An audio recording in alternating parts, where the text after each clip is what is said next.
Good evening, ladies and gentlemen. The mayor has called the regular council meeting to order. Mayor Javy. Here. Councilmember Laredo. He's here. Councilmember London. He's also here. Councilmember McCormick. She's here too. Vice Mayor Moss. Here. Councilmember Petros. Here. And Councilmember Segurola. Here. We do have a quorum, Mayor. If we may please rise. We have Rabbi Caroline here with us this evening to provide an invocation. Let's give our council a minute to, the invocation. I'm sorry, Rabbi. Good evening, Honorable Mayor, esteemed council members, all those individuals in this room who have committed themselves to protecting and bettering life here in Key Biscayne. I appreciate the opportunity to participate in tonight's invocation. Last time I spoke in this room was 15 years ago with Mayor Bob Oldakowski and his council. Together with other members of the Jewish community, we were trying to advocate for a Jewish center, and thank God our requests were heard. And since then, we've been grateful and lucky to have a Jewish center on Key Biscayne, and we remain very grateful to the village for your unwavering support. They tell me that tonight's invocation is the beginning of the first meeting of the year, which also makes it the first meeting of the 2020s. And the new beginning is a time for, well, it's a time for celebration, but we're taught that a new beginning is also a time for introspection.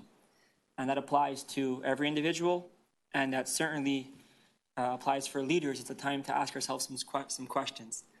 I never forget when I was in school, in rabbinic school in Paris. I was there for several years. I had a conversation with the dean of the school.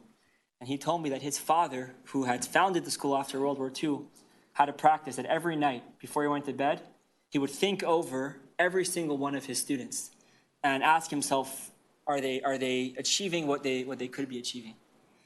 And that's our responsibility for all the leaders is to ask ourselves these questions. A great Jewish leader, Rabbi Yosef Yitzchak of Lubavitch, would say that introspection involves three questions. The first question is, how should things be? How can they be? What's their potential? The second question is, how are things? What's the reality? And the third and pivotal question is, what can be done, what is being done to bridge those two, to bring the potential into reality? So may it be the will of the Almighty that the individuals who were entrusted with the responsibility of leadership here in Key Biscayne be granted the wisdom to understand, the heart to care, both of which are required to continue to propel this community forward. May they be granted success in their efforts to beautify this island and the lives of those who reside in it. May it be the will of the Almighty that our island shall serve as a beacon of light, radiating joy, success, happiness, morality, equality, goodness, and kindness. And may the shared mission of serving the community unify all of us in the spirit of our pledge to be one nation, which is possible because we're under God and we're therefore indivisible, united by our common purpose. And let us say amen. Amen. Please remain standing for the Pledge of Allegiance.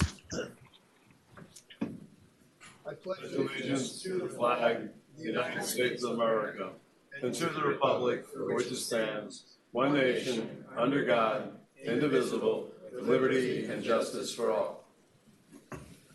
Next item, Mayor, is brief comments by council. As the rabbi said, welcome back. This is our first meeting of the year and the first meeting of the decade. Thank you, Rabbi, for your comments. I would also like to just give a thought out. As most of you know, there was a 7.7 magnitude earthquake between Cuba and Jamaica this afternoon. So just maybe a thought for all those folks who may be impacted by that. We were fortunate enough to really not even have felt anything, but I'm sure, hopefully nothing major comes out of it, but just a thought for them. I'd also like to yesterday was the 75th anniversary of the liberation of Auschwitz. And I think, we need to take time to kind of recognize just what that moment was and what it represents, and that we should never forget that things like that can happen, and we should all be committed to ensuring that they never do ever again in this world. So those are my comments. Anybody else, comments? Okay, Item is agenda approval, deferrals, additions, deletions, substitutions, withdrawals. okay, I have one item, the presentation by Juan Porro. I'm going to remove that. We'll put it on a subsequent meeting. I have two things. I would like to defer the second reading of the fertilizer ordinance. And the reason for that is that I yesterday found out that I spoke to the Miami Waterkeepers and they've made some changes. I want to make sure that everything's in alignment and we need a little more time for the manager and the attorney. Okey-doke. So if we could move that to the February 11th meeting, I think it is. And then can I co-sponsor the report on our trip to Tallahassee? Because I had a couple things to yeah, add. Absolutely, That's all. of course. That's everybody who went. Okay. That's everybody's item. Which one does she defer? So, yeah. The 9B2, the fertilizer ordinance. If I may, Chad, should I read the title and then at that time announce the new date? Yeah, to a date certain. Thank you. To February 11th. Anybody else want to add or delete anything?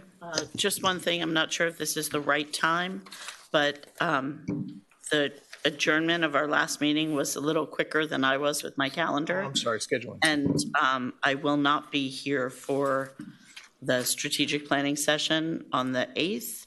So if Why don't we have that? that's a problem and people can't find another date, you'll have to go without me. Otherwise, I would appreciate an attempt to see if we Let's could have a reschedule. discussion, let's put that on as a discussion item. Discussion is rescheduling. So we'll put that on as 12. Just going through the schedule, I may have a couple of conflicts in June, I just found out, but we'll have the discussion at that point. Mayor, I have a few items, if I may. Okay, is there anybody else on council who has any other items to add or delete? No? Okay. Madam So Manager? item 8E under consent, I'd like to move that to resolutions. The AT&T item, because it is a waiver of process, so I wanted to discuss it. I also wanted to clarify the. All right, hold on. So resolutions, that'll be moved to 10D? That will be the first item that is heard after Okay. the consent agenda. Oh, it will be. Okay, fair enough then. Let's just move, let me just be clear on that. So that would be 8.5A. I also want to let folks know at the last meeting, we talked about having the professor from the University of Miami and our beach management vendor to give a presentation that will happen under the manager's reports, under the project update. So it's not an addition, it's just a clarification for folks who are interested that will happen under the manager's reports. And then I also wanted to clarify, although it is deferred, item 9B2 on fertilizer, my recommendation is approve. We had council discretion, so I just wanted to clarify that. Okay. I have a couple things, Mayor. Okay, Under the consent agenda, 8B, we will be making a small change after speaking with the state attorney's office to make the dates coincide with the termination of the agreement. Okay. You don't need to pull it, but the agreement's being approved in substantially the form anyways. I just want to let you know. And then as it relates to our item under the village attorney, I know that some members of council would like Steve to address that item. Steve has a hearing right now and it can be here later in the meeting. So if you are going to proceed to hear that item, at least until like 9 or 9:30 is when he'd be. Actually, if I may say something, I didn't remove that. My, I guess, counterpart to that part of the agenda, didn't ask for it to be deferred. I was going to ask during the time that we defer to the February 11th meeting. I had originally asked for it to be placed on this meeting agenda, but after some further thought yesterday, I wanted some more time to think about it and come back February 11th. I reached out to Steve and Chad. Chad said that it was up to council since they wanted to hear both sides. So I'm willing to, Deferring your item too, or? well, You'd like more time to I February would- 11th. I would like both to be deferred to February 11th. I have to say, and I the process of this, I feel like everything should be sitting under the village attorney, whatever this is. And I think it should, we have it on our schedule. If Steve can be here, I think we should hear it tonight. And then if we have further decisions, we can take that to February. Anybody else have a comment on this? I mean, I think, I think it's fine if Steve can make it. Let's have the discussion, and then if we want to defer at that point, I'm fine with it. But yeah, I think it should, I agree. I think that all should be, it should be one item, but I think it would have, frankly, I didn't realize it was here. I apologize. I thought it was all sort of the same thing. But yeah, let's have the discussion under the village attorney. Under the village attorney. So correct. you're going to discuss your stuff, but do it under the village attorney so that, I'm fine with that. okay. My preference would be to defer both to February 11th, but Well, I mean, let's see where we are. I would, Is there anybody, I mean, So if you're I going to agree hear with it tonight, then that's fine. I'll let Steve know, so Yes. okay. what's easy, I mean, is Steve coming? I mean, Steve's at a hearing now. He was planning to come here afterwards, so he thinks he can be here at around 9. So, we're usually so quick with our meetings. I think we'll be done by 9. Just kidding. I just That'll be checked our my own goal. meeting. Yes. All right. Then that's fine. Then let's just, I mean, So you're putting which Councilmember item- Segarola, why don't we'll leave your item. I mean, obviously it's deferred in the sense that we'll all discuss it under the village attorneys, if that's okay. I don't have a problem with that. Okay. I would just ask that a decision not be made tonight and be deferred till February 11th. That's what I'm going to end up asking for. Okay. Well, yeah, we'll have that discussion when we get to the item. Let's do that. Anybody else? Any deletions, additions, deferrals? May I go through the changes quickly? We are deferring item 7C. Yes? 9B2, we're adding a discussion item 11A12 to the scheduled strategic planning session by Councilmember McCormick. Yes? And we're hearing together item 11A4 and 11B1. Yes? Am I missing any? Yes, you're missing we moved the 8E has been moved to Correct. 8.5A. 8E will be pulled from the consent agenda. We heard immediately after the consent agenda. Okay, all those in favor? Aye. Opposed? Motion carries. Next item, public comment. Okay, I have nobody signed up. If anybody would like to speak, you've got 3 minutes. If there's any special issue that you want to discuss, you are welcome to do so. Okay, I figured. Come on, Ceci. You can't help yourself. I know that. You were dying. You're like, I can't let this go. All right? I did. I brought this on me. Ceci Sanchez. I have a problem. 260 Cypress Drive. New year, new resolutions. Just like I have to go on a diet. There's certain things that I hope happens here. I have to go on a From diet. you, it's an election year. From management, if we have ordinances, we need to abide by them. We residents and building officials need to enforce them. Sometimes some of the resolutions or some of the ordinances that we have, it's kind of complaint driven. So I have to tattle, I have to take a picture, send to you for you to react. Is that how we're gonna work? I'm concerned about the fertilizer ordinance that I am in favor of. How are we going to police and make sure that people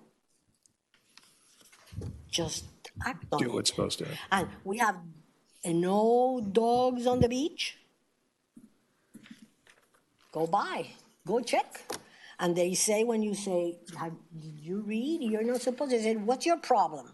Well, my problem is that I have 2 dogs. I would love to go and take them, but if you say I can't, I'm following your rules. If we don't believe in that, then let be a dog, let everybody take their dog to the beach.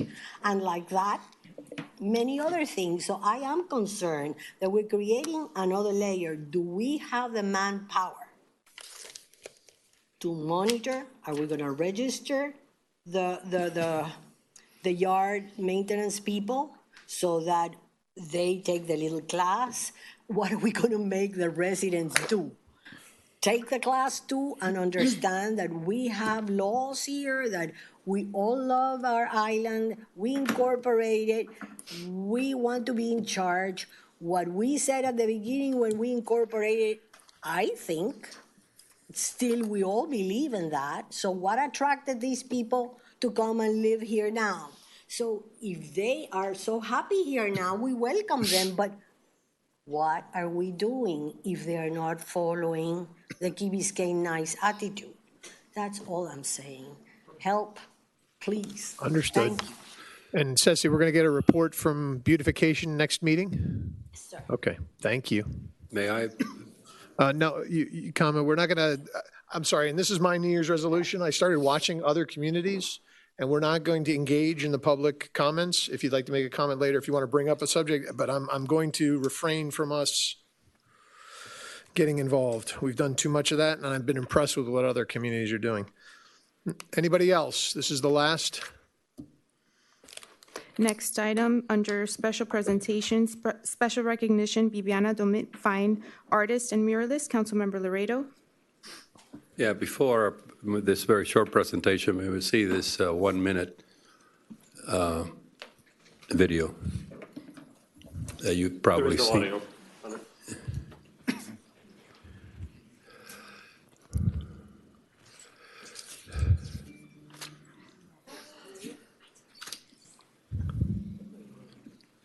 So, while you watch the video... Espérate. Ah, okay.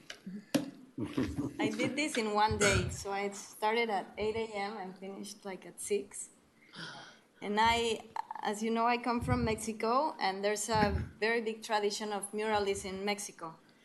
But I am bringing it to like the new generation, and I don't do sketches. I just start, and the art flows through me. So it's very amazing. So now I've been doing murals in many countries of the world, and it's a privilege to me. And I've been living here in Key Biscayne for 10 years, and I believe this island is really, really amazing. So I wanted to give this as a gift to the community and to remind everybody that life is really amazing. Well, you don't see it there, but it says, "Life is amazing, Key Biscayne." I don't know if you saw it. And thank you for the recognition. I wanted to bring her up, I'm sure you know, because beautification is a problem we have, and that's basically, as you know, the Golden Hawk Wall. That is the only beautiful thing we have in our ugly entrance. And I've always said that Key Biscayne is full of talent, and it's also full of people with talent who also have a sense of giving.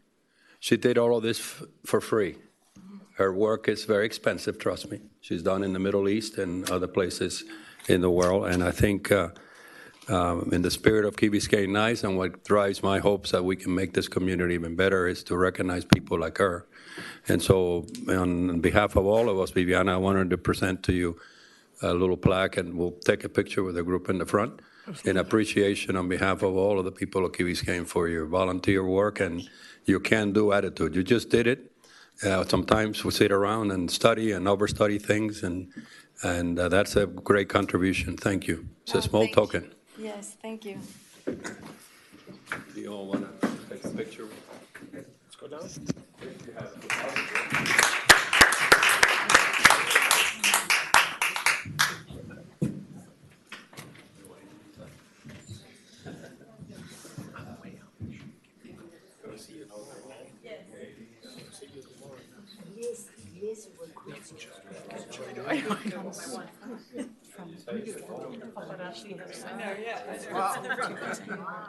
Bravo, baby. Okay, I'll get that. Paparazzi.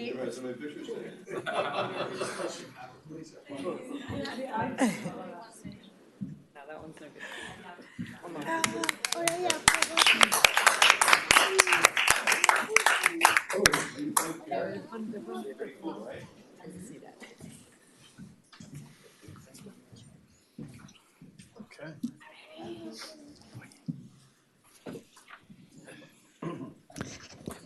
Next item, Mayor, is a special recognition, Antonio I'm sorry for the pronounce 100 years of age.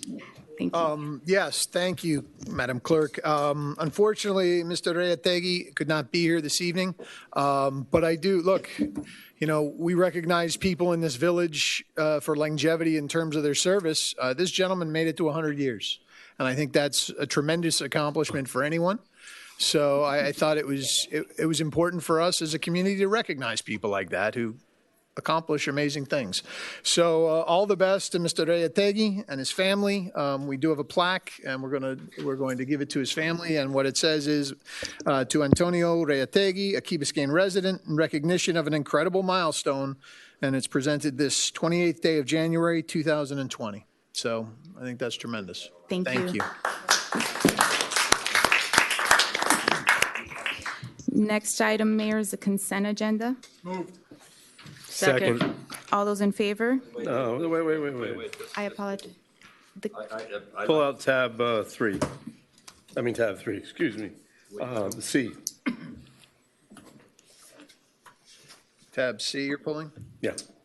No, it's Tab C. 3, right? C, tab Yes, C. 8C. Tab 3. Thank you.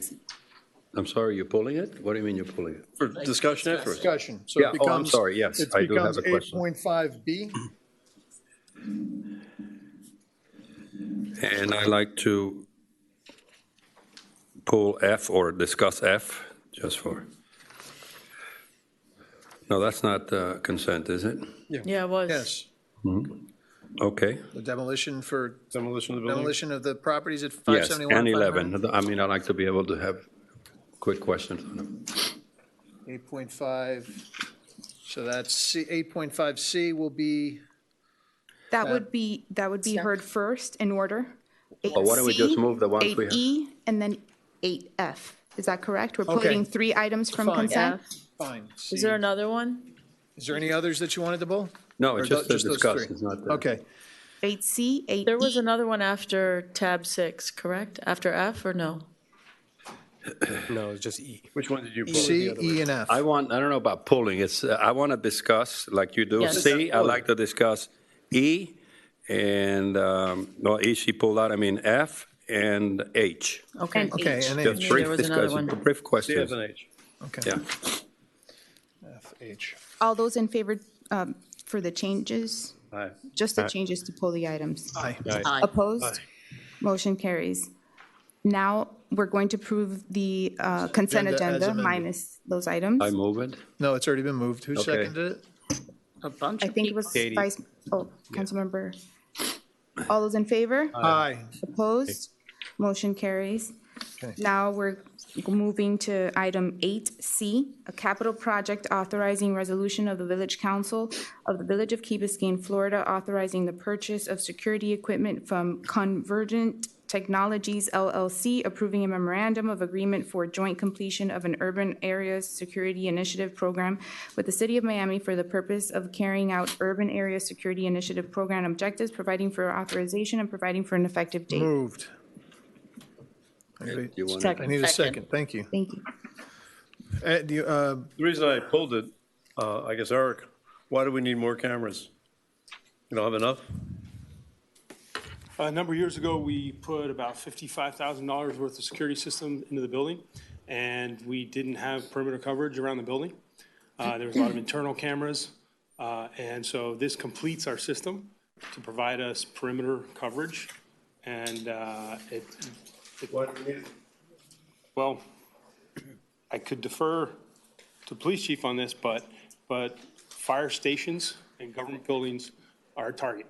Or what? Are a target For what? for terrorist attacks, for domestic violence, and it allows us to provide protection. We monitor our cameras.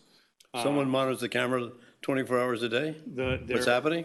They're monitored in the fire station. I mean, So- constantly have somebody. There's not look- somebody constantly in front of the cameras, but it provides a tool for us to be vigilant.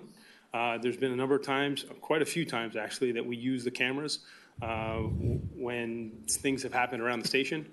There's been accidents that have occurred where we've had to review our the camera systems, both inside and outside the station.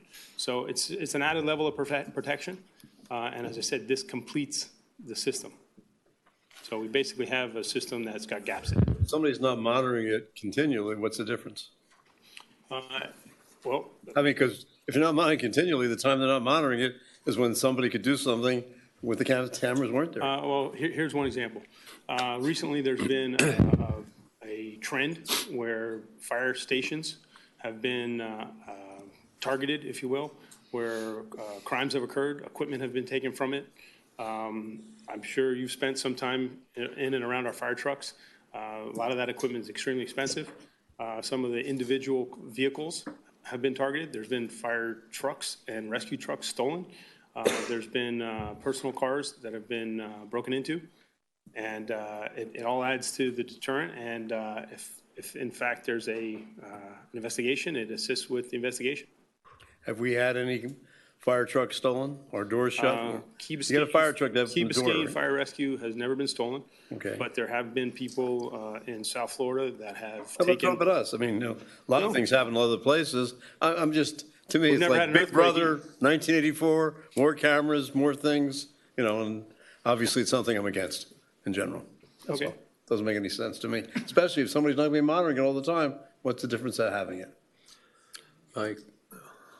Yeah, my comment was just procedural, because as we talked, sometimes we defer talk at the end when we're tired, and I had brought up just for discussion, it's petty, but why do I need, or do we need 80 pages of a contract for $15,000 attached? I thought we had agreed that we would have a skinnier agenda, and then there would be a copy here, or you can access it, rather than going through the reading all these contracts. In this case, it's 80-some pages. I'm just trying to get a little bit of efficiency, that she has to make more copies. We're. How's that be affect more what we're doing here, though? Well, I'm perfectly fine, and I'm voting for this item. Okay. But the reason I brought my objection is to say to the manager, but to say, see if it's in with the clerk, we can work out something that we can have less paperwork, less work for the clerk, and, or.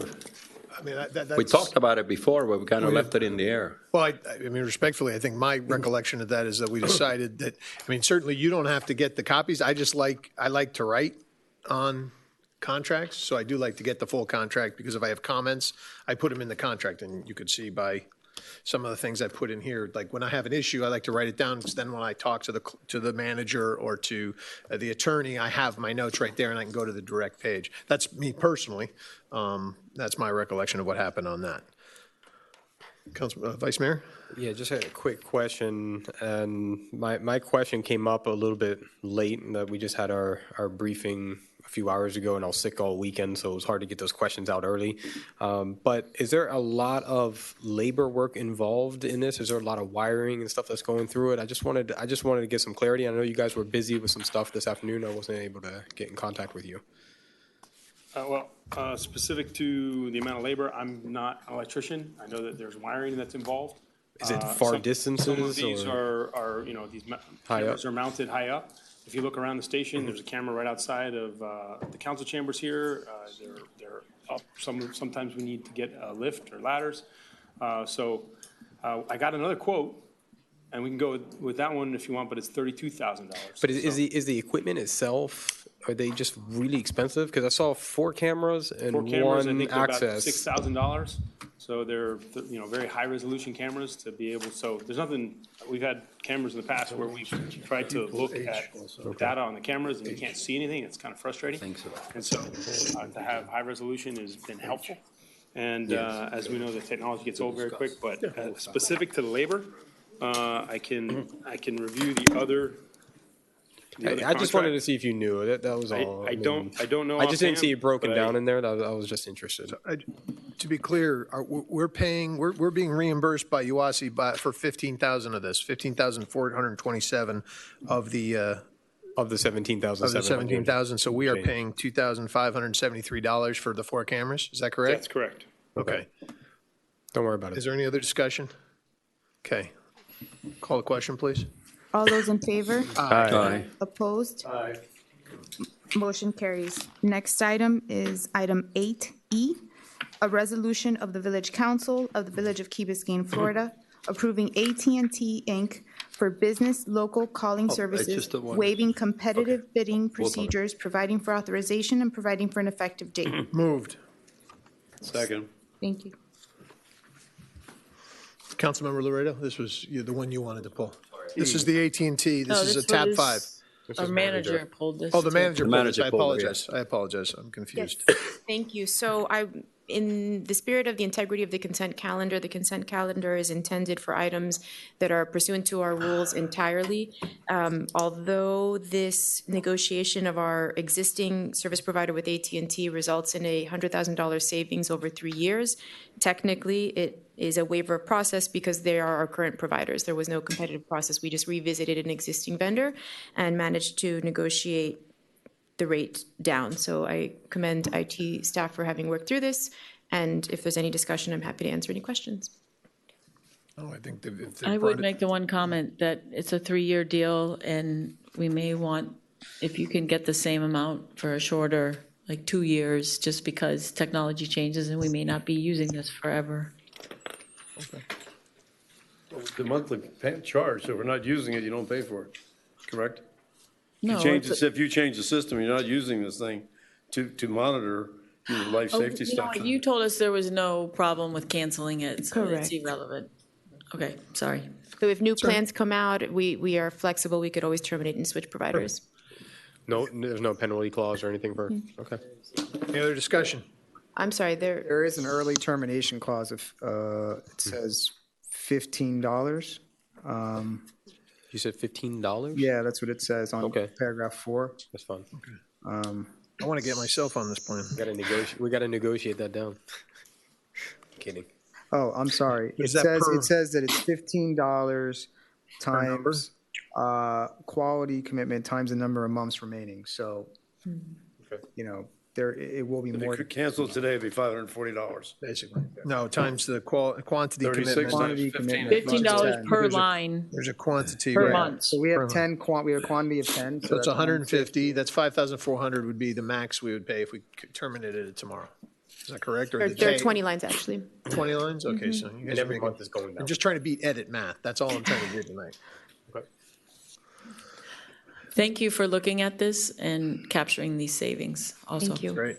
Thank you and the Thank staff you. for doing this. Keep Thank it you, up. guys. All right. All those in favor? Aye. Opposed? Motion carries. Next item is 8F. Right. A resolution of the Village Council of the Village of Key Biscayne, Florida, approving Demolition Discount, Inc. for the demolition of properties located at 571 and 599 Harbor Drive, providing for authorization and providing for an effective date. Moved. Second. Thank you. I have a question. If you see the bids, the 3 bids, very educational. And Ed, I wanted to bring it up so that you can help me with this. The second and the third are $40,000 and $41,000, which reinforces my point that we are known outside of the key as suckers and put up. No? So there's a big gap between that and the first. It's like a Key Biscayne contract. Probably we can inflate it. Second of all, and this is more directed at you perhaps, the bidding, the winning bid, I did some talking to people without describing this about demolition who are in the business like you've been, and they told me that this could be done for about $10,000. Would they? For both of them together? Yeah, about $5,000 each. What is the cheapest I've gotten, Brett, you can chime in. The cheapest I've gotten the last 10 years, demolition was $8,000. That was 10 years ago. Okay. For single family. So they were home. wrong. I think this is a good price. Okay. I mean, it's an excellent price. I think it's an excellent price. I mean, especially dealing with the village. That's why I You know, wanted to they're doing talk with fine. you, because No. I couldn't talk to you I have no in problem with that private. at all. The people who gave me that advice were wrong. And the only thing that bothers me is, by the way, that the newer house was stripped illegally of appliances and other things. Saves us money. Well, it doesn't matter. The Don't demolition throw people it take it away. anyways. It's actually in their Well. contract that they get to take everything. Yeah, okay. But- Thank you for your Any other- clarification. Any other comment? Oh, Since Councilmember Ventures? you've opened this up, I would ask the manager to give the public a little bit of a timeline of once we approve this, when is it going to happen? And when will it potentially be available for people to walk on the property? Yes, thank you for that question. So we're trying to turn the project around quickly. We're excited that we have this new open space available. So the game plan is if the contract is awarded this evening, the month of February, the fire department is actually going to be doing some training at the sites. So you'll see a fence erected within the next week or so. There's some planning that we need to do. So in the month of February, there will be some training exercises. We'll notify the residents in the month of February. The demo procedures will begin in the month of March, and our game plan is to have a ribbon cutting in April. Nice. Okay. Any other discussion? And I will, if I may, and to clarify, right now, this first pass is going to be rough grade, sod, maybe, picnic table, something pretty simple. We need to get into the longer term use of the space, so that's what we're going to deliver for April. And the one other thing that I spoke to her about was the idea of showing people the steps along the way and sort of chronicling this so that everybody has a knowledge and can sort of celebrate with us the opening of a new green space. Good idea. Communications can help with that. Right. Perfect. All right. All those in favor? Aye. Opposed? Motion carries. Next item is 8G, a capital G. G or H? H I'm is sorry. the one that was. H. A resolution of the Village Council of the Village of Key Biscayne, Florida, approving an agreement with Life Extension Clinics, Inc., DBA, to be announced, Life Scan Wellness Center for Physical Examination and Drug and Alcohol Screening Services, providing for authorization and providing for an effective date. Moved. Second. Thank you. I had a question on this, and I shared it with the manager. I believe that when we can, and we don't sacrifice quality, that we do some things local. And we have two great medical institutions right here that we're blessed to have, the Baptist, both in the Minute Clinic and immediately upon entering the Urgent Care Center, and I believe Mount Sinai as well. So, they provide a service, it's very convenient. Why couldn't we do this with them, or ask them if they could do the same thing instead of going to a third party outside of here? Small token contract, but we got to get into the habit of looking at people who give us service that we can compensate them when we can. And clearly you can't argue with the quality of those two institutions. Madam Manager? Yes, both Baptist and Mount Sinai are excellent, and we did speak about this in the briefing. So I did ask the chief to clarify for us what services Baptist and Mount Sinai.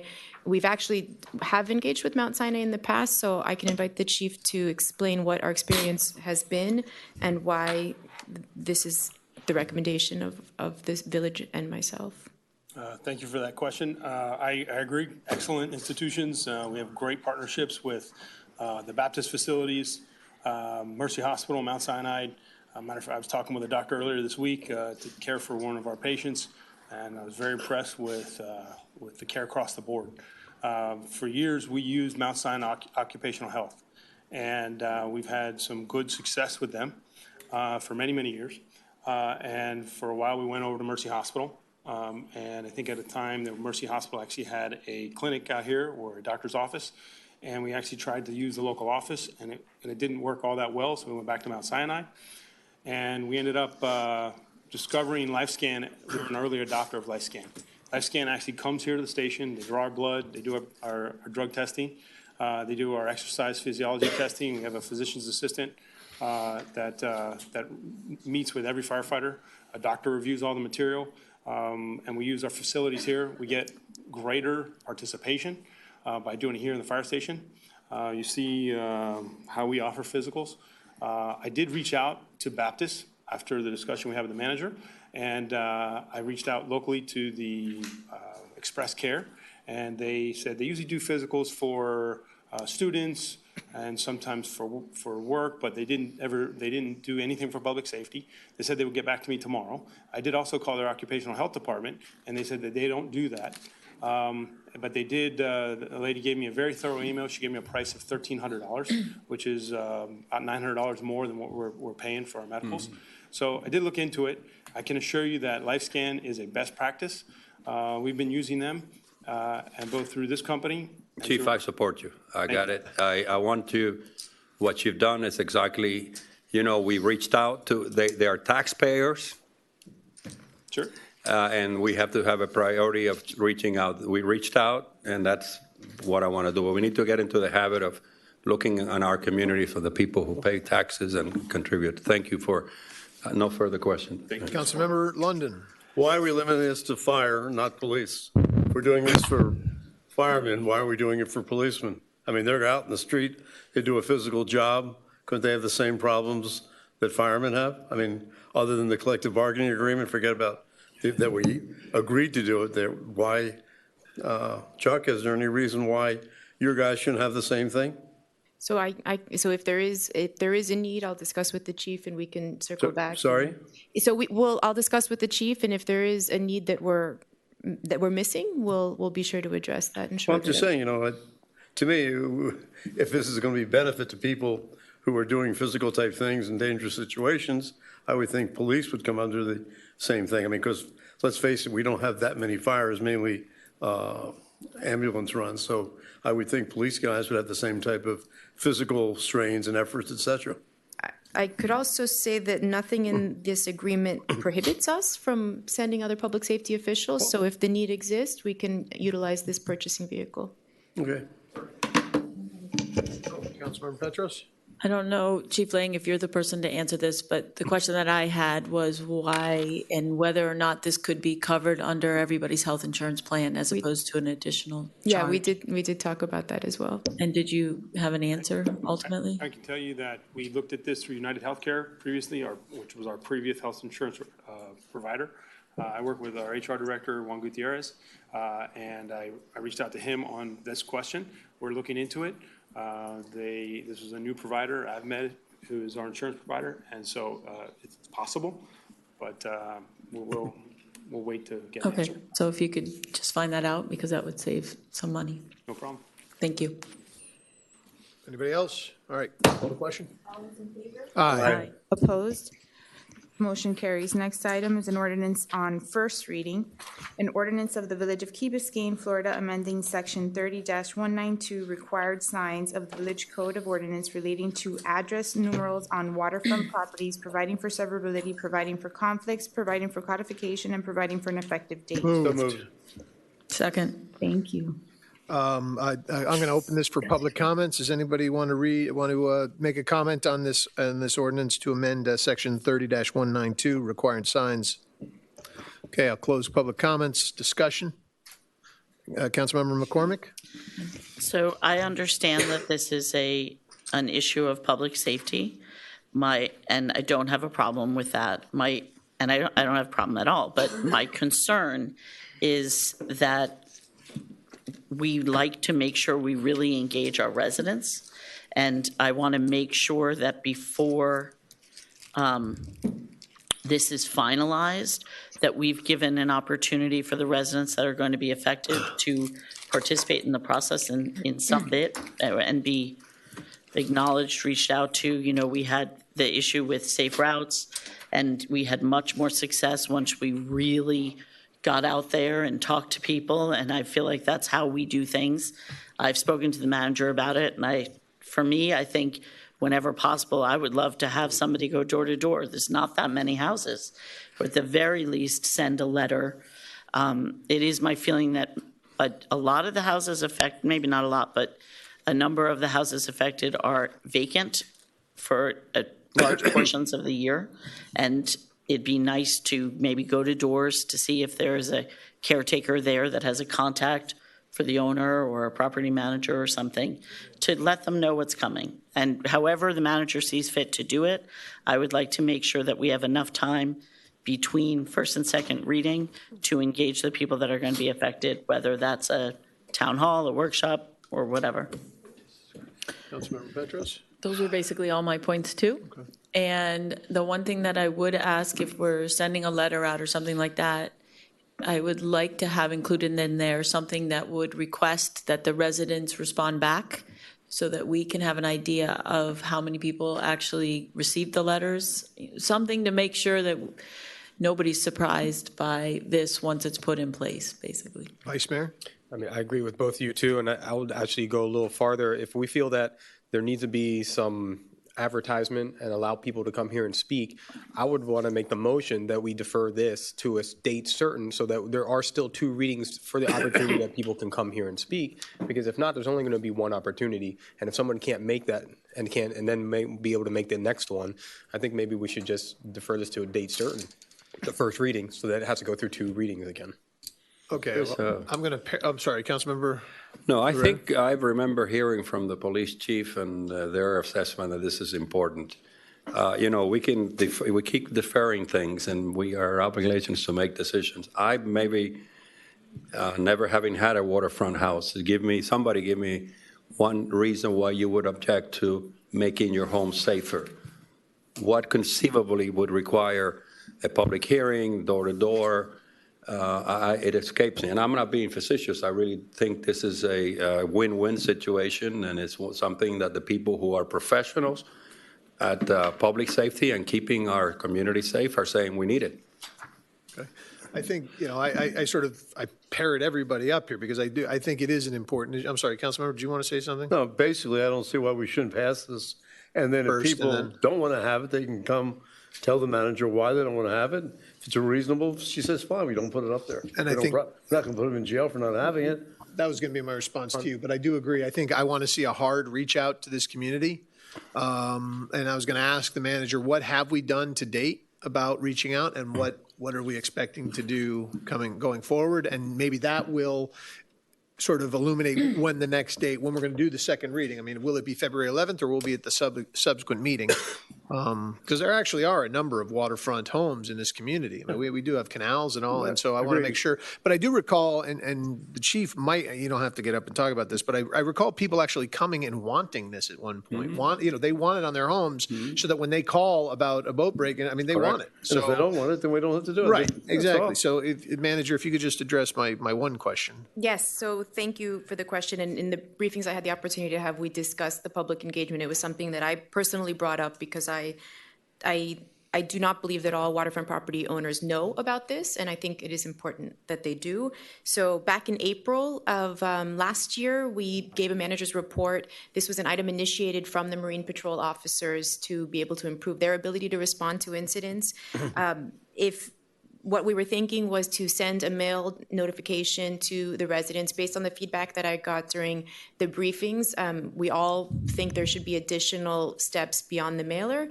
So what we were going to do is send a letter. If we want confirmation of receipt, the way you would do that is certified mail with the return receipt request.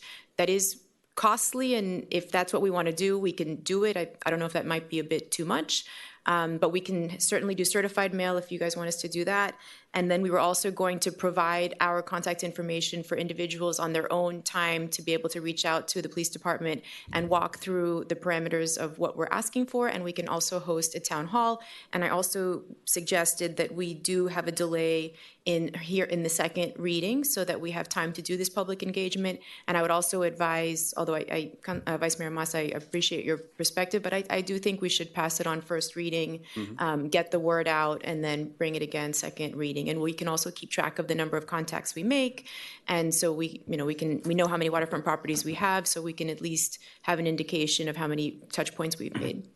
And one follow-up on that, just to Councilmember McCormick's point, some of the homes are not occupied all the time. I would suggest that rather than just sending them out to those homes, I'd have somebody go through the property appraiser's records and determine what the right mailing address is for these homes. If it's an LLC, right, send it to the registered agent, right, so that we're making sure that we're hitting, so that it's not just sitting on that doorstep for weeks and those people are coming.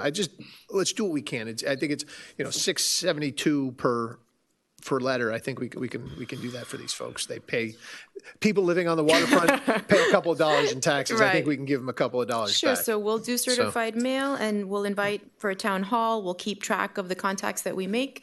I would say we'll bring it back probably in April then, giving the timeline. And when we bring it back for second reading, we'll do an update to the memo that calls out what steps we took. Okay, great. And I'll withdraw my motion. What was your motion? Oh, okay. Call the question. Call the question, please. I'm sorry, roll call. Roll call. Councilmember Laredo, Yes. Councilmember London, Yes. Councilmember McCormick, Yes. Vice Mayor Moss, Yes. Councilmember Petros, Yes. Councilmember Figueroa, Yes. and Mayor Davy. Yes. The Mayor- ordinance. Sorry. Go ahead. The ordinance is adopted on first reading, and the second reading will take place on April 7th. I just want to say for the record, Madam Clerk, we need a local planning agency meeting before second reading. So if you can just make that scheduled just immediately before on We'll this do item. that at 6 o'clock on April 7th, and then do the subsequent meeting at 6:30. Okay. Thank you. Next item. It's the second reading of an ordinance of the Village of Key Biscayne, Florida, amending Section 2-21 Defense of Officials Ethics Matters to provide for the cost of the defense of an elected officials as further provided herein, providing for severability, providing for codification, providing for conflicts, and providing for an effective date. Moved. Need a second, folks? Second. Thank you. It's like you guys haven't been up here before. Okay, I'm going to open it for public comments. Anybody want to speak to the amending of Section 2-21, Defense of Officials in Ethics Matters? I don't have any speakers signed up. Okay, going twice. We're going to close public comments. We'll have discussion. Or why don't we have, I does have the a attorney question want of to? the attorney. Okay, well, let's start with discussions. Councilmember Laredo. My biggest question, or the question, is my concern is with the reasonable legal fees. And you addressed it by crossing this with Rule 4.1.5 of the Florida Bar Association. What is that rule? That is an internal, obviously, association of lawyers. Why does that, should I get a comfort level that we'll get a fair So yes, fee? I cross-reference it to that section because that is the rule that all lawyers are required to abide by, that an attorney's fee has to be reasonable and as well as costs. And there's criteria in the rule that, or there are actually factors that are considered that what determines a fee to be reasonable or not. So that's the, rules that lawyers are required to abide by. So I thought that was the appropriate cross-reference to that rule. And when a fee is brought forward, the way it's structured now, the manager would review it with our concurrence of whether or not the fee would be reasonable. And then We the would- council we would can do, consider, and the other thing, then the council can decide whether it's reasonable or not? well, the way Or that not. it's set up right now, the manager makes the initial determination. Okay. And there's an appeal if the individual is not happy to Okay. the council. Councilmember Cigarella, I'm sorry. No, go ahead. Do you want to make a comment? Just basically saying, as Chad just said, it was his idea to put that reference in. Simply put, it's the best definition for what a reasonable attorney's fee is that's out there. Got it. I got my answer. Thank you. I just had, one question I had, and we may have spoken about this before, is about definitions, A1. It says, the term official shall mean solely the following: the mayor and all members of the village council. We have, in the past, had people who had ethics complaints filed against them for actions while they were council members, but subsequent to their being on council. They would not technically be covered by this. Is that correct? No, I would, if I was asked, I would have opined that those elected officials that were charged with some crime or anything else while within their official capacity would still fall underneath this. Well, then I would ask that be added. We could add that if Because I'm you'd not like. comfortable. I didn't see any, I went through it and I just didn't see anything that gave me comfort on that. Okay, this is the existing language in the code, but we can Right. add a section that would say that this definition includes those. Because you know, solely was the members. word that kind of, it means solely, and I could see a judge saying, well, it says solely, it doesn't say, you know what I mean? You mean also, but it could be ex-council member and the action during his Yeah, tenure? for during the tenure, of course. Actually, Correct. Mayor, what you're saying concurs perfectly with what the case law says, as Chad just said, and we can amend it to add Yeah, I that. would just like to have that in there for a level of So security. I can second the amendment. Okay, thank you. Pass it. Go It's ahead. amended. And then my other thing was on, for section 2C2, or I'm sorry, 221C2, request shall be submitted promptly. I mean, do we have a time? I was thinking something that says no more than, 30, 60 days after the official is served with the complaint. just to sort of give the village some notice. I mean, it's promptly, what's promptly? This is just my own suggestion, and then, again, it doesn't. Your suggestion, I have no objection to your suggestion. Okay. What's a reasonable time? Is it 30 days? Is it 60 days? I would think 30 days. If somebody gets a complaint, they're going to certainly get a lawyer fairly quickly, right? So if they're going to get the lawyer, my point is, I don't want somebody saying, well, what's promptly, I mean, in a litigation, promptly could be 2 years down the road. What it usually happens is that an official will get charged, there'll be a complaint filed. I'm not talking about in the key, and generally speaking. Right. That person is reaching out to hire a lawyer, and then they say, oh, well, how am I going to pay the lawyer? And then Right. they come to the government. So it does happen promptly, but to your point, we can make it clear. I think have just no more than 30 objection to that. days or 60, I mean, whatever you guys think. I just, some time frame for that person to react is, what's that? You have the same thing? All right. So you want to say 30 days? I mean, that's pretty reasonable. If you get a complaint. Can we give them a little bit more time, just keeping in mind the type 60 of days? people that we have that serve on council? They're volunteers, they're not trying to be a necessarily a jerk, lawyer. I understand your point, but I think the purpose of this is, To grant. I mean, the broad- only reason that I feel like we need this is because I feel like we've reached a point where people are getting, that people aren't shying away from making accusations, even if they weren't true. Right. So I think if the point is we're looking out for innocent people, I don't want to make it so restrictive that, 90 days, 60 days? yeah, If we're going to make it expanded, I'd say 90 days, just Okay, to then cover let's do 90 any days. possible. That's fine. I just don't want somebody 2 years into something coming back and saying, oh, by the way, I Here's need to the be bill. covered for my $74,000. $1,000 an hour bill. Councilman Petros and then Vice Mayor. I had one thing on the flip side of this that I wanted us to consider, because I noticed, I think this is E6.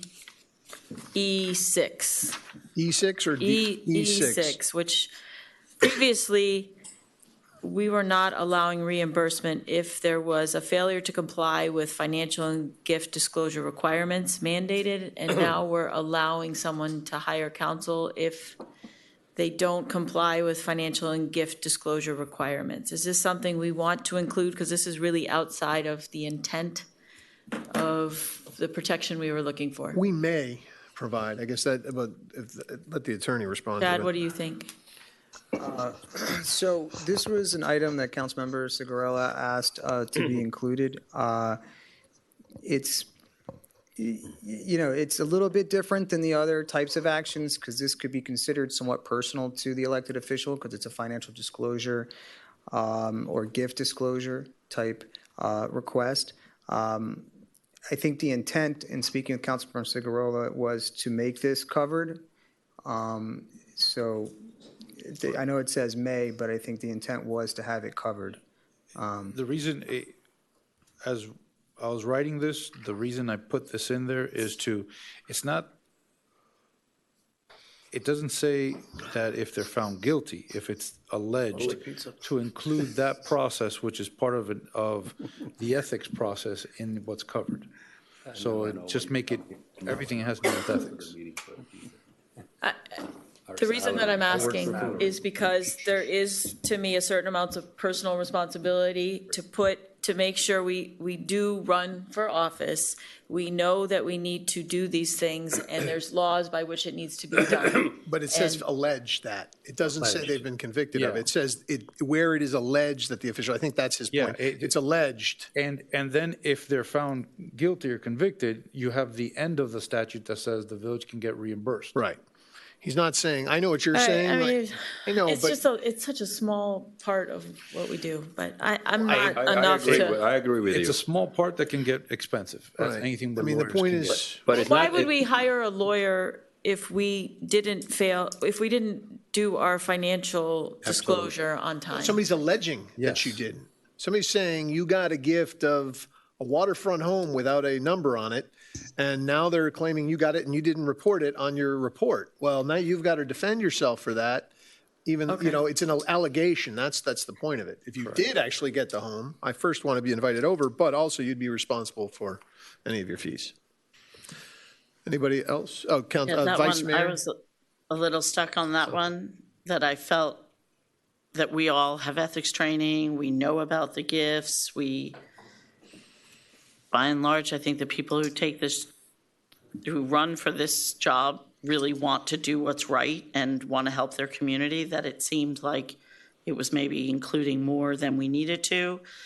But then I was given the example of, what about the $105 thing, and there's someone's out to get you and they got a call and you're $5 over and you didn't know it was 105. And I don't frankly think ethics would pursue something like that. But in the end, I came out on leaving that in, but I know what you're saying, and we should be very clear that we're supposed to abide by And those if we're things. rewriting this, might as well just take care of everything now. That was my position. No, I appreciate that. Vice Mayor? Well, I think I spoke about this last time. I still have not gotten 100% comfortable with this ordinance yet, because I'm looking at it and I'm thinking, okay, yes, it's protecting good people. What does it do when somebody is truly malicious and wants to do something wrong? And how does this affect it? And I've tried to run the scenario through. There's a couple things that I'm a little bit concerned here, is that the manager's the decider on the reasonable fees, and whether, and basically that's one of our employees. So it's your boss coming to you and saying, you have to say that this is reasonable. I mean, you're in a very strange position. It's not always somebody who's off council. It could be somebody who's on council talking to the manager directly. So how do we get this? It's a weird relationship to me of, yes, you go to your employee and you say, yes, I have an issue and this is what I want you to do. I mean, there's a lot of pressure involved in that position. So it's a kind of a strange position. Now, if they come to council, you're talking to your peers at the same level and saying, hey, I have this issue, and I want to know if you can help me, because somebody is, coming after me. And I think a council would say, of course. I mean, why would we have any issues with that? It just seems to me that this whole process is to have it so somebody doesn't have to put it public, which it will end up public anyways, because everything is public record, but not to have to sit here on the dais and ask for, hey, can you pay for my attorney? And these are what my fees are going to be for my attorney. They don't want anybody to know about it. So for me, I just feel like all of this is a little bit too much. I mean, if anything, right now, the way we have it, if you have an issue, you can come up here, you ask the council, hey, I have this issue. And frankly, I see a lot of these small things. I don't understand why you need an attorney. I mean, if you didn't buy a house, I mean, why would you need an attorney to approve that or to prove that for you? I mean, you didn't do it. So I don't know. I just still don't feel very comfortable with this. So you know where my vote's going. I'm probably the only one, but that's where I stand with it. Councilmember Segarola, then Councilmember London. Just to respond, I agree with you with what could be perceived as an sort of awkward situation, relationship. The way this is written, it's the manager with the advice of council goes over whether something is reasonable or not. In addition, this new ordinance creates the appeal process, which doesn't exist at this time. And that appeal process is to counsel, the counsel of your peers. So what you're saying is addressed, because right now, that doesn't exist. The ordinance doesn't say, come to the council. As happened in the past was, the ordinance is very vague. Mm-hmm. So we are codifying what you're saying. I mean, if an official, the manager, and the attorney all come to an agreement that something's reasonable and they can go forward, great. If not, they appeal to council, they come and they make their case. And as you said, everything's public record. Can I jump one small Vice thing? Mayor, one, and then. But coming to the council is always a process. Like, you can appeal that at any time. If you say no, you can always come to council and talk to council. Council can over. But if she says yes, then But the thing is, the way it's written right now is that she would say yes because you're her boss. I mean, she's like, yeah. I mean, why would she say no? Well, actually, that's not what necessarily has happened in the near past. That was the problem. We've never had that problem. We never had a sitting member. Yes, we did. No, never a a prior sitting member. It was a prior member. Correct. Yeah. That's different. That's the That's problem. a different situation she doesn't than have what a he's situation. saying. I'm saying we're thinking about somebody who's going through it right now. Goes to the manager. I see it as the same thing, because whether you're off council or on council, as Chad pointed out, and the amendment that's going to be made to the definitions, the whole issue is if something took place while you were on council. And either way, you can come back through an appeal process to your peers and state your case. As it is now, and that's one of the problems that I saw with the ordinance as it is now. That's not written in there. It could be argued that you can't do that now. Except But Myra did it. She came and appealed to us. Councilmember London has been patient, and I want to give him his moment. I'm sure the lawyers in the room won't like this, but Oh, here we go. it seems like when somebody else is paying for something, in other words, you go hire a lawyer and you tell them, the council's going to pay for this, and his rate might be X. If we would set a limit of what we would pay per hour for council, so that people, when they go look for counsel, will shop around, and the council know we can't pay more than that, we won't have a blank check. Because the last thing that came before council that we approved, I got sticker shock from. Yes. And I'm sure the rest of you, some of you did, I'm sure. So I think, is it possible to come up with for particular things, say, hey, this is the most we'll pay per hour. It could be this or less. So there's not some sticker shock. I think that's a difficult point to make. You're a lawyer, I expect you to say that. Yeah. Well, it's how many hours you worked on it. It could still be $2 hold million on, at hold the end of the day. Hold on, I hold hear on. you. I have a Councilmember Petros has got to go next, and then we'll go around the horn. I think we should remember we are broadening Right. what we previously allowed, because it used to only be if you were actually charged. And now And only ethics. and only ethics. Right. And so now we are offering a broader package. The reason being is they felt like there wasn't enough protection. I'm not completely, I hear what you're saying, and I was never that comfortable about even broadening it, frankly. So when we discuss that we're going to make it clearer, I like that idea. We're making it even broader, which is why I brought up the point about the gifts. So now we're including gifts. And I think that, kind of to Ed's point a little bit, which is when you know something is going to be paid for, you don't have the diligence that you might have otherwise. So this one's tough for me. I think people should be protected that sit up here, but I also don't think that we should have kind of a blank check. No, And I I think there are very specific reasons why it was written like it was. And I don't necessarily think it was wrong at the beginning. Councilmember Cigarella, and I'm sorry, Councilmember Laredo's been quiet on this one. Let's give him a shot, and then you go back to you. I was going to be accommodating against my principles and gut feelings, and Ed has ignited me to go back to which I brought up this issue the first time. This is carte blanche, and that is why my question was, now reasonable is going to be defined by basically lawyers, because it's a bar association. I don't mean that in any derogatory terms, but obviously this has kindled my anxiety about this, and perhaps seeing Petros and Ed and the vice mayor, it may be a good idea to defer until the next meeting so I can get my wrapper. I was trying to just, in my exercise of trying to decide things, but this could be a landmark decision, and we're rushing through, and it's complex, because I agree with a lot of your comments and a lot of, but the give and take, I was going to give more than take, so I'm kind of suggesting that perhaps the best way to reasonably work this out is to have another shot at it. Councilmember Cigarella, Councilmember London, I'm going to say something, and then let's get moving. Councilmember London, to answer your question, as Councilmember Loredo just brought up, that was his issue last time. The problem is that we don't know how long this ordinance is going to be on the books. What's a reasonable rate today is not going to be a reasonable rate in 5 years adjust it. or 10. Well, you have to be continuously revisiting the ordinance. Tell me, do a budget.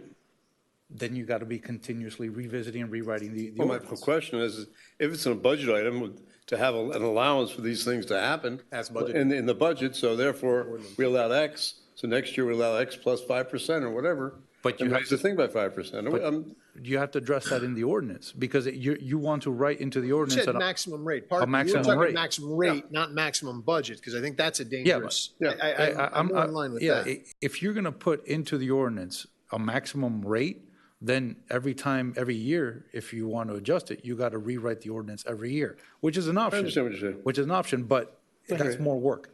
So in an ideal world, yes, you could put it on maximum rate, but the problem is, as time passes, that changes, especially since this ordinance in other parts requires somebody that's specialized in this type of law. So you're demanding a higher level of expertise, but then at the same time, you're governing how much they can charge. That is not always going to work out.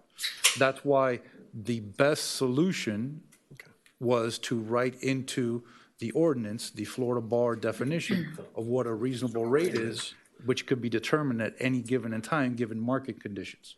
So that's my answer to your question. I understand your point. I do understand Councilmember London's point as much as I don't want to.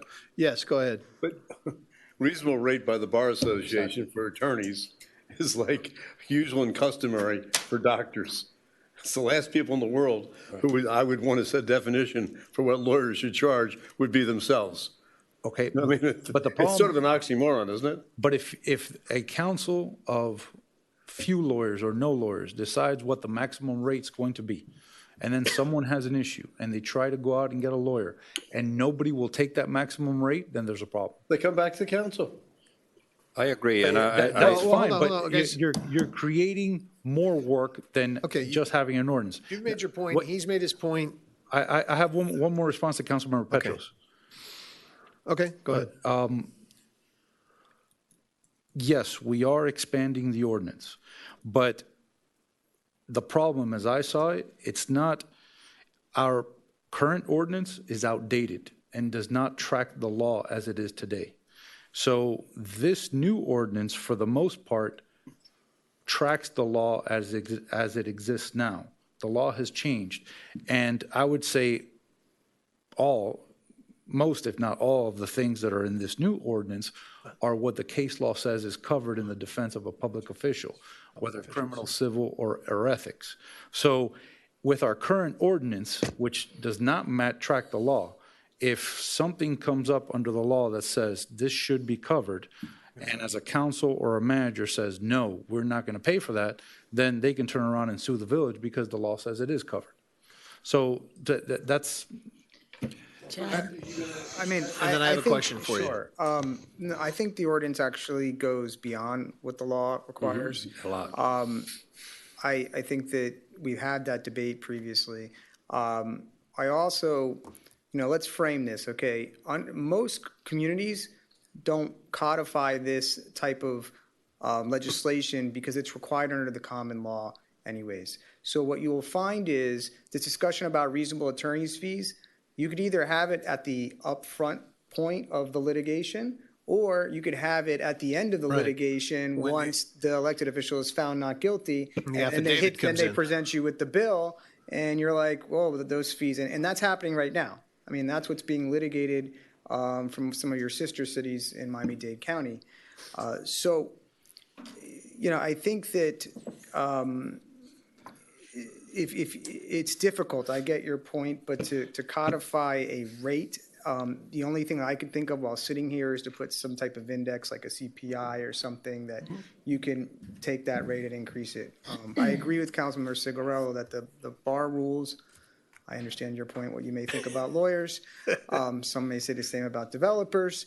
But some do say the same about developers. And that's coming from my father, who's a developer. No, you have to explain. But one of the factors that the bar's rules require is that you look at the skill and novelty involved in the case, and that's how you set that rate. So I'll stay quiet and answer any questions. No, I appreciate it. Sorry, I'm following up with and then you can take one more shot at this. I'm going to put you have a motion. I'll second your motion if you'd like.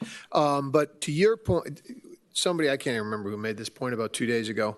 What would be the basis for a village manager to deny under this ordinance? I guess I get why there was a denial in the previous situation, but what would be the basis that a manager could have for denying somebody's request?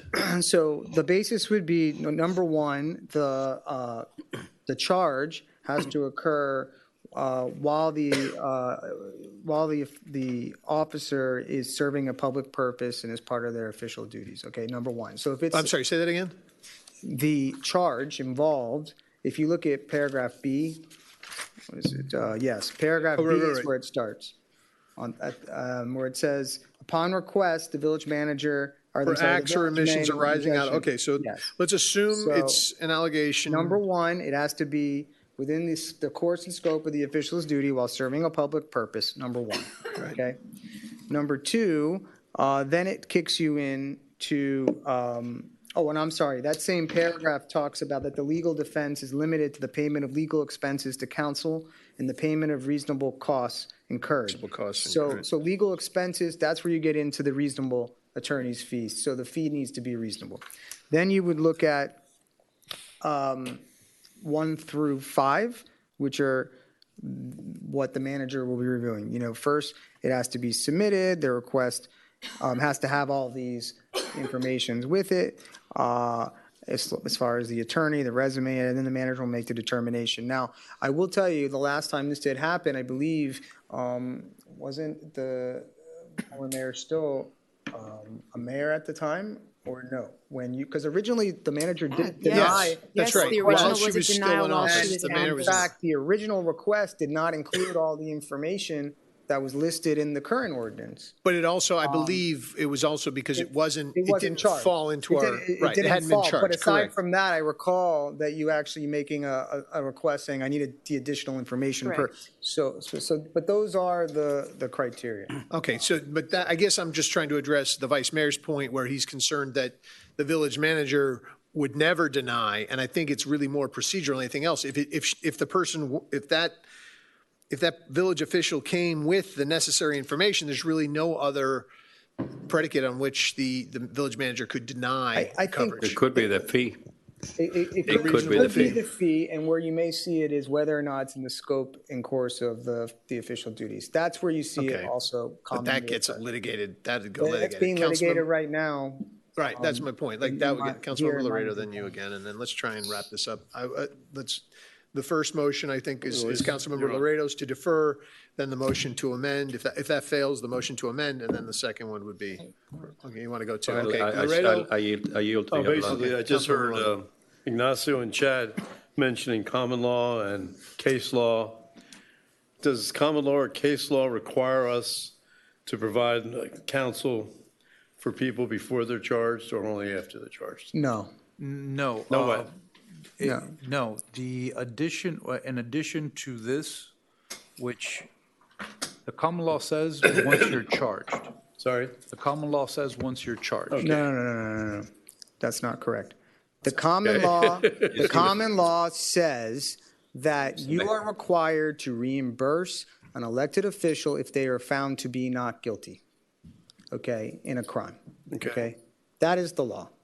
And all this does is move the time period, well, it does more than that, but what this does in part is move the time period in which that reimbursement would occur. So in other words, the official is coming to you at the outset, at the beginning of the litigation, as opposed to at the end, once that person's been found not guilty. Okay. So my question is this. Are we compelled, or just we want to be nice guys and spend village money to pay for legal counsel before people are charged? Is that necessary? No, and this ordinance says it leaves both options open at the discretion of the manager, I believe. And so the manager can say, we will reimburse you once you're acquitted, or we can pay for the defense starting now, and if you're found guilty, then you have to reimburse the village. But I'm talking about that before. That's what I'm asking. My question is, whatever the ethics people say, hey, you know what? She did it again. Allison always does these things, okay? But they haven't charged her yet. And she said, she hires Katie Defender. And Katie defends her. Of course, she's illegal. She's not a lawyer, but that's okay. So anyway. But I charge a lot. She plays one on TV. Do we have to pay Katie at that point in time? Or once she got charged for what she did, then she hires Katie, we pay for that time after that? So underneath the definition that's been amended in this ordinance, the word charge would include prior to that, if you're being simply investigated. So if somebody called me and said, hey, you know what? No. You forgot to do something, it might be a bad thing. And I said, hey, you know what, Luis, be my attorney, let's fight that thing. No, They haven't done actually, anything. no, a phone call, it does. It says The term charge shall mean the formal commencement of a civil or criminal proceeding against an official, including the initiation of an investigation preliminarily to any such proceeding. Actually, if I may, So- I believe the case law says that if acquitted, the defense costs for being investigated are reimbursable. So that definition was rewritten to track the case law. So you're saying that basically An we do have to investigation. pay for, And if you are under investigation and ultimately charges are not filed or you are acquitted, yes, I believe so. suppose your investigation are not filed. You didn't do anything wrong. They That happens all the time. So why would you have to hire an attorney? That's what happened to me. That's- and I that- didn't hire If you're an telling the attorney. truth, what do you have to hire an attorney for? Yeah, Well, that's what I understand. then if you I don't don't want to go understand, down, that's all. if you don't want to go that route, that's I'm asking a fine. question. It's not I want to go or not go. I'm asking why should we pay for somebody who's being investigated? You know, somebody said Ignacio did it again, blah, blah, blah. We better investigate Ignacio. You say, look, I didn't do anything, and you tell the truth. Why do you need an attorney to do that? Well, Councilmember London, let's just say that as an attorney, I have seen civil and criminal investigations where it doesn't end that quickly or that ideally. My question is, if somebody's investigating me, and they ask me questions, and I tell the truth, why do I need an attorney to do that? And you don't get charged. And I don't get charged. Innocent people are charged all the time and But I didn't found get innocent charged. later. No, I didn't get charged. I told the truth, I didn't get charged. Why do I have to pay an attorney? to do that? Because even though you may be innocent and even though you say the truth, Yeah. it has happened that if you misspeak during one of the interviews, you end up getting charged or you end up incriminating yourself without knowing it. Misspeak. But his point is still, his point, forgive me for interrupting, is let it be triggered then, Katie's still on. rather than before. Let it be triggered when you get charged. Well, it And I- can be. It can be. And the other That's- point is the reimbursement, Ed, it's, you and I have been in banking. You know, my first question with a loan is, it's the money on that side of the table, on this side of the table. Oh, they're going to reimburse us. Well, they don't have any money. So, you know, we have to also look after our taxpayers' money. I think, Mayor, that otherwise I have a sense that at least 2 or 3 of us may vote against, and that would be not a good thing, that perhaps defer until we can get, because basically the attorney and Segurola have been very deeply involved in this. And honestly, I haven't had the time or, you know. Well, we've But all we- been going through it, but I think. And I probably need more than anybody Petros- else, because I'll probably get charged or something, right? Everybody's, well, didn't they try, yeah. Councilmember Petros? All right, two things. First of all, Not so bad. I'd like to know from you, Chad, what we should have that would be consistent with law so that we, because Ignacio was saying that he thought that we would be potentially having some type of lawsuit if in fact we kept this the way it was before. So what does the law require us to do to protect elected officials? So the law does not require an ordinance, period. Just to take you guys back, the reason why the original code provision was there was because at the time, the case law had not caught up to the legal principle that ethics charges would be covered by this defense of elected officials. So cities at that time were adopting ordinances to provide for the reimbursement, to give their elected officials comfort. But underneath the case law. And that's when we put that's this when one we in the put books. this in, correct. Since that time, the courts have now caught up, and ethics charges are now covered under the defense legal principle. Underneath the case law, there's no requirement to have an ordinance. If one of you were charged and found to be not guilty, the village would be required to reimburse your fees, okay? Now, irrespective of having an ordinance or not, some communities, they don't have an ordinance and one of their members are charged.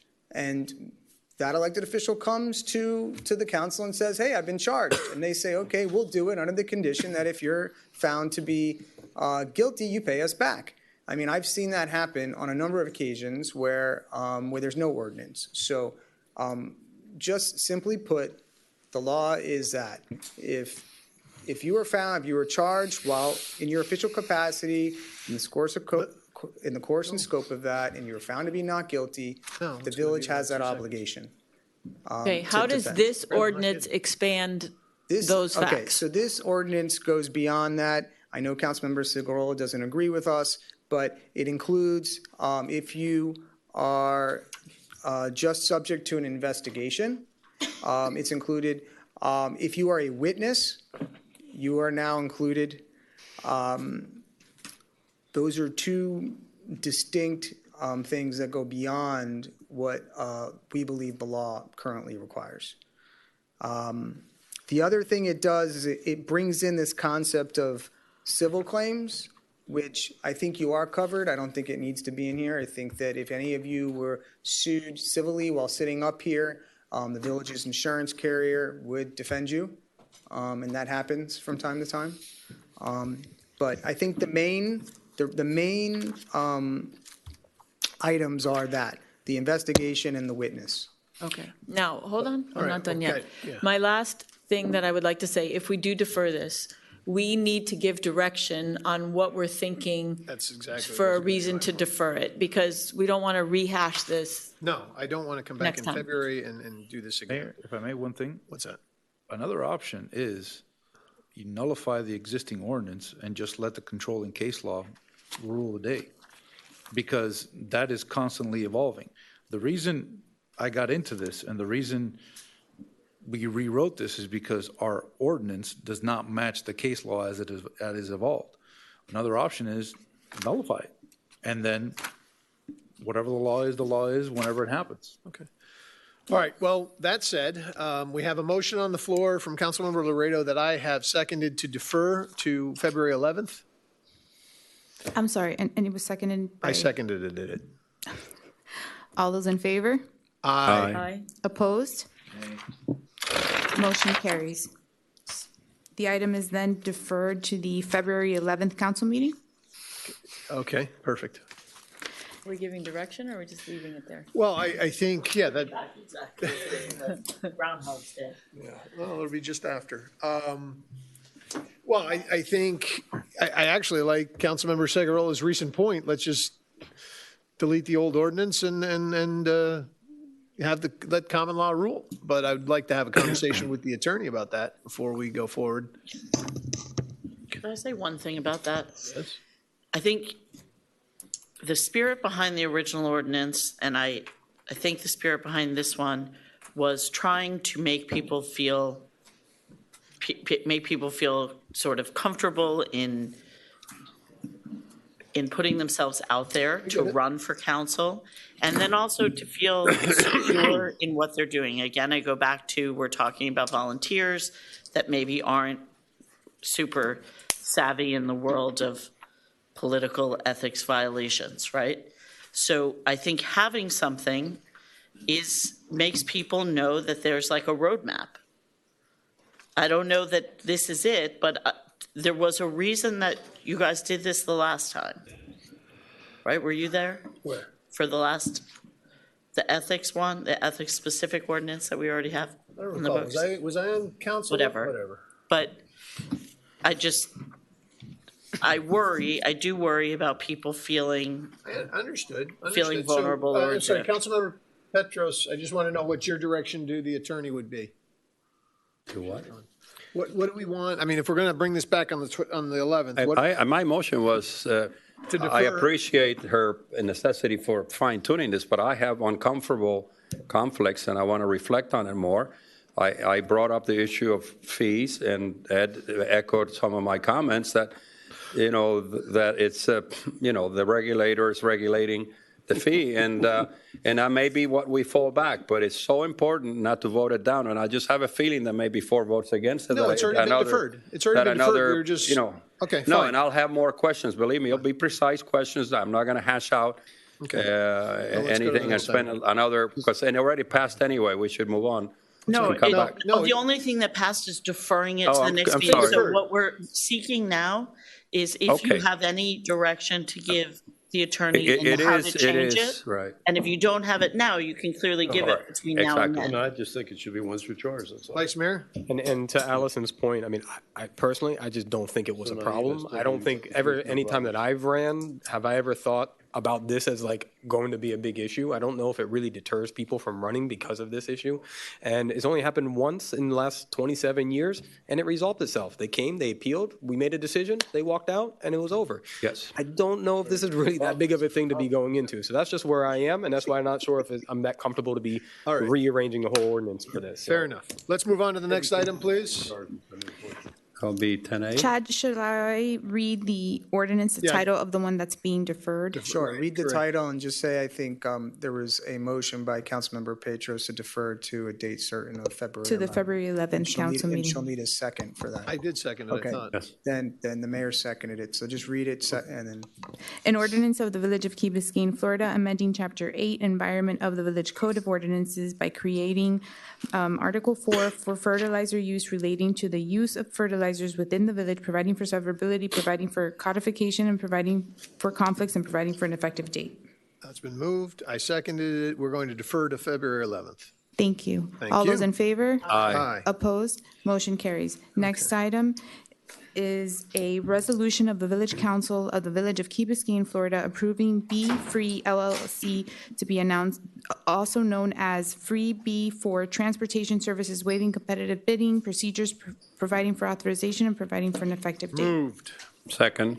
Okay, well, let's have a report from the manager first, and then we'll have our discussion. Thank you very much. So Freebie, the proper name of the entity is Be Free LLC, is the village's transit operator for the electric vehicles. We have been delivering this service through the Community Foundation since about 2016, I think, 2015, 2016. It's a very popular service. There's a circulator route, there's an on-demand route. We have some data about the ridership. As part of the agreement with the Community Foundation, the village was going to take over the contract. And so we have negotiated with the entity with an hourly rate. There is a base commitment on each vehicle of 70 hours. And then there's an hourly rate should we wish to enhance the level of service to either provide for special events or to be able to, like the boat show, which we're doing the shuttle service. So there are opportunities there. I also found in being out in the community that some residents who use Freebie often are a little bit concerned with the wait times they're experiencing. So I felt that having the flexibility within the agreement would be in the best interest of the village. What we're proposing is a 3-year agreement with 2 one-year options to renew. And we have included some benchmarking against other municipalities that have the service, demonstrating that the rate that we have is the lowest hourly rate. So we're appreciative of that. And we can take any questions. And Michael? Councilmember London. Why don't we have competitive bidding? Why are we just going with freebie? yeah, Anybody so else provide these services? there is competition, especially more so now than there was when this originated. So we weighed the cost and the prioritization of this over other services that we're trying to deliver and other programs that we're trying to implement. So given that this service has been with us for some time and the pricing I think is reasonable. In particular, there are some private academic institutions that have done some work in the village that I was really interested in, and I still am interested in. But in the spirit of advancing the foundation's concern with regard to this, they had been under a month, their previous contract had already expired, so they're under a month-to-month arrangement, and they have not yet executed their agreement with us. And I wanted. So what's the answer to his question? Why you didn't go to bid? I mean, sorry to interrupt you, just that you feel that you have an embedded advantage for some provider that has been here before, and that your informal review of the market gives you that we're in the marketplace and so We're in the marketplace, as well as, I think, competing priorities. If it is a priority of the council to competitively bid this service, I agree we can do it, but there has been a lot of pressure on the staff to sort of move some of the more priority projects. In the briefings that I had, and I don't think we had the opportunity of a briefing this time around. Might be this week. I didn't invite you. Okay, let's, But no, your point taken. I'm not crazy about the idea that it's a waiver, and that came up in the briefings with some of the other members. If this is a priority to the council, and I don't think it would necessarily be a big cost savings, but if we wanted to go to market, yes, there is competition, and we would happily receive that direction if it's a So priority. what do we do in the interim? Continue. She's answered my question. Go ahead, Councilmember. My question is that I think as you know, each time I talk about competitive bidding, and council has to realize tonight, they looked at the demolition. You had two at 40-some thousand and one at 24,000. You would have first got the two at 40, say, my God, that must be the market. But all of a sudden, you got something at 24. We think $23 is a good price, and it might be the best price, but you won't know unless you From bid this it out. vendor, right, other You vendors. won't know unless you bid it out. We should bid out everything. That's my objection to this one. It's the next item. The third item is proprietary, so you can't bid it. Right, I there's a understand that. patent. But these two items should be bid out, and everything should be bid out. Not only this, we have the same people cleaning the places. We have all these things we don't do a damn thing about year after year after year. We have no idea if we're buying properly or not buying properly. Okay. And that's why I want That's a fair competitive point. bidding for everything we do. Let me That's ask you- feasible. Let me ask you this. Will these services remain, or would we lose freebie while we're putting this out to competitive bid? You could award a shorter term and continue providing the services. And when is the contract Do it through? month to month, like you're doing it. Right, well, that's my We question. can terminate without cause within 30 days You take notice. it. I'm going to read No, this. no. So we could do this, and then, so we can lock this in, and then if we want to terminate in 30, we do 30 days notice? Uh-huh. Okay. Without cause. Councilmember Laredo? Yes, I was going to ask a few other questions, but it's a 3-year was the issue that was struck to me, and particularly where you lock in the service, you lock in the number of equipment for 3 years, as I read it. And but I mean, Madam Manager, it's a compelling argument he's made, and we don't follow up enough with the sense of the commission, council, but I remember that he brought that up, and I think we might have actually passed a motion that we bid out everything as a matter of efficient management and fairness. And we keep making exceptions. Each case has an exception, but the bottom line is we don't. Well, but to your point and to Councilmember London's, I don't think by approving this and moving forward, we can then still bid it out, because then we Right, can no, shut I'm down. just saying, I So- wanted to emphasize, it's not so much an objection to this particular, but that he has been steadfast about that, and I think that's a sound. I don't disagree with you. So my advice would be I agree. I don't like the idea that we had so many waivers, but we also have to recognize that if we want to continue to deliver But this is big money. services, this is big money. This is big money. Councilmember That is true. Petros? I would say, and I agree with everything, and I told you this in our briefing about the waivers.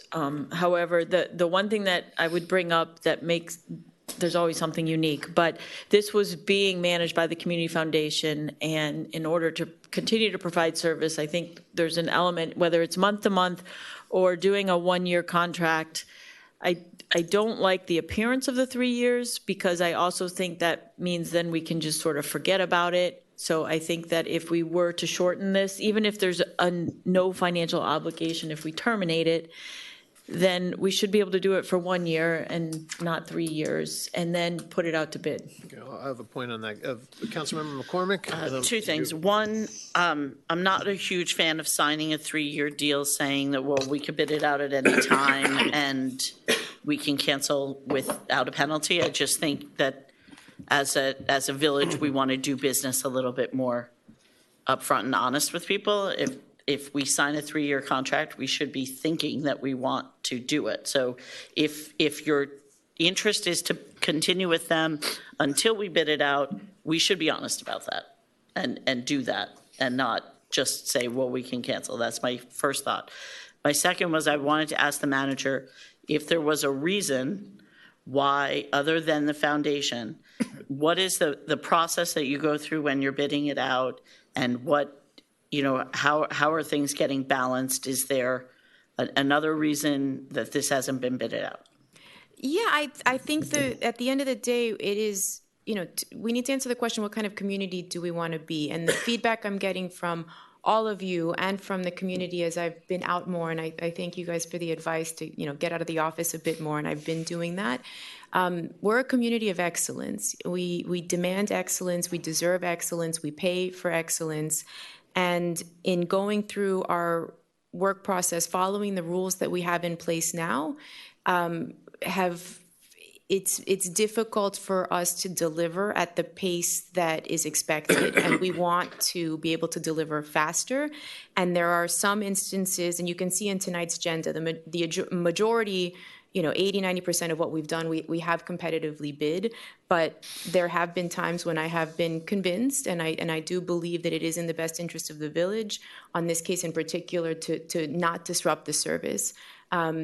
So I think we can absolutely put it out, but there are competing priorities. So we go back to kind of the solicitations, log. We have the continuing. We have. May I interrupt you? Councilmember Laredo, I'm sorry, you got to be back in line. I got to put you in line.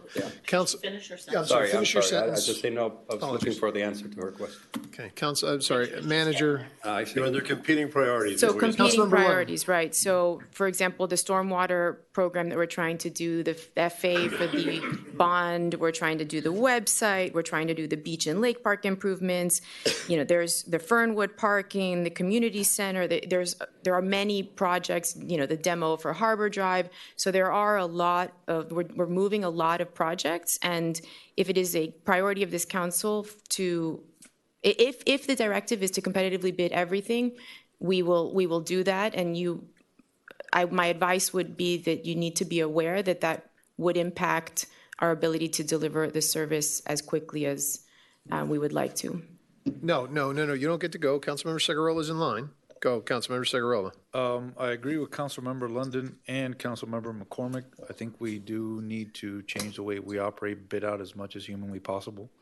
I agree with Councilmember McCormick in that we have to be honest with these people. We can't enter a 3-year agreement, especially, in this public forum. We're going to start losing credibility that our contracts are worthless. I guess my question is, I'm in favor for continuing the services until it gets bidded out. We have the option of a shorter term, I guess, try to negotiate for that, or we have the option of trying to do a month-to-month. Madam Manager, what do you think what would be the best way to proceed with the goal of bidding this out as soon as possible, in your opinion? I mean, we'd have to speak with the vendor to see if is Jason here? They're not here. We'd have to see if the vendor is willing to do a month by month. So what we can do, we could go back to the vendor and see if they're willing to do that and under what terms. And then with regard to how quickly we could put it out, if, it depends on the priority for you. And I would say that the beach nourishment, I think that the stormwater improvements, the harbor property, I think there are other projects that are more impactful to the community. But you set policy and priorities, so. Given all those other priorities, what do you think is the realistic time frame for the council to expect this to be able to be bid out? I think what's fair for the vendor and for the village and the time commitment on staff, I would say maybe a 1-year agreement is, respectable to the vendor where we commit. I think that's a reasonable commitment. I hope that they would honor the pricing. If we do a 1 year, we'd have to go back to them. And then we would be able to go through the process and bring back after competitively bidding within that time frame. Councilmember London. Andrea, somehow or other, listening to you are making this equivalent to all these other major projects. To me, when you bid something out, there's 2 major things you have to know. One is, what do you want? You already know what you want. You want a number of cars, you want a number of hours, you want circulation.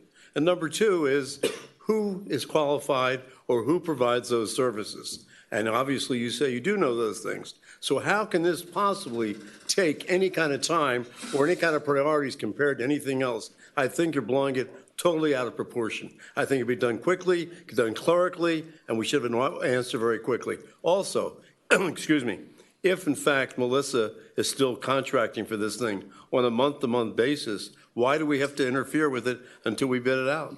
So why can't they just keep doing it? The foundation hasn't signed their agreement with the village yet. because they're waiting for this to happen. Excuse me, they haven't signed, what does that stop them from continuing to do this thing on a month-to-month basis? Even though they didn't sign a contract with us? Anything? No, Okay. So what's the pressure to do it? the Rather than council bid it out resolved. and get competitive bidding? I'm happy to go out for competitive bidding. As I said, there are other providers that I believe might provide innovative solutions to the village. And if that's the will of the council, we can go that way. I don't need to restate what I've said. Okay, anybody else? Councilmember Petros? Can I make a motion to try to come back with a one-year agreement that would then allow competitive bidding after the year is over? Because I also think there's value in getting this from the foundation to the village, because that's been talked about for many years, and that's not going to happen unless we What's have the an value agreement. of doing that? But why don't we do month to month? What's the value? If we can do month to month, that's fine So too. they're doing month to month, no, why said rock the continue. boat, just keep doing it till we. Well, it would be month Bid to it month out. with the foundation, not with the village. Okay. Right now- Is that okay with the foundation? Yeah, well, is that okay with the council? So right now, there was a resolution that Okay is it okay with the foundation? I think we've had issues with the foundation of late. their so desire, that's my question. their desire is to have this done. Gone. They want, right. Okay, what I would like to do, yeah, I'll reach out to okay, I think we can get them to hold off for a little while. I think let's get this out to a competitive bid as soon as possible. I think you've got consensus of council. That's Okay. what we want to see done. We want to see it done ASAP. Yeah. So let's get this turned around as quickly as possible. Let's get an RFP. What's the meeting after February 11th? Fine. March 10th. March 10th. That's a month and a half? Plenty of time. Sacrifice the workforce analysis, we'll sacrifice everything else that we've already have in the works. We know what we want, we know who to do it on, I mean. Yes, Oh, but there are, man.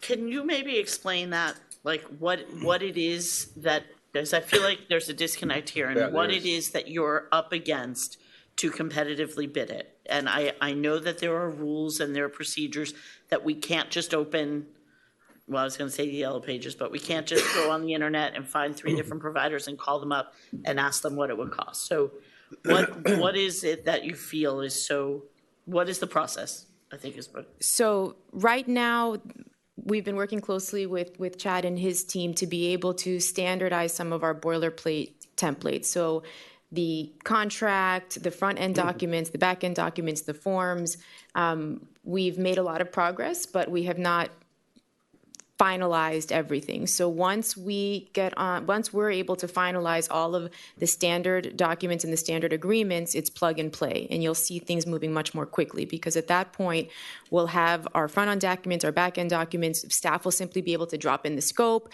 define the minimum quals, the eval criteria, and things will move more quickly. As we've gone through these processes, there have been different issues that have come up, either through council members that have pointed issues out, through members of the community, through boards, where some of the documentation and things that we've been using are being looked at, and we're trying to come to an agreement where legal feels comfortable that the village is protected, and where operationally we on the staff side have the ability and the teeth and the operating provisions and the performance standards within an agreement to really be able to deliver the best service, hold the vendor accountable, and hold staff accountable. Don't we already have an agreement right here for professional services? This is a professional services agreement. I will say that as of today, the vendor is still concerned with many of the provisions in the agreement and has not. Why? I was the attorney for the foundation when we did the original. No, not the I was foundation. not on council, so let's just be clear about that. I don't want to be thrown any. But go ahead No, and get her it's on the the record. yeah. freebie. My point freebie is- takes issue with the force majeure provision, the insurance, the termination, the trade Why? secrets. When did this happen?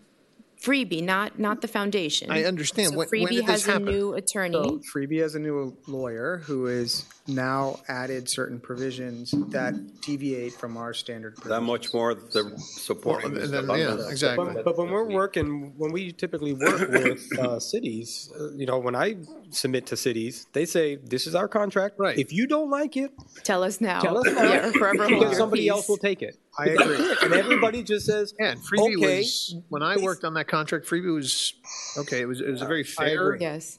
So I don't think that we should allow them to start changing. We just say, Correct. what, we'll find somebody else.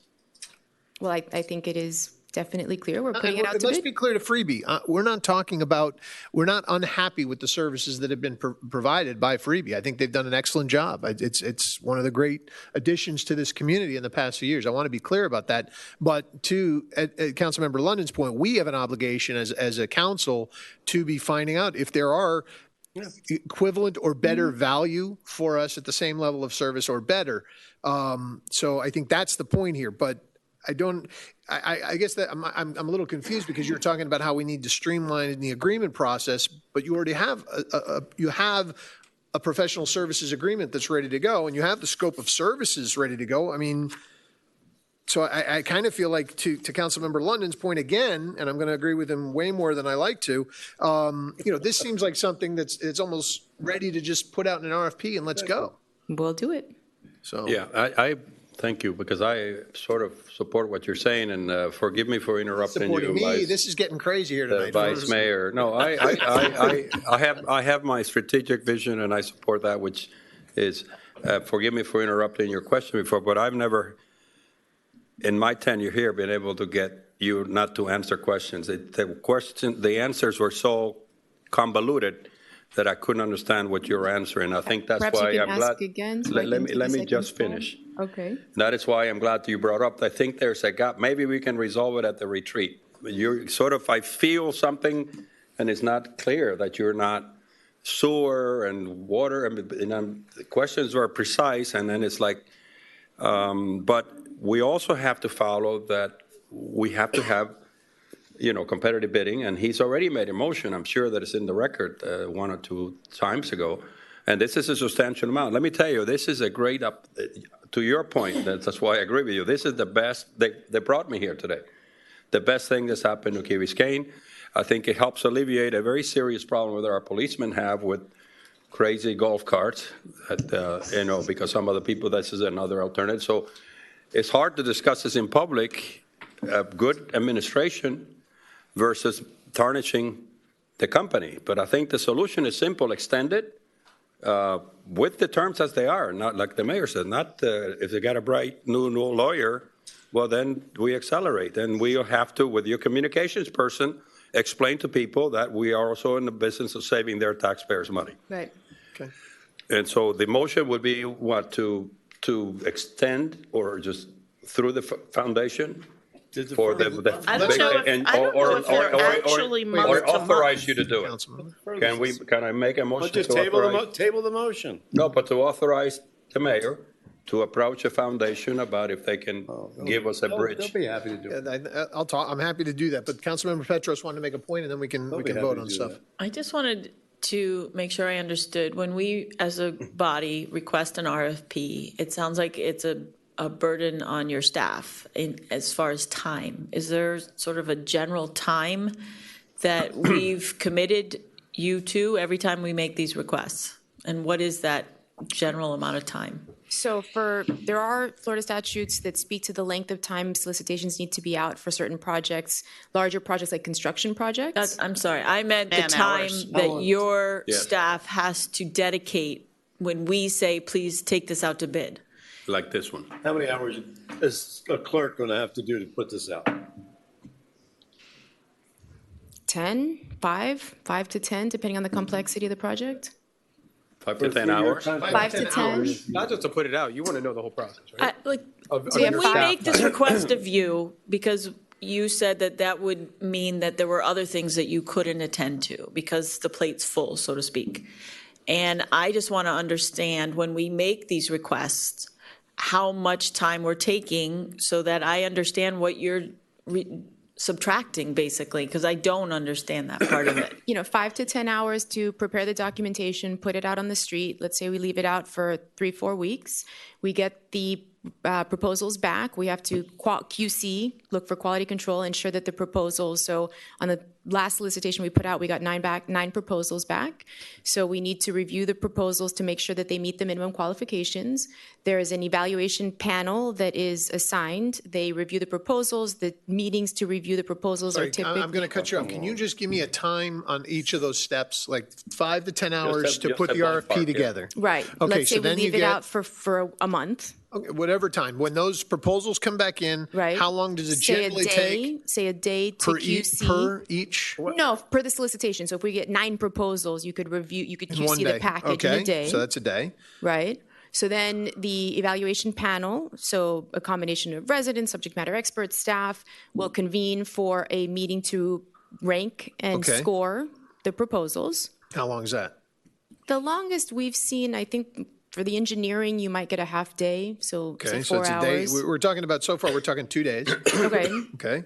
So then after we get the, so then the panel will make a recommendation. So say, 3 hours to write up the process, the memo, what they worked on. And then we will write the recommendation to council. So put that together as another day. So you can And no say, negotiating terms, right?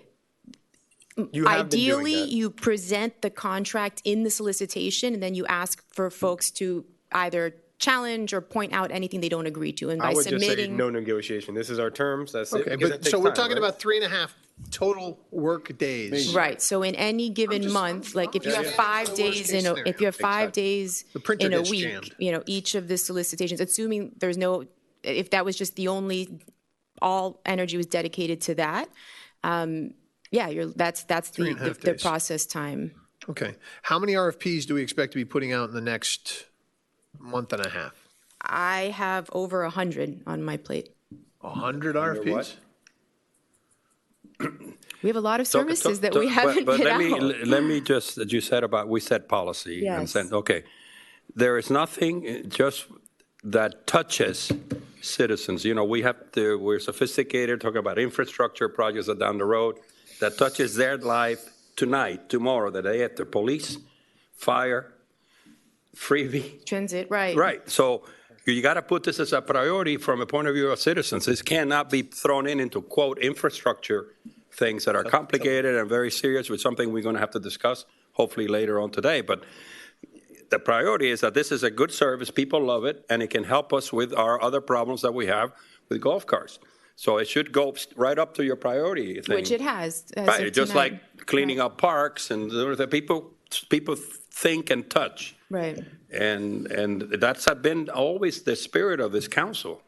The other, I'm just saying constructively. No, I thank you. I thank that, you. and it's a significant amount. So I think that Can I? if we just move in the way that One you last suggest. question, just as a follow-up. If you could, because I would have had no idea that we've burdened you with 100 RFPs, and if you could just. Not everyone's an RFP, but there's there are solicitations that are needed. So if you could 100? just provide us with a list. Sure. So that we have a knowledge of basically what we've laid on your lap. Sure. In an email. Yes. And may I add, because this is an issue I was going to bring up at the manager's report, you need to come back to us, or I'm ready to do it today because I've done my homework, to amend the delegated authority. It really is not in the best interest of good management and efficient management for me to be sitting and all these other volunteers about a $10,000 contract. I'm Right. sorry. I'm used to other type of management. And, you respond to us and your directors of department, but it should be, I understand we're frozen from the day we were founded, from the first council meeting that I was in.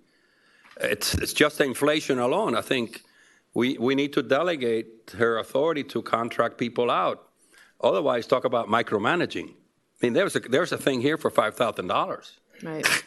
I mean, we need to get home a little earlier.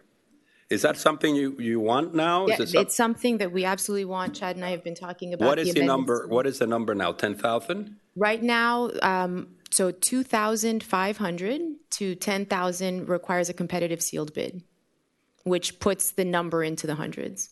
Think about it. Any vendor we spend between 2,500 and 10,000. Well, that explains your 100. Exactly. Well, then you got to come to us with solutions. not problems. Come back. But listen, just don't make I'm butt in for sorry, a minute. Ed. When you're looking at $10,000 items or $8,000 items, they're usually very common and very simple items that many people supply. So I have no problem with her giving it out without coming to us, but there's no reason why she can't have a clerk or an assistant go ahead and call 3 people and get prices. That's all. No. Not to come back to us with it, But just do it that way. Ed, That's you all. and I know that's good management. I mean, it brings Without insult to it to even bring it up. The point is the delegated authority for her Hold to on, make hold on. that. The threshold he's What is speaking to. What is the requirement for us to go to a formal RFP? Is there a dollar limit? Is there anything we have to do? 10,000, over 10. Is that by our By our ordinance. But there's nothing law-wise? No. So in other We need words, to amend our ordinance. so in other words, if we've had that at $50,000, for argument's sake, or whatever number, so then Andrea could go get 4 or 5 people or 3 people, get prices like most contractors do, say, hey, here's the best deal, and we do it, Right. rather than wasting all this time with all this crap. That's fine. Correct. All right, so I you- will say Definitely. there are some state laws on amounts, but they're for much bigger. Okay, so. Okay. So right now, we're at 10,000. I move it to, make a motion to Can- 25. Why- There's a why- why motion they on the- go there's a 25? motion. Go to 25. Allison, you need to say something? 25,000, yeah? Hold on, I Allison, put go this ahead. back Mine was as a on freebie, discussion but, item. It's on freebie? yeah, but if he's making a motion, Oh, okay, you want to let the motion go then? Sure. Okay, Can we- what's the motion on the table now? Chad, can we do this right now? No, we will bring back, and if the motion is to amend the procurement ordinance to increase it to 25,000, I don't know if that was the number. Yeah, Then we would bring back an ordinance just striking 10 and putting 25. Fine. That's Should the- we Okay, be but is that discussing what that we should be right now? doing? Yeah, for You this can topic? do it discuss freebie. it, you can direct us, and we'll bring back, it's not dispositive. Okay, but what should we do with the freebie resolution? I Are we think for the tabling it, freebie, or- I think on the freebie, you can just table the item. I think that the manager, and I don't think you have to Knows what take to any do. action per se. I think the manager has a good idea that you want to bid out Can I this ask- contract, and I think there's a conversation to go back to the foundation to make sure that the service is not interrupted. And I think that, you know, at least we have a good idea. I'm sorry. can I ask a question about service being interrupted?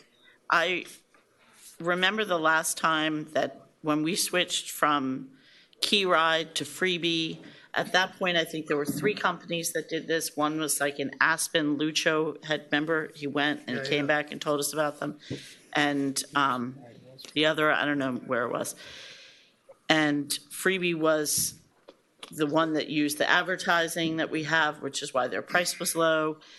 It's been managed by the foundation. It's been successful. I don't have an issue with competitive bidding. My issue is that having sat up here now for over 3 years, I have watched vendors get sort of tossed around from comments made up here.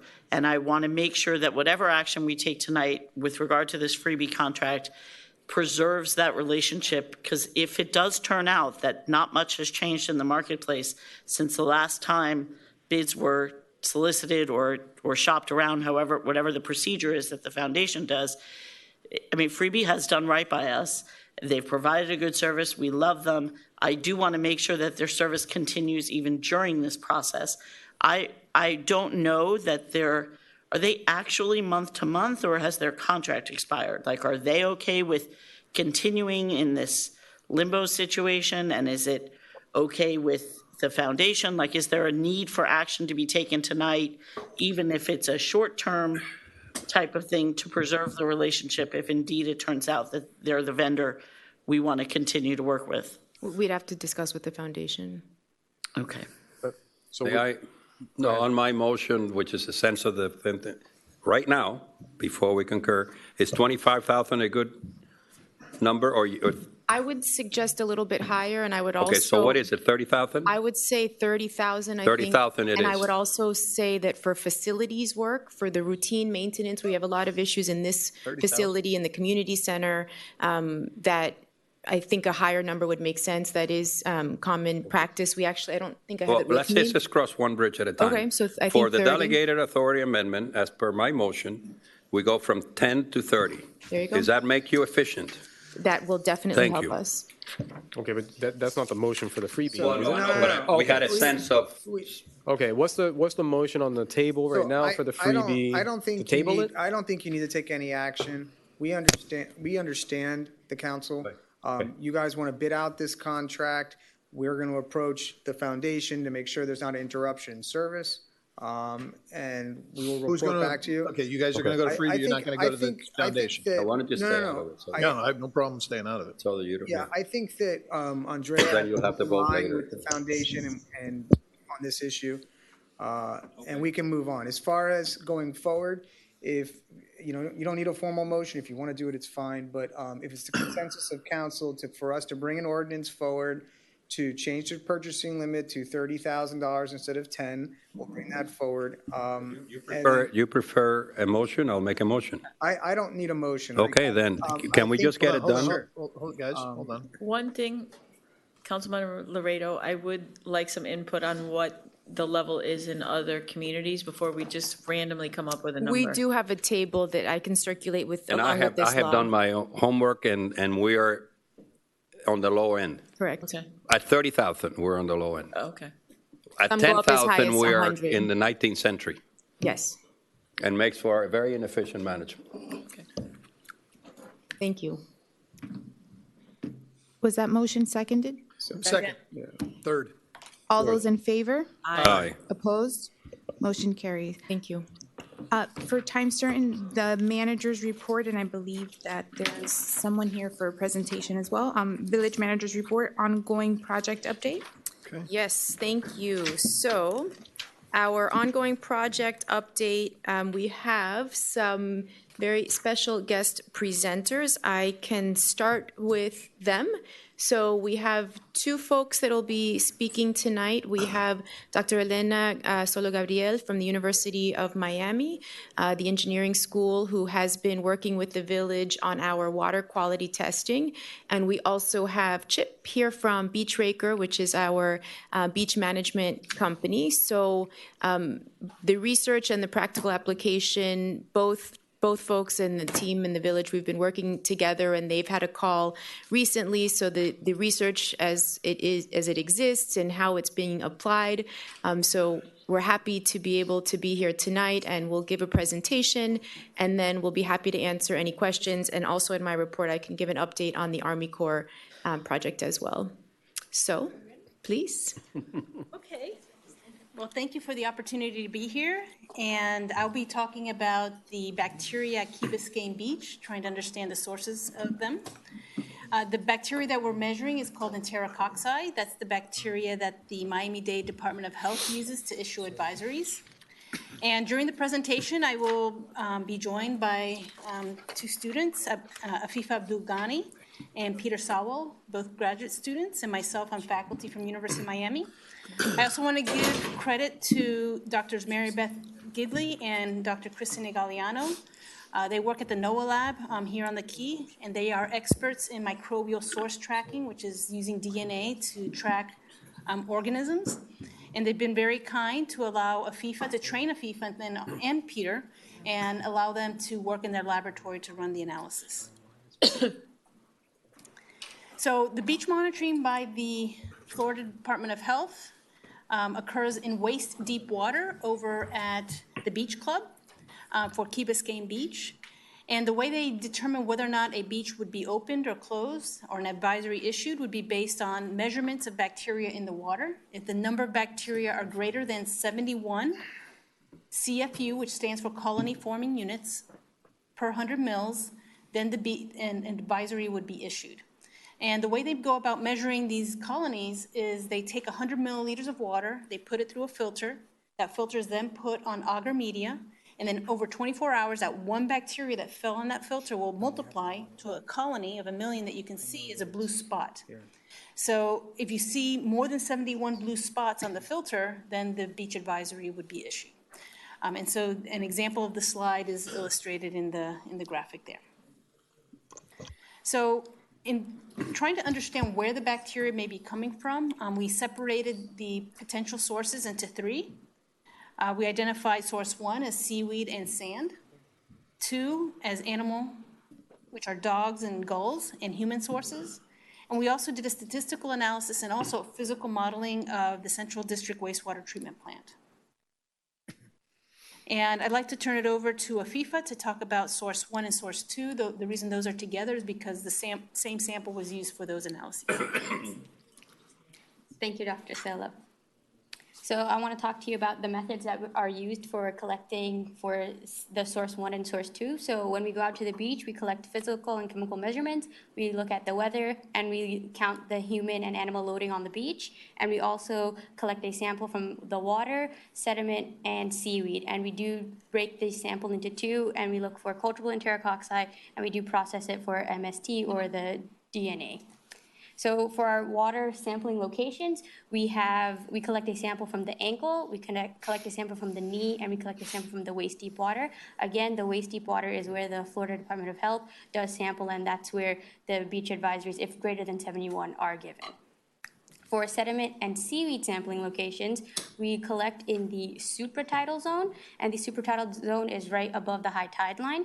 We look at the intertidal zone, which is located in the ankle deep water, and the subtidal zone, which is located in the knee deep water, right under where you would collect the sample. And we also look at the seaweed, so every time we go out to the beach, we collect a seaweed sample as well. And because Key Biscayne does integrate their sand and seaweed, whenever we go out and we see the integrated sand, we do collect a integrated seaweed and sand sample. So as Dr. Solo mentioned before, we collect the water, sediment, and the seaweed samples, and we break it up into two different sets. So we look at culturable, and we look at the DNA using qPCR and MST. I want to point out for microbial source tracking, or MST, we are looking at two human markers. We're looking for dog and we're looking for gull. And again, MST is looking for anything that's dead or alive. And whereas culturable method is what the Florida Department of Health uses, and it's what's used for issuing the advisories if greater than 71. So here you can see that there's a box and whisker plot. You can see that this is the results for the bacteria by culture, and the dark X's represent the averages, and the whiskers or the lines extending from the boxes represent the 90th and the 95th percentile, or the range that the data spanned over, and the box itself look at the 25th and the 75th percentile. And the little gray X's at the top represent the outliers within each sample. And you can see that none of the samples have exceeded the threshold of the 70 or 71 CFU per 100 mil. And again, it is very sporadic, and there is no, in the waist deep, there hasn't had that exceedance for the beach advisory. And as mentioned before, we did use the DNA method, or MST. So looking at that, we looked at enteric oxide, general enteric oxide, as a source. And what this general enteric oxide, again, measures the... Sorry, I just had a quick question, because you said nothing reached the 70, but the seaweed...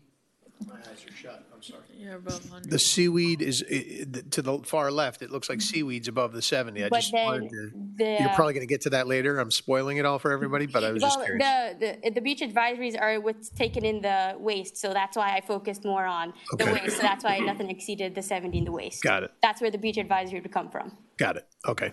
'Cause you don't use seaweed to get the beach advisories. So again, looking at this graph, you can see that, again, the qPCR, or the MST that's used, does look at dead and live bacteria.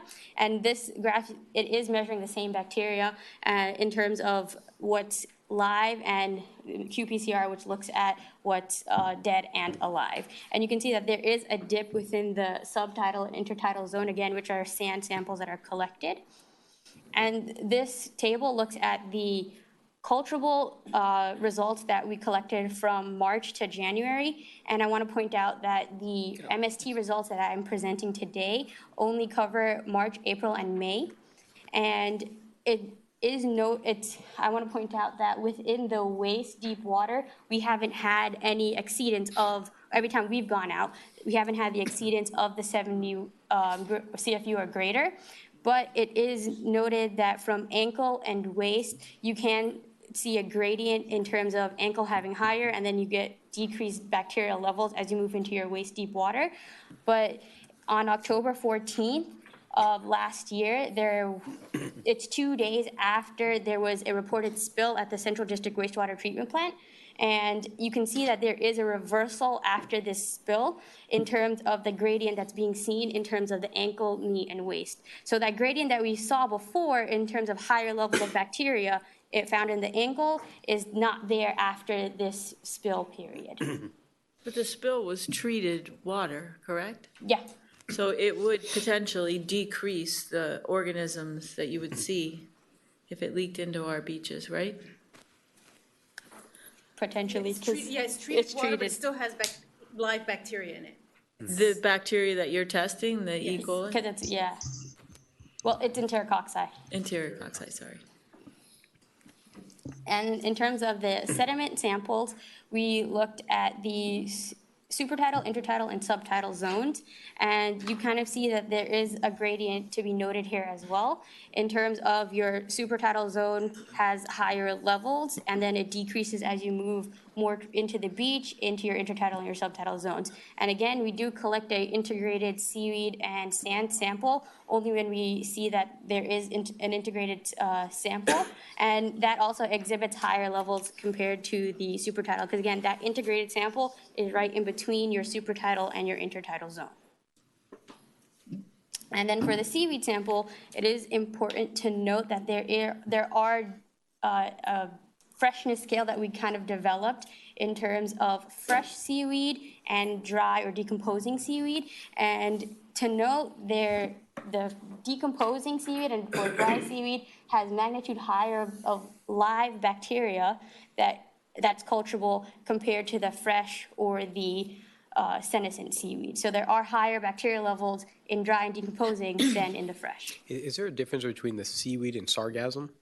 So what we collected were 3 different species. So we did collect sargassum, we collected something called Laurentia complex, and manatee grass or turtle grass is what the 3 seaweed types that we came across. Because sargassum is a live organism, right? Where it's alive while it's floating, where the other ones are broken off from the bottom, or some like plant. seagrass versus Like seagrass. yeah. Okay. Did you look at the difference of those 3 different types of seaweed to see if one had appreciably higher concentrations than the other So- 2? Or Well, 3? whenever we go out to the beach and whatever's there is what we collect. So if, let's say from March to August, there was significant, consistent sargassum, but then there's that switch in September to now. So that we don't see sargassum as much as we've been seeing the other type of. Got it. That's why you have the 3 columns up there. So just to be clear, this sargassum, these are the 202. This is the CFUs or whatever we were talking about. So this CFUs. would be well over the 71. If this was used for. Correct. setting Yeah. beach Right. measures. But okay. So this is going to be the question that I'm going to ask, and you may or may not. But everybody talks. Enterococci is supposed to be from the intestines of mammals, correct? Marine mammals. So. What have you formed a hypothesis about why it's building up so much in this sargassum and the seagrasses? So. I'm ruining the surprise again for everybody. I'm sorry. I'm really bad about stories. You're jumping ahead, Michael. Don't. You're jumping ahead. So now I'll talk All right. about the human and animal sources found on the beach. As mentioned before, we did look at MST and we did test 2 human markers. We tested HUM-M2 and HF183, which are found in the intestines of humans. So when looking at the samples that we've collected and looking at these different sources, you can see that it's very sporadic and you can't really pinpoint where each sample is, I guess, the source is coming from. Because in the knee, you have a spike in the human M2, but then in the seaweed, you have the spike in the HF183. Again, these are both human sources, so there isn't any consistency. You can see that there's a stark difference, and they don't match up in terms of the bacteria levels that are found there. Any idea why? Because this is only 3 months of data. So Okay. when we process the other 9 months of data, then we may see a pattern. But this is only for March, April, and May. Got it. And we also looked at gull as being a source of this bacteria. And you can see that the highest level is in the intertidal, between the intertidal and the ankle zone. And again, that's where birds like to hang out, and that's where they spend most of their time. So that's where there is their spike. But again, it's it's sporadic and it's not consistent over time. I mean, it's consistent over time, but it's not of a significant level to say that. There's not a lot of birds pooping Yeah, in that area. Okay. Exactly. And then dogs, it's lower than everything else, so it's not coming from dogs. So you can see that it is a decrease in the bacteria levels that are found. Yeah. And then now I'd like to pass it over to Peter. Can I ask you, are you coming back? Can we ask yeah, questions later? questions at All the right. end. All right, just making sure. Hi. So the third source we investigated was the outfall at the waste treatment plant. So our objectives here were to evaluate statistical correlations between the concentrations at the outfall and at the beach. And our second one was to apply a model of dilution and decay to see whether, high concentrations at the outfall actually can in fact affect the beach water quality. And here this figure is more or less what the outfall looks like. It's a vertical diffuser with 5 ports. The light blue shading is the wastewater, which has a density that differs from the ambient ocean water. There's a current, an ocean current, which affects transport of the bacteria and the wastewater. And Is it more dense or less dense relative to the ocean water? I think it's yeah. So it's less dense. Go floats. Look, see you guys paid attention to physics. I'm proud of you. So we concluded that there aren't any environmentally meaningful correlations between the two sites, the beach and the outfall. So So wait, to be clear, this is a big point for our folks, okay? Yeah. You got to let's focus on this one. Don't just walk over Sure, this no, one. no. So what you're saying essentially for those lay people who go to the beach is it's not the outfall that's pooping in the water. not the outfall. Okay. And I wanted that on the this record. table- Annalee, did you get that? Yeah. All right, just making sure. This table is evidence of that. So on the right-hand side, you see the historical maximums for fecal coliform at the outfall. So 200,000 CFUs per 100 mils is particularly high, but notice that the corresponding concentrations at the beach are pretty much negligible. There's one sample. There's one at 600, but our model shows us that the corresponding concentration at the outfall wouldn't produce that concentration at the beach. So we think it must have been caused by something else. Is there a big difference between the processed sewage from the sewer plant and the unevaporated liquid from a septic system as far as bacteria? Well, the outfall water is treated, so the standard is to have. But I understand, but there's a treatment, what's an anaerobic treatment in a septic tank also. So when the fluid comes out through a drain field, how does that relate to what comes out of a sewer plant? I would expect it to be higher. It will because be there's no- higher. There's no disinfection. Can you at a get on waste- the it's a speaker? wastewater Can you plant. get on the mic? So yeah, because people want to I hear would, it. I would expect it to be higher because there is Coming no- out of the septic. Out of the septic, because there is no disinfection. The wastewater treatment plant adds chlorine as one of its last steps before it discharges the sewage, so it kills off some of the bacteria before they release it. So therefore, if it has a higher content and then it goes into the street or everywhere else, and it could possibly be running into the beaches, is that possible? Well, the Or septic tanks. not where we go in the Yeah. storm sewer system and go out in the outfalls into the bay? Well, septic tanks have a tank, and then from the tank, it overflows into a drain field that's underground. Theoretically. And- Yeah. and I'm then it- talking about the when the water table rises or when the ground is saturated and it's not evaporated, whole principle, it's evaporation of the sun. So now we don't have that. Now that particular effluent, or whatever you want to call it, then goes into the street or somewhere else. It could affect, yes, So the that water really body. shouldn't affect the beach though, should it? Because it should be going to the storm sewer system rather than any way of getting to the beaches. I'm just. Have you looked at that? I'm I just guess would be thinking the out first loud, question. that's all. Yeah, I mean, usually, the way they typically think about septic tanks is rivers going through cities, and then you have septic tanks, the groundwater from the river, the river receives the groundwater. Yeah. And so you have, the septic tanks contaminate the groundwater, and then Right. that's seen in the river. We don't have too many rivers here. Keep it So, safe. so I don't know where it would Well, I'm just would thinking, end up. then when we're talking about what I'm saying is if that would then go into the, excuse me, into the storm sewer system, which would then wound up If the going into the septic tank is close outflows, enough, yes. outflows. Yes. What is, I guess, let me chop his question down, if you don't mind, Ed. What is the possibility that our septic systems, the remaining ones on our island, are the ones Thank you. leaching out onto the beach? This is why I'm the lawyer and you're the developer. Based on the data that we're seeing, we don't think it's the septic tanks. Okay, thank you. That's That's my whole question. it's $3.65 an hour, Ed. Yes. Unfortunately, I wish. Sorry, continue. So here's some results from the theoretical simulation from our model. So we concluded that given the entire period of record for fecal coliforms, the statistics tell us that maybe once every 22 years, a beach exceedance will be caused by the outfall. So that doesn't account for the frequency of exceedances you see now. So this red line is what constitutes a beach exceedance for fecal coliform. That's around 400 CFUs per 100 mil. And the x-axis is the outfall concentration. So here the relationship is what outfall concentration causes what concentration at the beach. How much do you need coming out of the tube to poop on the beach?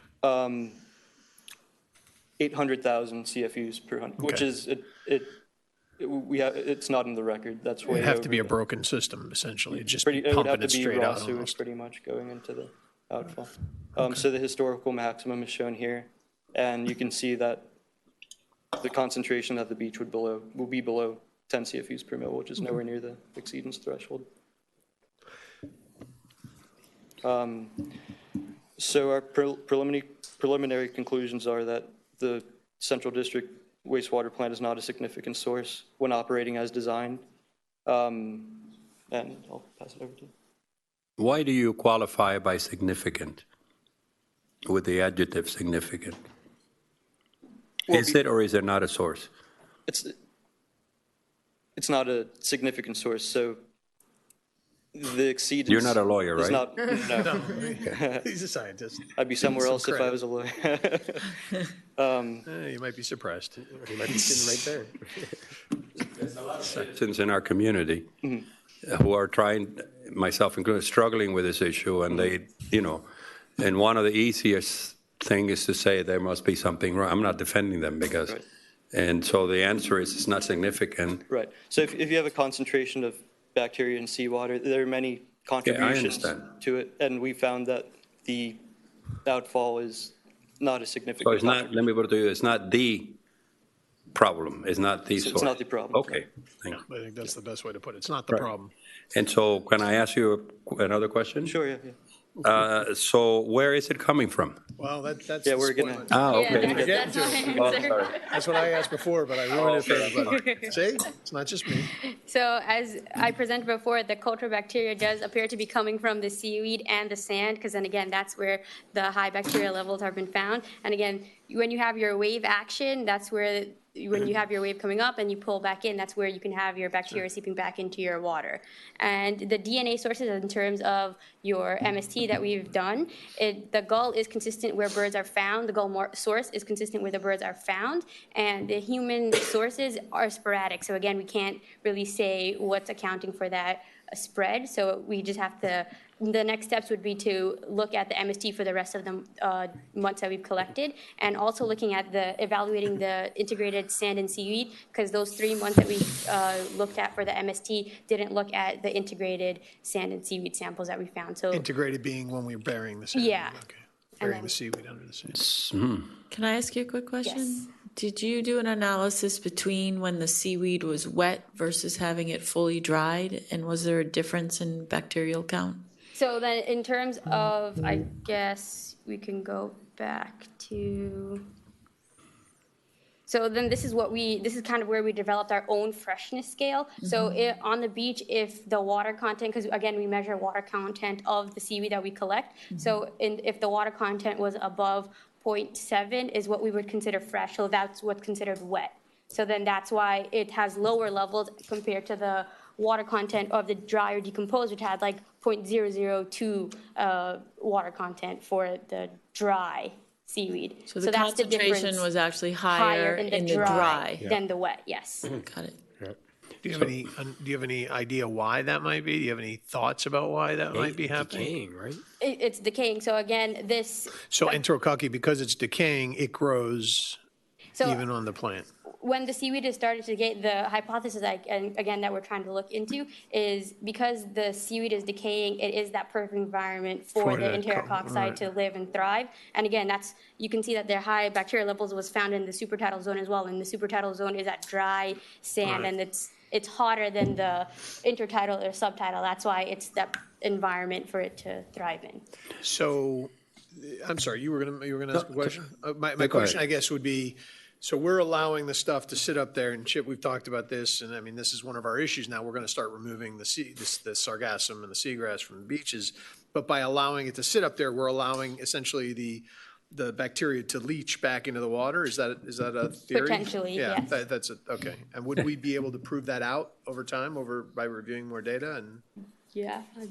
I mean, Yeah, we've been talking about how to prove Yeah. it, That's which would the require question. that we bring the sample back to the lab and then grow it, actually controlled in the laboratory. Okay. And see if we can get it to grow. Potential. How do we do that? Councilmember Laredo? No, I love it. Significant and potential. Quality. So to make sure I understand this, it is not the sewer plant, and it is not Ed London's dogs and his human friends. It's not the seagulls. So,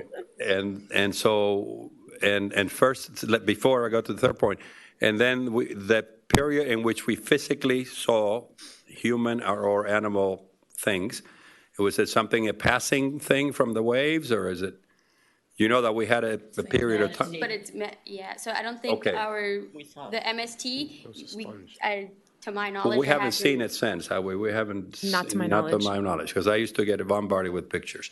Yeah, And so same what, do you picture. have a solution for us, or a recommendation, non-binding? I know that you're consultants, but what? They're scientists. Oh, you already got the No, I'm the just, solution? Are you comfortable with the administration? May I with ask one breaking other up? question? Heat, is heat a factor? Heat in Does terms- it intensify the growth if it's Yes. hotter? What time, well, at what temperature do they grow? They grow at 41.5 Celsius. Celsius. Yeah, and probably- that's the temperature we find in the. Which is what, 90 the something? supertidal zone. Yeah, the ideal temperature in the incubator that we grow them is 41.5. Yeah. And do they grow better and darker than lighter? So when you Yes. bury them and they're hot, it makes them grow even stronger. sorry, what's 41.5? That's About 90 something. 90 something degrees? 41. Oh, because the sand heats and it remains and it maintains the, yeah, okay. that makes But sense. Grow inside of us, so it's 98, I guess we're at 98.6. It'll be 105.8. Body temperature. Okay, you're showing off now. You know, how about, so where are we Who's now? going to check him? Has anybody please got a calculator? Check him out. Oh, First it's of all, about 90. I've lived in none of them. I think what we found, we believe is that, in particular during the March through October period, the source was the shoreline. So the sand and the seaweed was the source. Even though it didn't go beyond the 70 for the advisories, what was there appears to come from the sand and the seaweed. because those advisories were being taken in the knee-deep water. So if they had actually monitored the beaches, they may have closed them much more frequently. Is that potentially accurate? Water's fine. I'll speak like you. Yeah, they measured in the waist-deep water, that's where they. Waist-deep. Yes.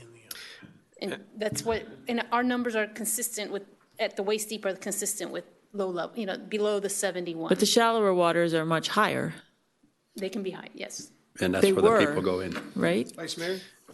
I was just going to say that our plan to remove the seaweed is basically the solution here, because we're not going to bury this anymore.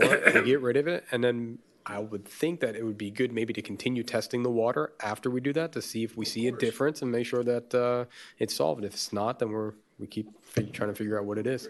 Mr. Mayor, then our challenge is to test our new communications, because this is an area where we have to translate all of this into plain English. Right.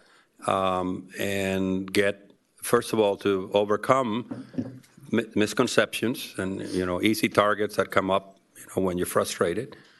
And so it's a challenge of communications now. We've identified the problem, and we have a solution, and we voted on it, but we need to communicate to our citizen taxpayers. I have one other Is that question, something though. you're going to? Bill Baggs does not take seaweed up, and they were not having as much of a problem with their water as us. So that doesn't make sense. That's not logical if, in fact, it's the seaweed and it's the drying seaweed. But they weren't They burying didn't it. bury They it. didn't bury it That's to the allow big it to issue. have that Also, 41.5. Bill Baggs is on the, like, at the end, and it's much more flushed. There are more currents there relative to Key Biscayne Beach. So it might be just the movement of the Yeah, it's water. more clean, yeah, more flushing. And the berry. That makes sense. Anybody else got any questions about this? Wonderful. Thank you all very much. Very I nice. agree with Councilmember Laredo. I think Very nice. Thank you. this is definitely something for our communications person to get out. And I would like her to come and be introduced at the next meeting, if that's possible. If we can have her come and just introduce herself to the community? So Is that a Okay. problem? No? there are two positions that we're evaluating, and once we agree that there Okay, is a you- long-term sorry. potential, Okay. so. Okay. Right, we Sorry. have part-time Apologies. Gabby, so we want to, But I think, to the point about, I think we got to get this out, because this will I would like inform to people. ask her something on this. Today, you're really perplexing me. I was going to ask for your, and I mentioned this to you, that it'd be very healthy for our staff below the department directors, that if we rotate without paying them overtime and all that kind of stuff, some of the on-hands employees to come occasionally to these meetings. Because that's how you get to know the sense of who their elected officials, and consequently technically their bosses through the taxpayers. right. And now even somebody who is part-time can't even come. This is the most fruitful So she exchange. does watch every meeting, so, Okay. but yeah, I mean, I All think most of the folks who are not covered under the CBA, who are entitled to overtime, do come to our meetings, and pretty much everybody that you don't see here would be subject to overtime. Okay, well, I'm from the old school, as you're in the team. You got to develop a little spirit of we're all in the same boat. I'm an employment attorney, so I'm going to advise, no, we're not forcing people to come in and not No, pay. I'm not saying to force, I'm Inspiring. saying to inspire the spirit Oh, I got of you. participation. Understood. That No, they would, and they can more or less gauge from the agenda when an item in their department, their bosses say, I understand the money and stuff, but if it's all unions and contracts and stuff, then we really lost the spirit of 28 years ago. That's my point. So you figure out a way to encourage them to try to be. Thank you. I think that's a good idea to try. Okay. Next item, update You're on. done? So. Right, so that was our presentation. Chip is here from Beach Raker. If there are any questions, He's going to fix it, right? he'll fix it. For free. For about $536,000. But we have been working with Chip. The mayor and I had a nice meeting with City of Miami recently, and I think we might be approaching the 4-week milestone. I think we're coming 2 weeks. I think we're We got coming 2 weeks. about halfway So I'm there. going to reach out to Ken this week. Hopefully I'll see him up in Tallahassee, but Right. anyway. My question to you is, and to you, when are you physically going to be doing something? We've been doing it. We did a haul in early August. Okay. And we're basically, the vendors Chip is on That was standby with his August. team. That's 7, 8, 9 months ago. We did a whole last weekend. Yeah. Okay. But in 3 days, it was 500. Can you cubic use the yards. mic so folks can hear? So we did a haul last weekend, and in 3 days, we took 500 cubic yards off the beach. Right. Madam Manager, did we get that anywhere in our communications? It was communicated. Through what? Whatever the village webpage is, they asked me for a quote. I proofed the But I'm saying message that people went out. are hungry. We all have to be part of the solution. Yeah, but he's not, he gave it to us. He did his job. We have to be part of the solution. People are hungry for information, that we're Absolutely. doing things, that we're picking up We did trash. send it out. Okay, I just want to get us in the same page. That's When- significant that you did that a few weeks ago, but I didn't know about it, and I'm an You elected get the official. constant contacts? Do you know? I'm not an expert in communication. I don't get paid for it. I'm just saying, if I didn't get it, I can imagine other Taxpayer. Make sure you're signed up. Can I ask do a better. quick question, please? ma'am. Do you have a technique to try to maximize the amount of sand that stays on the beach when you are hauling away the Yes. seaweed? And can you explain that to us? Yeah, absolutely. So currently Beach Raker, I'll just give a kind of an update of where we sit. We do 19 municipalities now. We're running from Nassau County, Amelia Island, all the way down to Key West. We use 5 different techniques. And we have 18 different sand sifters based on the consistency of the sand of what we pick up, whether it's your upper beach or lower beach. And they give you different mill screens in which we operate with. When we're operating, we're picking up seaweed. We're using a machine. It's a Barber surf rake. That Barber surf rake maximizes the seaweed it picks up and minimizes the sand. It does not pick up the sand as in shoveling the sand into the hopper, the 3 cubic yard hopper that sits in the back, but sand is affixed to the wet seaweed, just like salt would be on a greasy French fry or something like that, to go into layman's terms. So the number is about 10% is what I'm giving you as a conservative estimate, is what is removed from the beach.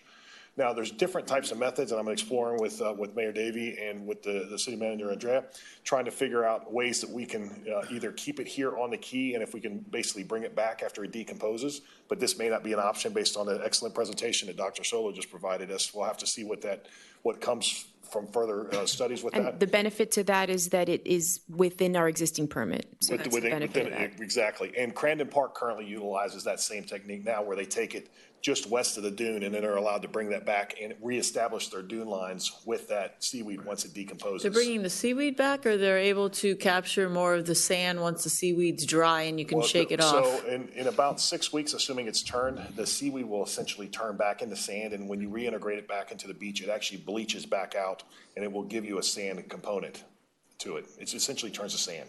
But that's seaweed, not sargassum, right? I mean, No, sorry. I'm only going to reference sargassum right now. Sargassum, Okay. There's 2 different types of sargassum that we see. I'll go a little bit further than what you just heard from Dr. Solo.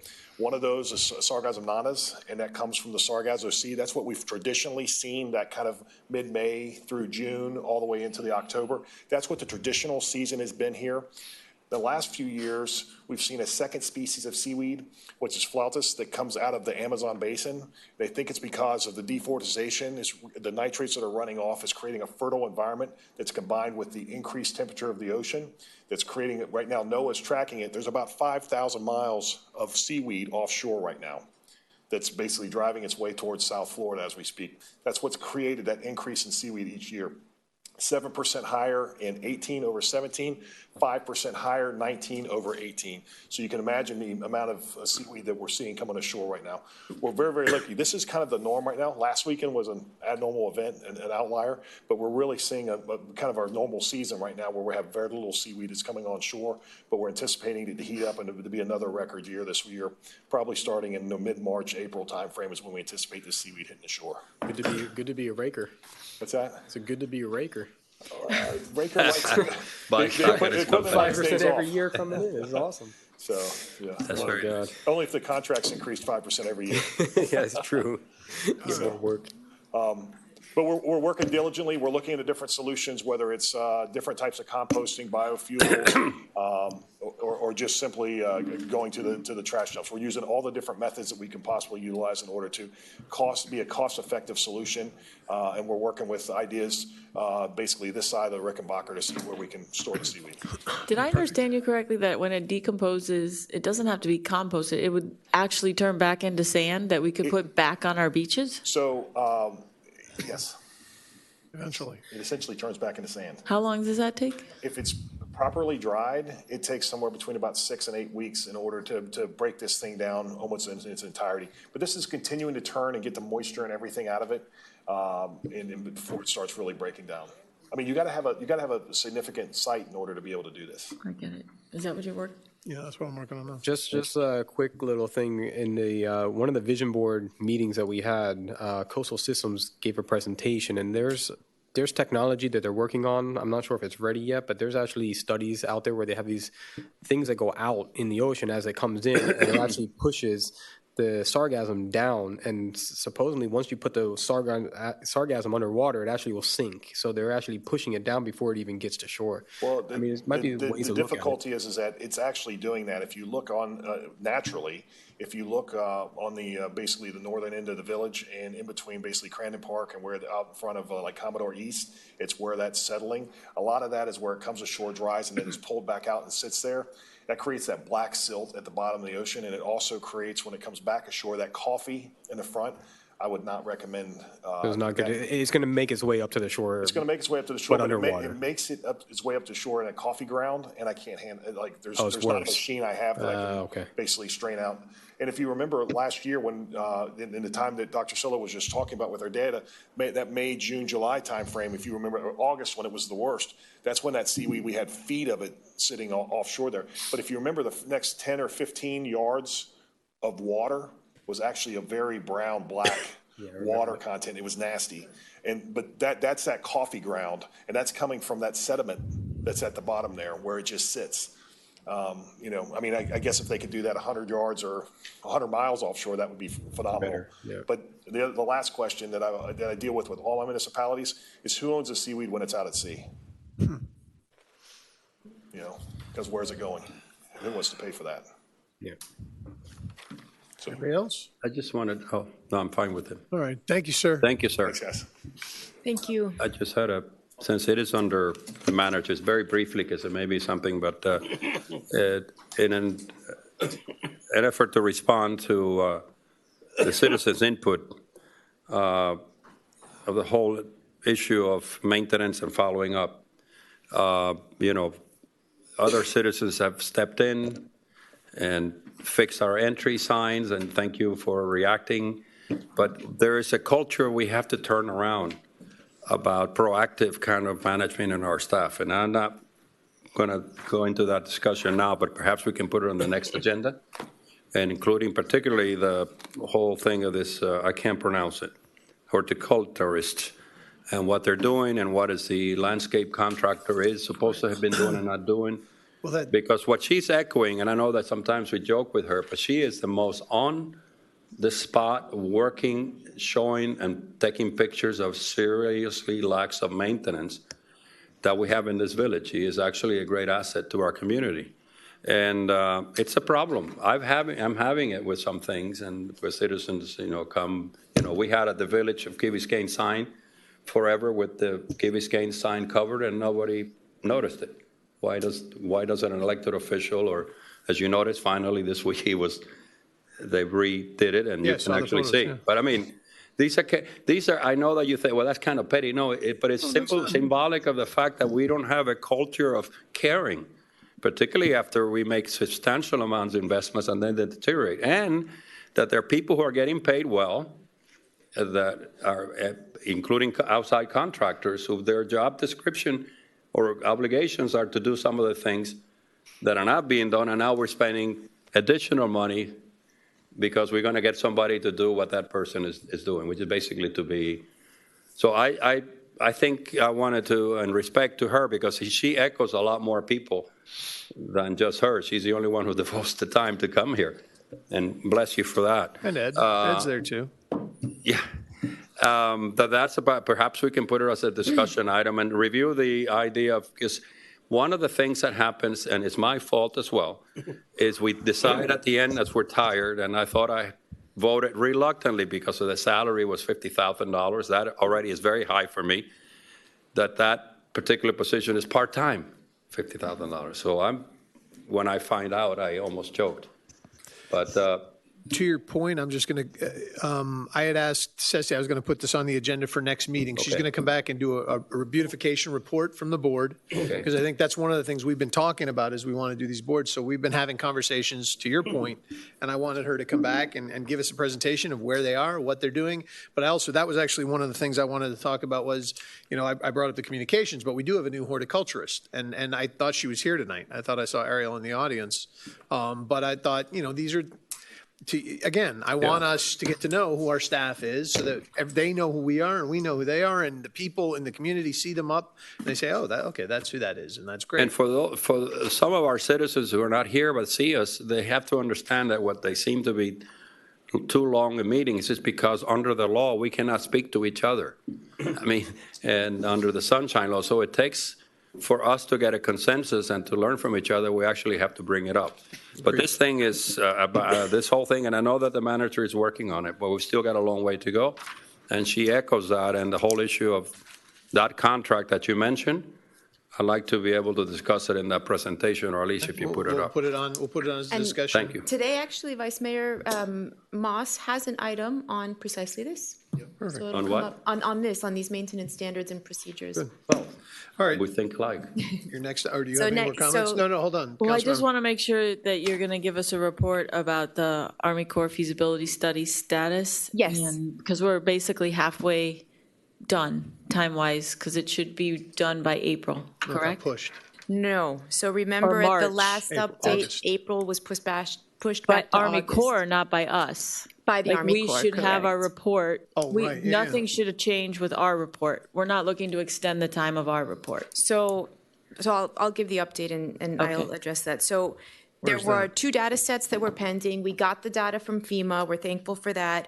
We're still working on getting the data from OWI. Basically, the Army Corps licensed this data. They paid for it.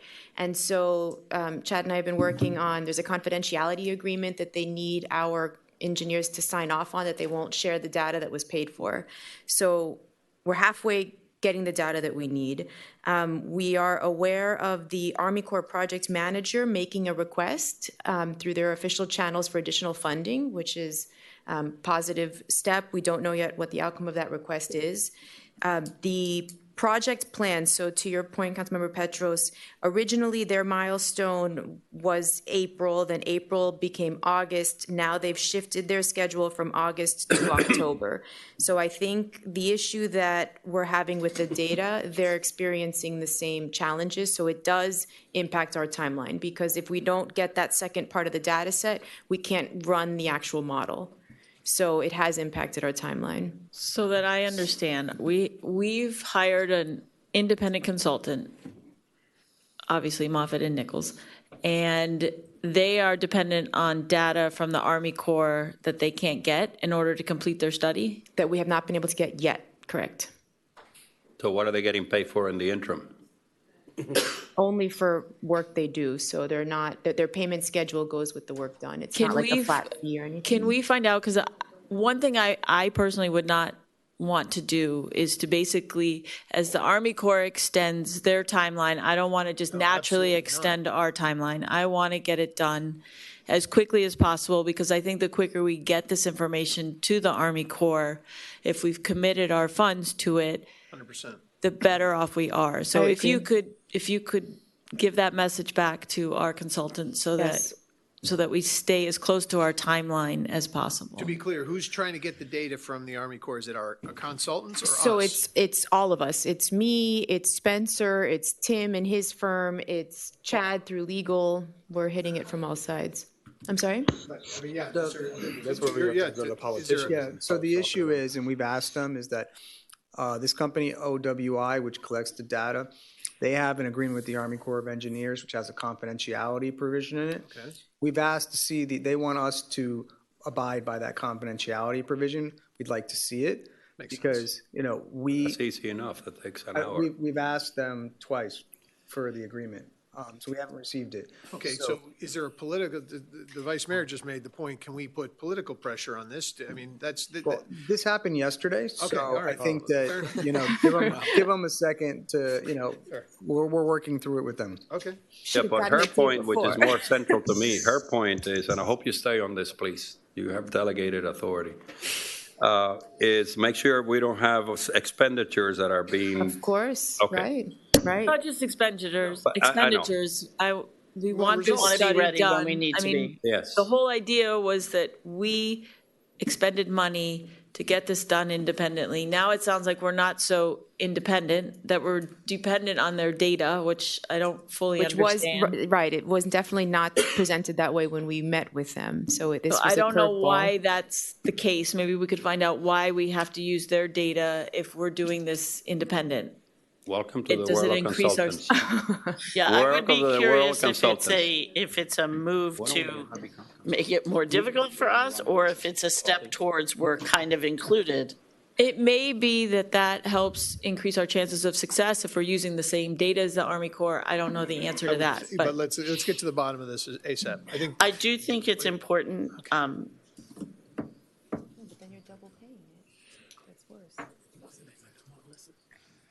Yeah, homeless, and then we got to get back. We still have 2 resolutions, and then we've got all our reports of recommendations. So- It's 5 to 9. With regard to the political pressure, so I think, and later in our agenda, there's the update from Tallahassee. We can speak of the pressure that was very effectively, I think, Well, put we'll talk there. about that, but that's not the question. The question is about the Army Corps of Engineers. So let's stay on point, because I'm starting to see we Yes. were doing really well, and now all of a sudden it's 5 to 9, and I feel Yes. like we're sliding. So on January 16th, we have a letter to Secretary James from the Army Corps from our representatives, from Marco Rubio, as well as from Rick Scott, basically specifically supporting funding for our projects. They call out Dade County as the 5th priority, and they also specifically footnote Madam incorporate Manager, Key Biscayne. We have a copy of that letter. Yeah, we got Let me that tell you one. how it works, because we all have to share. They feel, our consultants feel that's an accomplishment, and it is. Where the real work starts is on the follow-up, which is what I think she's talking about. That letter goes into the department. None of those people are in the corresponding committees that fund them. That's the key. Remember, I mentioned this before? Right. So we have to put more pressure on the people we pay well to get, to be proactive. Thank you for the letter. But am I right that these are 2 separate things? Because that letter is talking about getting into their study and getting Right. included in their study, which That is we not exclude. what I'm referring to. I'm referring to the study we paid for. Yes. Right. So my update on what the study we paid for, I concluded that part of the update. Now I was speaking to the Okay. comment on the political pressure. So, but the political pressure to this, the questions To we're get the having data. about the data, about the confidentiality, that I understand you just ask again, you need to wait a day or 2, see if you get a reply. If you don't, we have to capitalize on, we all took that trip. We went, we saw faces. The response I felt we got when we were in Washington was that there were people who were willing. Donna Shalala was like, tell me what you want me to do, I'll pick up the phone. That beyond, to Councilmember Laredo's point, the letter's nice, but it's a piece of paper and it goes down and it's also asking for something else. When we need a quick response, we have established those relationships, we worked hard to do it, and I think that when you need it, you need to tell us to reach out Right. to get that action taken. Right. Usually by phone. Yeah, exactly. Okay. They're elected like us. So the All right. last update on septic, we still have 4 homes remaining on septic in the zone 4. We had 12 as of the last update, and on total septic, we had 174 as the last update, and now we have 154. And the mayor's suggestion that he put a deadline, that's been. I think we're talking about that to June 30th. Yeah, what? And, 30th? and to that, the county also has issued 87 notices of required connection. So the county has begun their enforcement process. Councilmember London, real quick. Possible that a number of the people who have not converted is because of the financial strain it might cause on them. So what I would propose, in order to get our onto sewer immediately or very quickly, is that we put together a plan where we'll go to the people and say, listen, we will go ahead and we will put the septics in, connect you to the sewers. Then when the house is sold. And when the house is sold, but meanwhile, you'll pay basically a very small thing each year, which will cover our Interest interest or whatever it is. amortization and get the thing done and over with.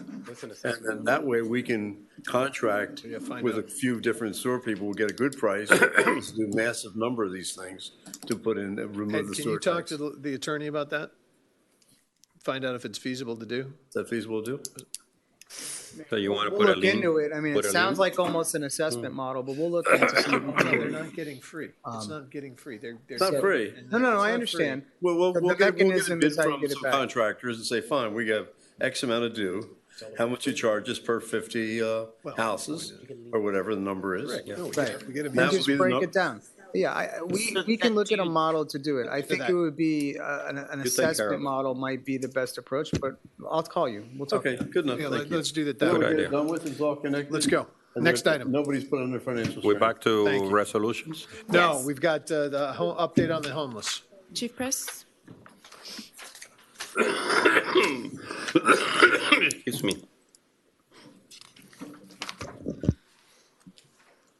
Good evening, Mayor, Council, Manager. Good evening, Chief. We currently completed just recently our homeless census, which we do every year for the County Homeless Bureau. We have 3 current homeless people who reside on the streets of our community. Not 4? 3. And we reached out to Camilla's house to get a price on permanent beds. It would cost, if we decided as a village that we wanted to always have a bed available, should they choose to go, the cost is about $38,000 for the 3 beds per year. And it would guarantee that Key Biscayne had beds available every night for any of these folks who chose to go. It's voluntary. We cannot force them to do it. We have one person in particular that everybody is aware of, and he's been taken to St. Augustine to try and get help. He ran away from that. We have done several personal interventions with the folks from Camilla's to try and help him out, and the young man that hangs out with him to no avail. Unfortunately, we have had to arrest him a couple of times in the last few weeks because he is now violating trespassing laws. You know, I understand that that's not what we want to do. However, the situation requires it. Our property owners demand it. There are issues with feces and dirt and, you know, things of that nature. So that's where we're at right now. And it really, I wouldn't recommend owning the beds because no matter what we do, even on these cold nights, when we really reach out to them and say, hey, it's going to cool down tonight because we get alerts like that, they don't wish to go. So the answer is that we have to stay vigilant and we have to make sure they're not actually violating a law. However, we have to ensure that they have the right to come out here and sleep where they have a right to sleep. Well, thank you, Chief. I know Yes, you guys sir. are doing what you can. I know there's been a number of people, volunteers who've reached out specifically to the one Friends, individual. family, and yes. They've tried to reach out to the others as well. Right. And I do appreciate the individual efforts. It's been very difficult. You know, I've spoken to people because we had these conversations a month or 2 ago.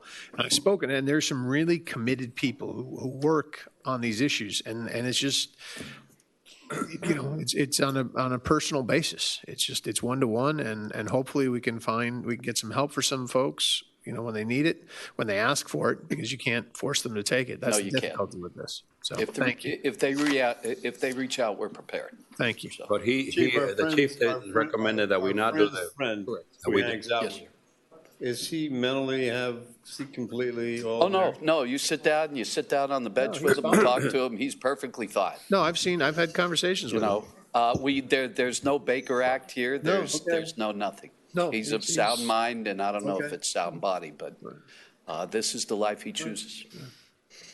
Thank you, So Chief. you don't recommend that we? No, sir, because Okay, so I think it would agree be with a you, waste so- of money. I agree. So, I mean, it's clear. Okay. All right, let's go. Next item is Resolution 10B, a resolution of the Village Council of the Village of Key Biscayne, Florida, approving Cast Development LLC, doing business as Halmack Construction for repairs to the Monaco reflecting pools, providing for a waiver of competitive bidding, providing for authorization, and providing for an effective date. Move it. Have any discussion? Same thing, no competitive bidding. Well, so Would you like if I to? may intro the item, so this item was, it's a bit complicated for me to process. So basically, the Art and Public Places Board, per their ordinance, they are charged with making recommendations to the Village Council regarding the custody, supervision, maintenance, and preservation of works of art. So the challenge we had here, and again, it's not a large dollar amount, and Which is how much? 4,000, right? 6,000, and right, and not to exceed 6,000 is the authorization. However, three quotes were not obtained by the board, and given this unique provision in their board language, this is coming before you on resolution for discussion. So it's a board item where one quote was obtained. It is the contractor, the construction contractor that originally installed the work. We have reached out to the artist to try to determine whether or not that is included in the work of art, but the board feels very comfortable with this group. So we're seeking council direction on how you feel about this language in the ordinance and authorization to, and again, I agree with Councilmember Laredo, and I thank Ceci for everything that she does for us. You are a tremendous asset to the village. And this is one of those examples of a maintenance issue that we want to just resolve. However, I know if we went out to bid, we would get better pricing. However, we also are very appreciative and thankful of the work that the board has put in. And What happens, Ed, it's a work of art, and you're right, it's a small exception. We have seven really good citizens working art, and it's I'm all for them. okay. By the same token, I'm But all I for agree. getting. I agree. You can get a couple of prices, that's all. But it's going to take, and this is deteriorating an investment of piece of art. How long, this is under the amount that she doesn't have to go through the whole formal procedure. They can get some bids and bring it Yeah, back. the committee is not going to go through the bidding know process, what? and no, I hear you, and I'm trying to give We start you. making all the exceptions. You're right. And then we have nothing again. I mean, I just think this is one of those things that are on this bridge to a more strict enforcement thing, and it's not just maintenance; it's a piece of art, and the person. I know. I'm just articulating what I heard them, and Just out of curiosity, why? Council member, you want to? I'm sorry. No, you first. All right, I had Councilmember McCormick next. I apologize if you said this already, but I know that they were reaching out to the artist herself to ask about this. Do you know what brought the board to feeling like they needed this company again? Because it is, as my understanding is, it's the pavers, not the fountain, right? Is that right? Yeah, I'm not against it. I literally I want to respect their process, but I'm just wondering if there's any insight into why. They told they needed 3 bids. the answer that I know is that he was involved in the original art, And they feel and safe there is with a him. value added to that one-time fixing of the problem. I mean, it's a close call. She's agonized over it, even though it's way below her range, and so it's one of those close calls. That's why we got elected, to make So decisions. the board recommended Yeah. using the same vendor because they feel like And it should, but has this knowledge of the project. this is a one-time expenditure. This is not a commitment to continue. And we need to look at later on as a council and with the advice of them, a long-term thing of maintenance in general in this community. And in the particular case of that committee is expensive pieces of art that then deteriorate. It just doesn't make sense.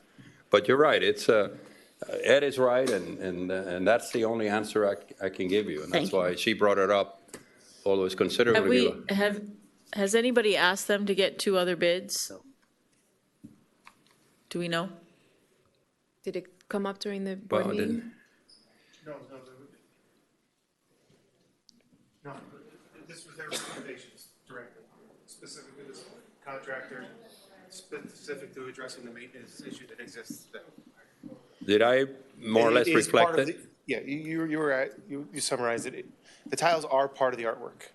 They're specific to the artwork. And These pieces that need to be replaced are specific to the artwork? yes. What's that mean? Okay. I wasn't, I didn't know that. I got a question. What if the Monaco fountains were intended to be surrounded by, they're an oasis surrounded by a desert. The white tile represents The So desert, what are they replacing? The desert. the desert, the You white mean- tile. Are they The limestone making those tile? things, they buying them days. somewhere? They're artificial tiles that were, I think it was 14 years ago. So this would be the first maintenance on these tiles that's done in 14 years. To your point, this is not an expense that we're going to be next year doing again. My question is, are they buying the tiles or are they making the tiles? I think they're having them made from the same manufacturer that made them originally. So there's a and then- manufacturer who will make them, so the people we're hiring are going to buy them from the manufacturer agree. and install them? This is a Yes, sir. $5,000 So item? anybody else can buy them, from the manufacturer and install them? Of course. Come on, guys. Okay, just so we're clear, are the mean, Royal, we- oh, Ceci wanted to make a comment, I sorry. mean, I will say that we had, other communities have gone through issues when you change artwork and you change specific things where there's a the artwork concern. has been uncommissioned. Issues and meaning damage. Lawsuits. He's not Right. using plain English, and that was one of the Well, Dan, considerations. okay, so, sorry, Ceci Losing the Sanchez, did you want to integrity say of the something? piece is what it sounds like. Quickly. I just wanted to, for.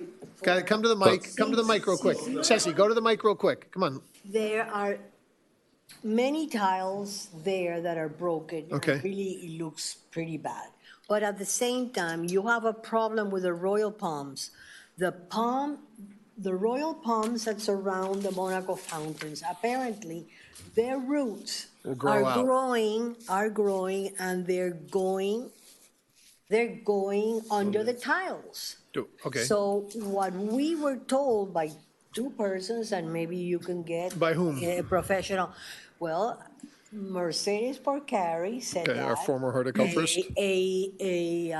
Jesus from Gorgeous Lawns, a horticulturalist that was Ariel? a friend Oh, that okay, but But people I are think it's a as friend to of, this it's a friend contract, of Jake that came to see what is happening. At some point in time, you're going to have either to take maybe one set of tiles, the ones that are closest to the palm trees, and do a tree barrier. You are going to have to put something root there barrier. to hold the roots from going into the tile. This is what we were told. I don't know. Okay, But all right. I'm just saying, before you start spending money, maybe you need to. I understand, I go think it's, together. so, When we repair these Councilmember, things, Ceci, you're saying it's going to be kicked up anyway by the roots. right, that's her point. So Councilmember it's like throwing money McCormick, away. Councilmember McCormick, you're Maybe, maybe recognized. not. So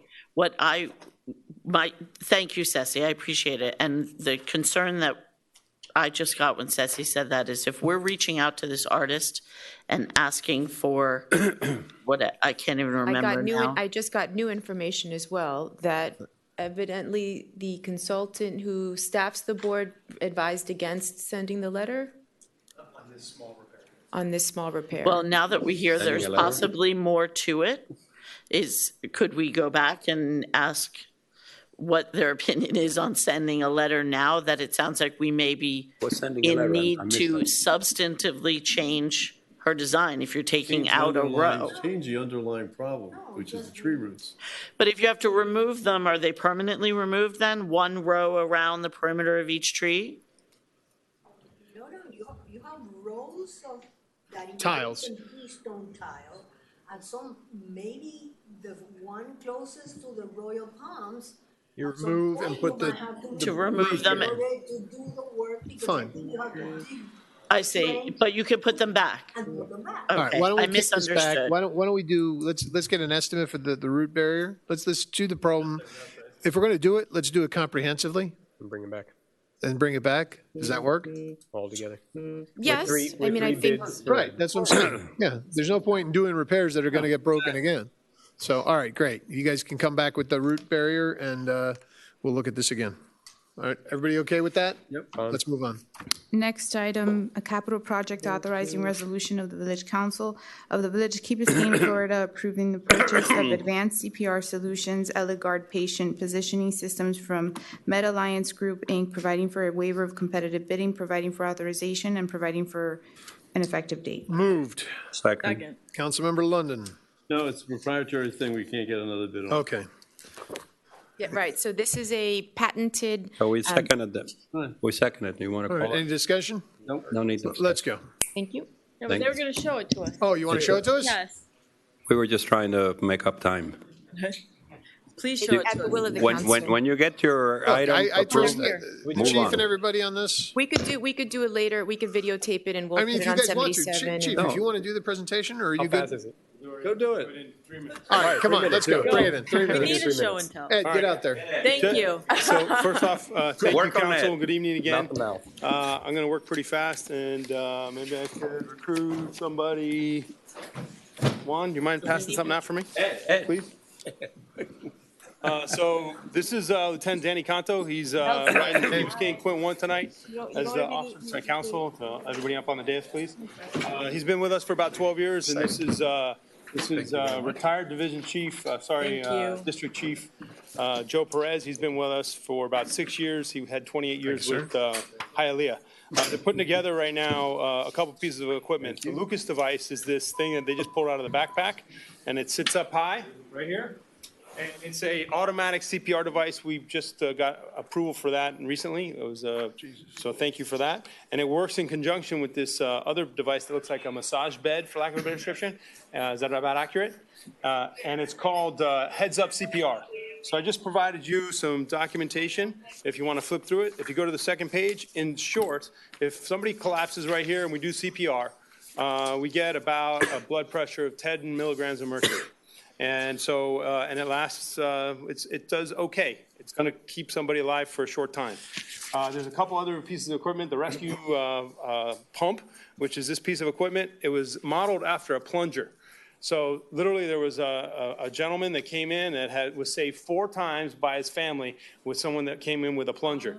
And Dr. Lurie, who's the designer of much of this equipment, recognized if we push down on CPR and we pull up, it has better outcomes. And he also created, Joe, if you don't mind grabbing this rescue pod on the bag, which you see in the hospital, is this little piece of equipment is called the rescue pod. And so all of this equipment together is called the bundle of care. We're the 6th agency in the world to adopt this. If you look at the top line on the second page of that, it produces what is basically a normal perfusion. So when our firefighters are going out, anecdotally, here's what we're hearing, is that we're finding rhythms that aren't savable to turn into savable rhythms. City of Miami runs about 500 cardiac arrests per year, and we're expecting some tremendous data out of that.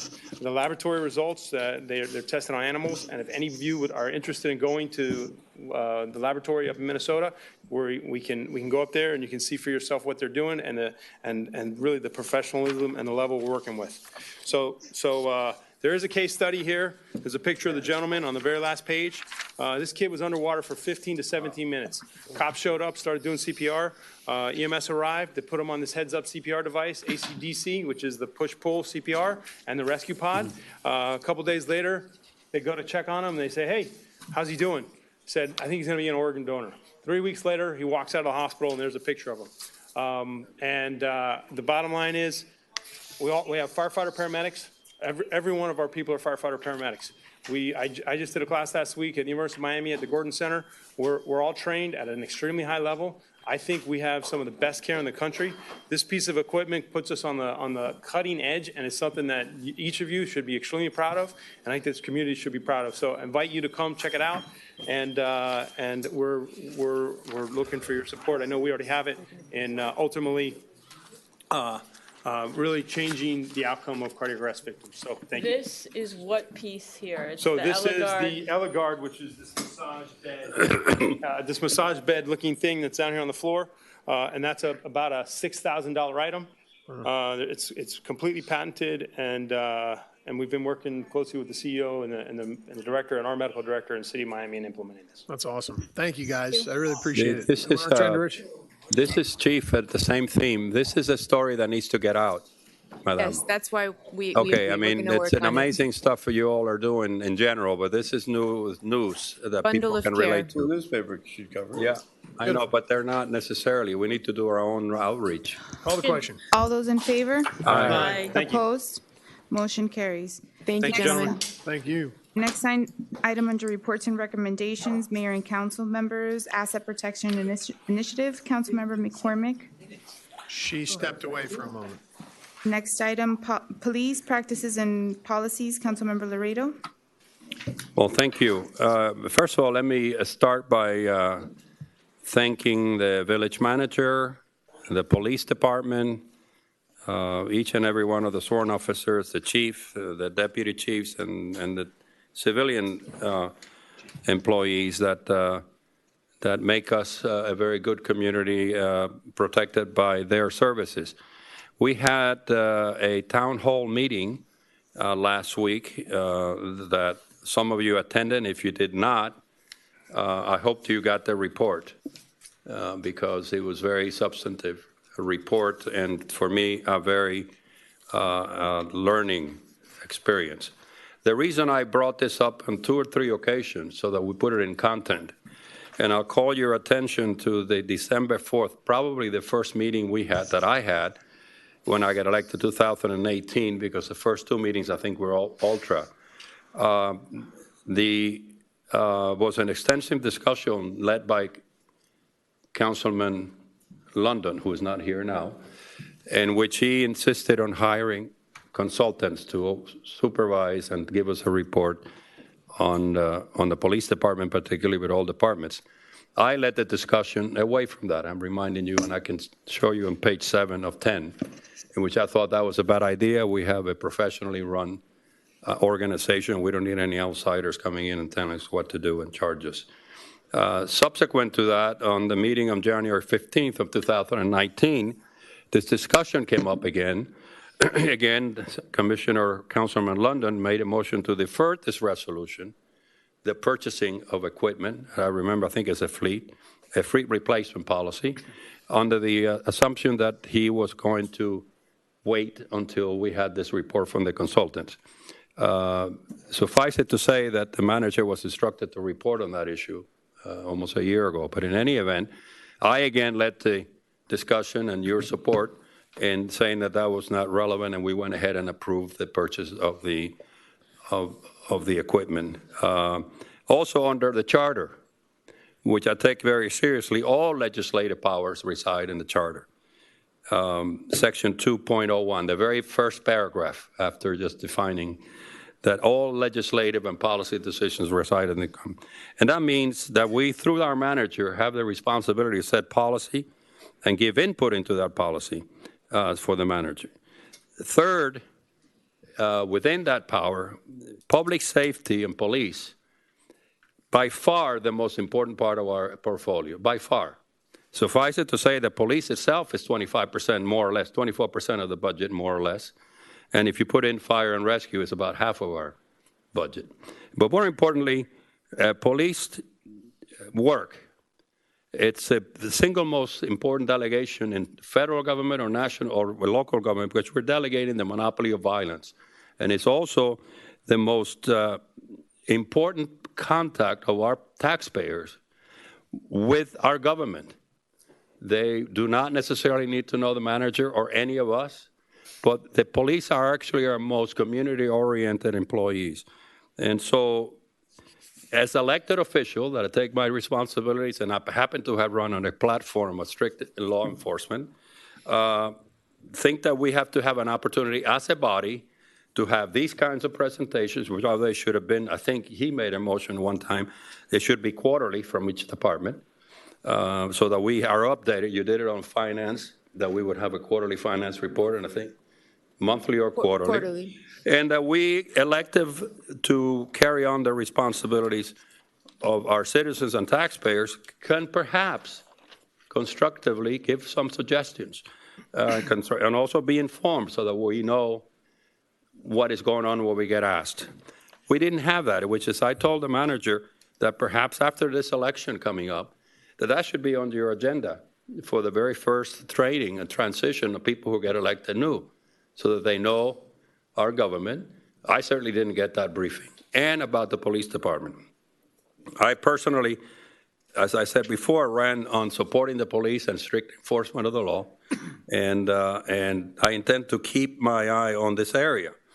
My first things that I did when I came here, I fitted into my schedule several visits to the shifts of the policemen to try to tell them that within the content of my policy making, I would be very supportive, and I would be very supportive, particularly when they make mistakes.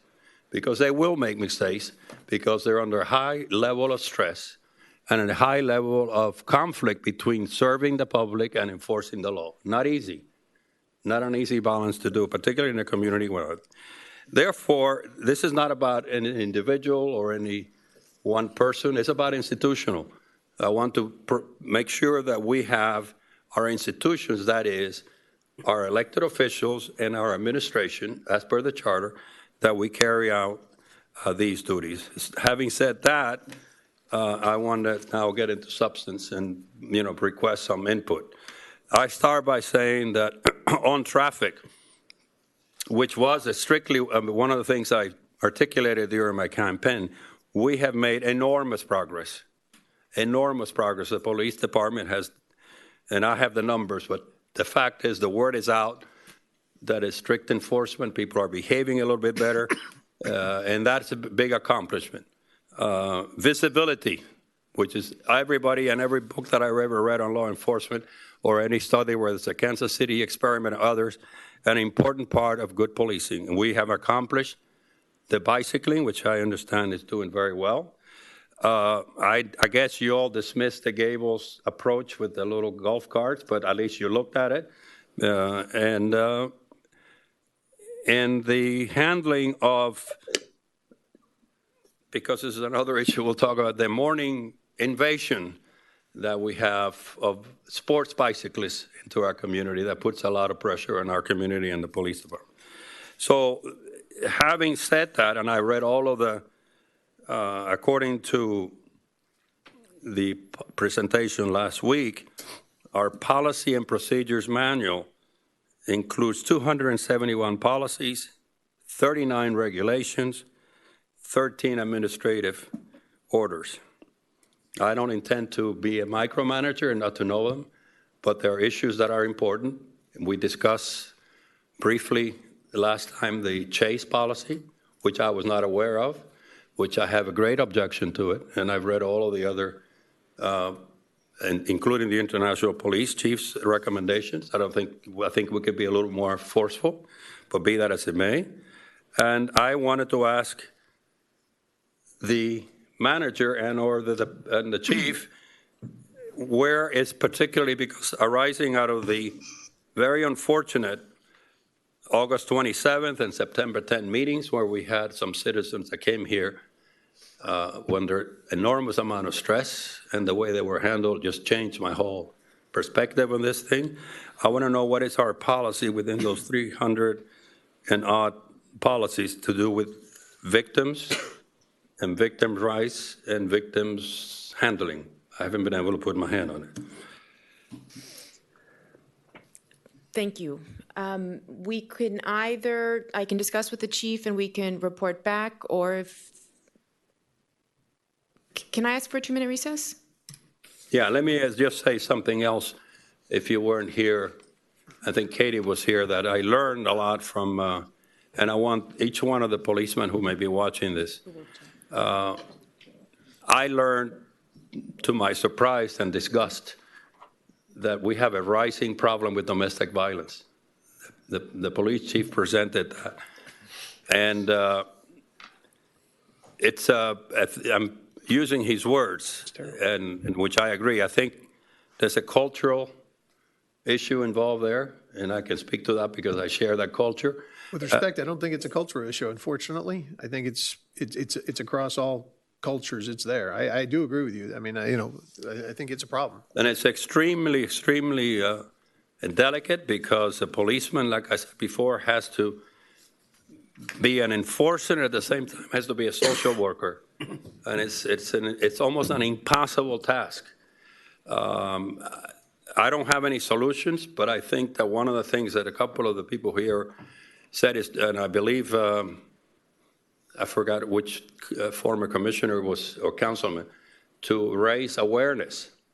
We have got to raise awareness. This is a major problem. Domestic violence. To raise awareness that people shouldn't be domestically violent to the partner, or that there is domestic violence? Well, first of all, that there is. I was not aware. Once we know that there is, what good will that do? Well, Ed, you know, I happen I'm to. just asking, I don't know. I don't know, Mr. London, what the solution is. I'm exposing as an elected official some feelings, some based on my experience. I learned that this is a problem and they need help. Because for them, it's extremely uncomfortable. I understand that. Okay, well, you know, I'm just suggesting there are people who are getting paid to think this through. I do not have the answer, Mr. London. Councilmember Laredo has the floor. Let him make a statement, please. So that is my feedback from that meeting, and I just want to focus today on beginning the process of learning about victims' rights, which I guess they're taking a break, because we clearly totally fail to handle a situation well from the PR point of view and from the victim. So there must be a policy or some guidelines that you can enlighten me with. Yes, thank you, Councilmember. We do have policies on victims and how victims are handled. We don't have them in front of us. That's okay, I but don't expect you. Chief Press can speak to some of the things that we do, some of the awareness that we do, and how we treat folks who have been impacted by crimes. So I'm trying to understand, Council Member, exactly what it is you're alleging we did or did not do with this particular victim or other victims, because I can only speak to a complaint or a victim should they come to me and come to the department and say they were mistreated, they weren't taken care of, that the officers were rude, that the officers didn't do their jobs. And that's never happened. It didn't happen in this case, and it hasn't happened in any other cases. We handled that call with the same amount of empathy that we handle all of our calls. We feel as bad when these crimes occur that, you know, you're going to feel, especially when you have an opportunity to put somebody in jail. You see them, and because of procedures and because of safety precautions and because of what's going on in this country today and the attitudes toward police officer chases in general around the United States, and particularly here in South Florida, we have chosen to have a policy of restraint. So what part of this did we mishandle? And then I'll tell you, it. Chief. So it's not alleged. I told you from the first day I got here that you will always hear from me directly, and I could be wrong. And that's why I'm here to exercise my authority vested on me by the citizens to find out what's going on. That incident on August, independent of the incident, August 27th, there was a citizen that was sitting right there in pure agony. She had gone through a robbery, which is a traumatic experience, as you know, even though it's nonviolent. Anybody who has not suffered crime does not know that the sense of rape to your space is fundamental. She got up with no reason other than to say, I had just gotten back from an absence of a month, and everywhere I went, people said, you know, there's a lot of increase on car thefts. And I said, well, you know, I always handle, I think, the police is handling one way or the other. That lady got up, and several people, including you, sir, basically referred to her unfortunate use of a culturally understandable term, colored, that she was profiling. From there, it's pretty much close to saying that she was a racist. And told me she did not feel well about it. And a lot of her friends did not feel well about it. And so if you're asking me about victims, it was from this podium. I'm not questioning what the incident was caused. That day was a traumatic day for her. The very next meeting on September the 10th, two women, Hispanic women, and one of them with 4 kids alone, coming back with a very terrible experience with the robbery. Non-violent, but a major issue in their life. They pay very significant taxes, and they expect enforcement and sympathy. The answer to your question is not alleged. It's I'm telling you that day was a day when she left this room, and subsequent to that, there was another intervention by one member of this council bringing this subject again. Now, If you want to go that way, we can go that way. What I'm trying to do today and will continue to do is to exercise my duty under the law and under the duty that I owe the taxpayers to try to get involved. And perhaps, Chief, some of us can actually give you some feedback that is constructive. So I was looking at this issue from a policy point of view and from the procedure point of view. If you want to make it personal, I'm prepared to do it. Because Sir, I'm not making anything personal. Well, or any specific case, Chief. Do you think that what you said to that lady here when you came up was appropriate? Sir, I would love if you'll give me a chance to speak here. No, hold on. Excuse me. With respect to Councilmember Chief, this is a discussion item for council. The appropriate thing is for us to have a dialogue amongst ourselves. If you want to ask him a question, but I think what's going on here is there's too much acrimony here. No. You're right. I support you 100%. If you want to have a Mayor, let me explain something because I support you 100%.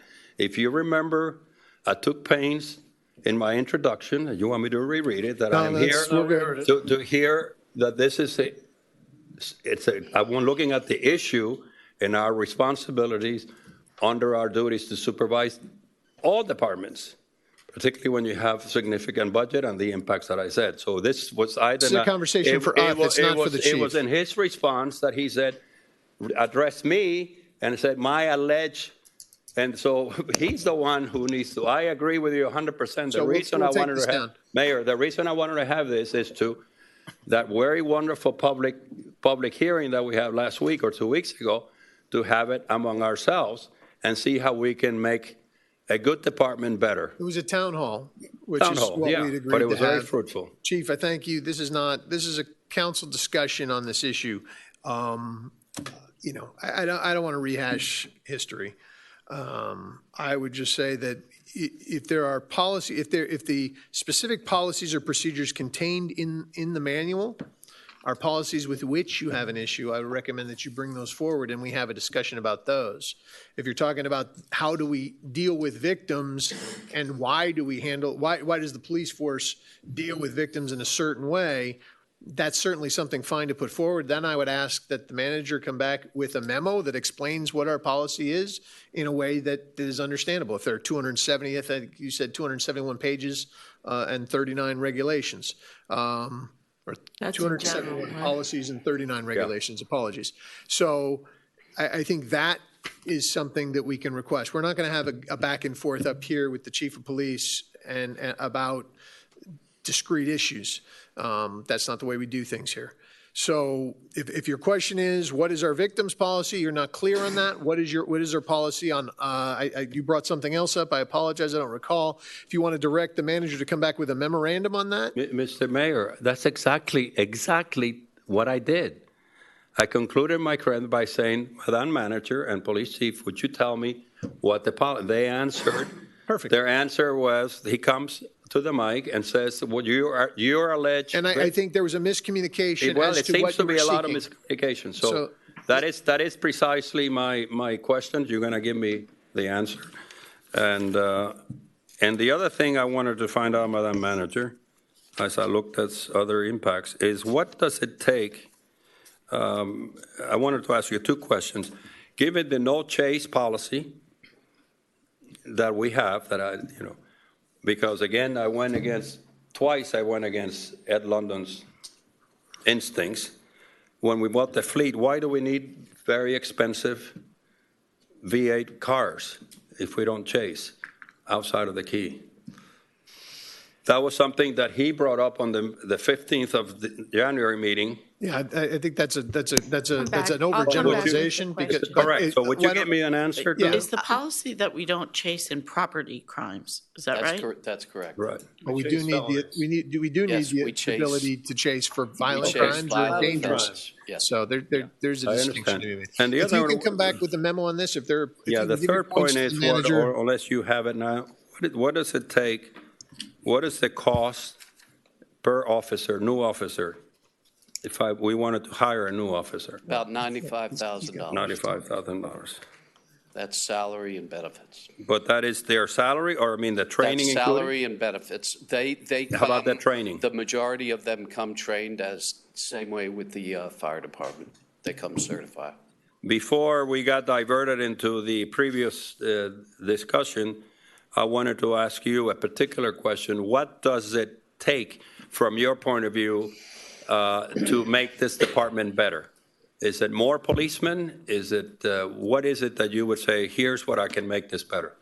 Well, I've always said that when you live at minimum staffing, it's going to be very difficult to maintain a high level of service all the time.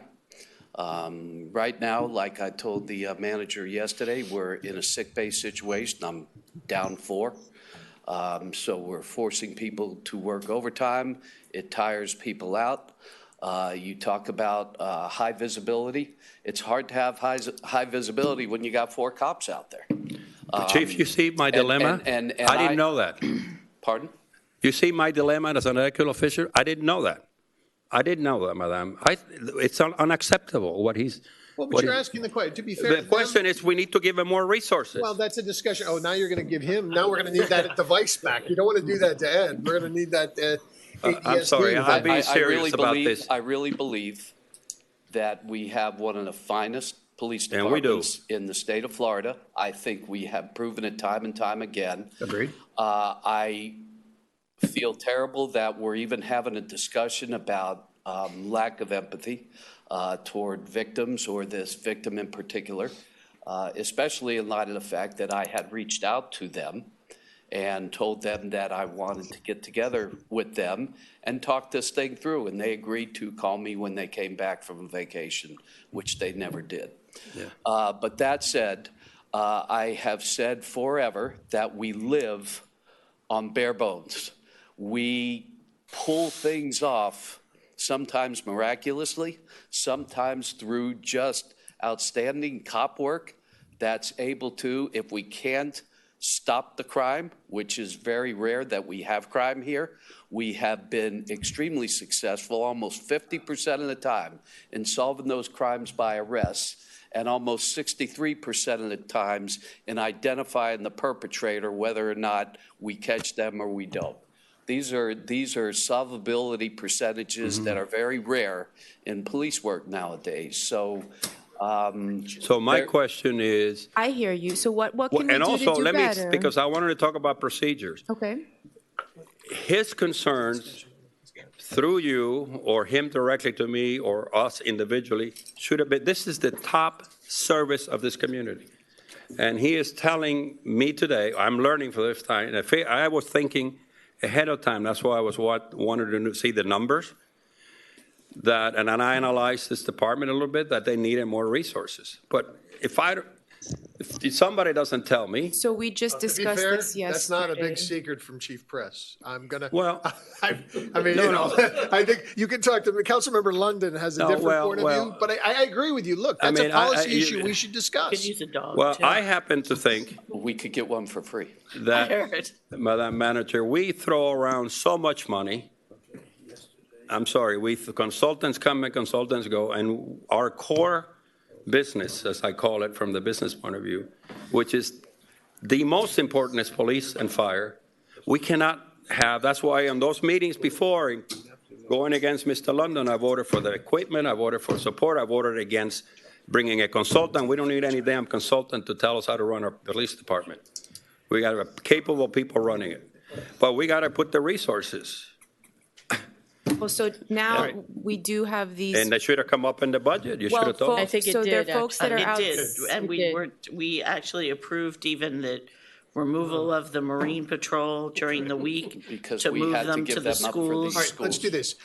Are those the points for you tonight? Yeah, I Because- like okay. to also Can have you all consider to ask the manager to look for monies on discretionary funds to start the process of hiring some new policemen.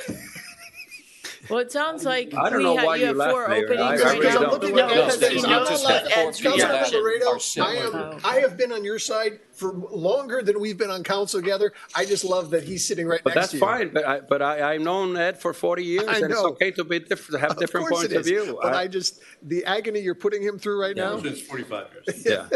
Why don't we do Let's this? do this. Can we do this? And let me tell you something else, Chief, Can't do before that. we do the motion.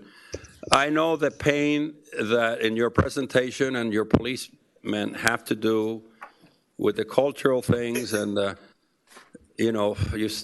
I think you said on the enforcement on golf carts, which is a hot issue, you don't want to be so strong that you cause young kids ruin their life. I thought it's a conflict between the social sensitivity and strict enforcement. I am giving you the advice of many years on that culture that unfortunately until we turn it around, we have to be more on the strict enforcement. And I can guarantee you that I'm reflecting the vast majority of this committee. And I know it comes from the right place. Just like on domestic violence, it comes from the right place. But people are hungry for law and order. Whether it's, so I urge you to continue to do the strict enforcement on traffic, which is how, and also on this issue of the golf cars. I mean, and we have to go through the parents and also the domestic help. It's just an epidemic, and all I have to do is go out and get a cup of coffee anywhere, and I get 5 citizens telling me, as you know better than I, and you guys go there and you try to be nice. It doesn't work until, the pendulum gets to the center. I believe. That's my. Well, I agree with you wholeheartedly. In the last council, I recall asking the entire council to support a zero tolerance policy, but I asked for 7 votes so that if our officers are out there trying to do their job, and albeit do it professionally, righteously, and they are using zero tolerance, which kind of takes away their discretion, which they're allowed by law to have. But we're saying we don't want discretion here. If there's a violation, we write it. Then I need all of you to know that when your friends and your constituents come up to you and say the cops are being hard, you say, we voted 7-0, we're here for law and order, and we want to straighten this place out. We've done that, Chief. That was the previous council. No, I was here when I first got on. I told you, you got 7-0. I mean, you have. Would you like to ask us again? Ask the question. I will make a motion, and if you want, because I agree with you, you may be hedging. What's that?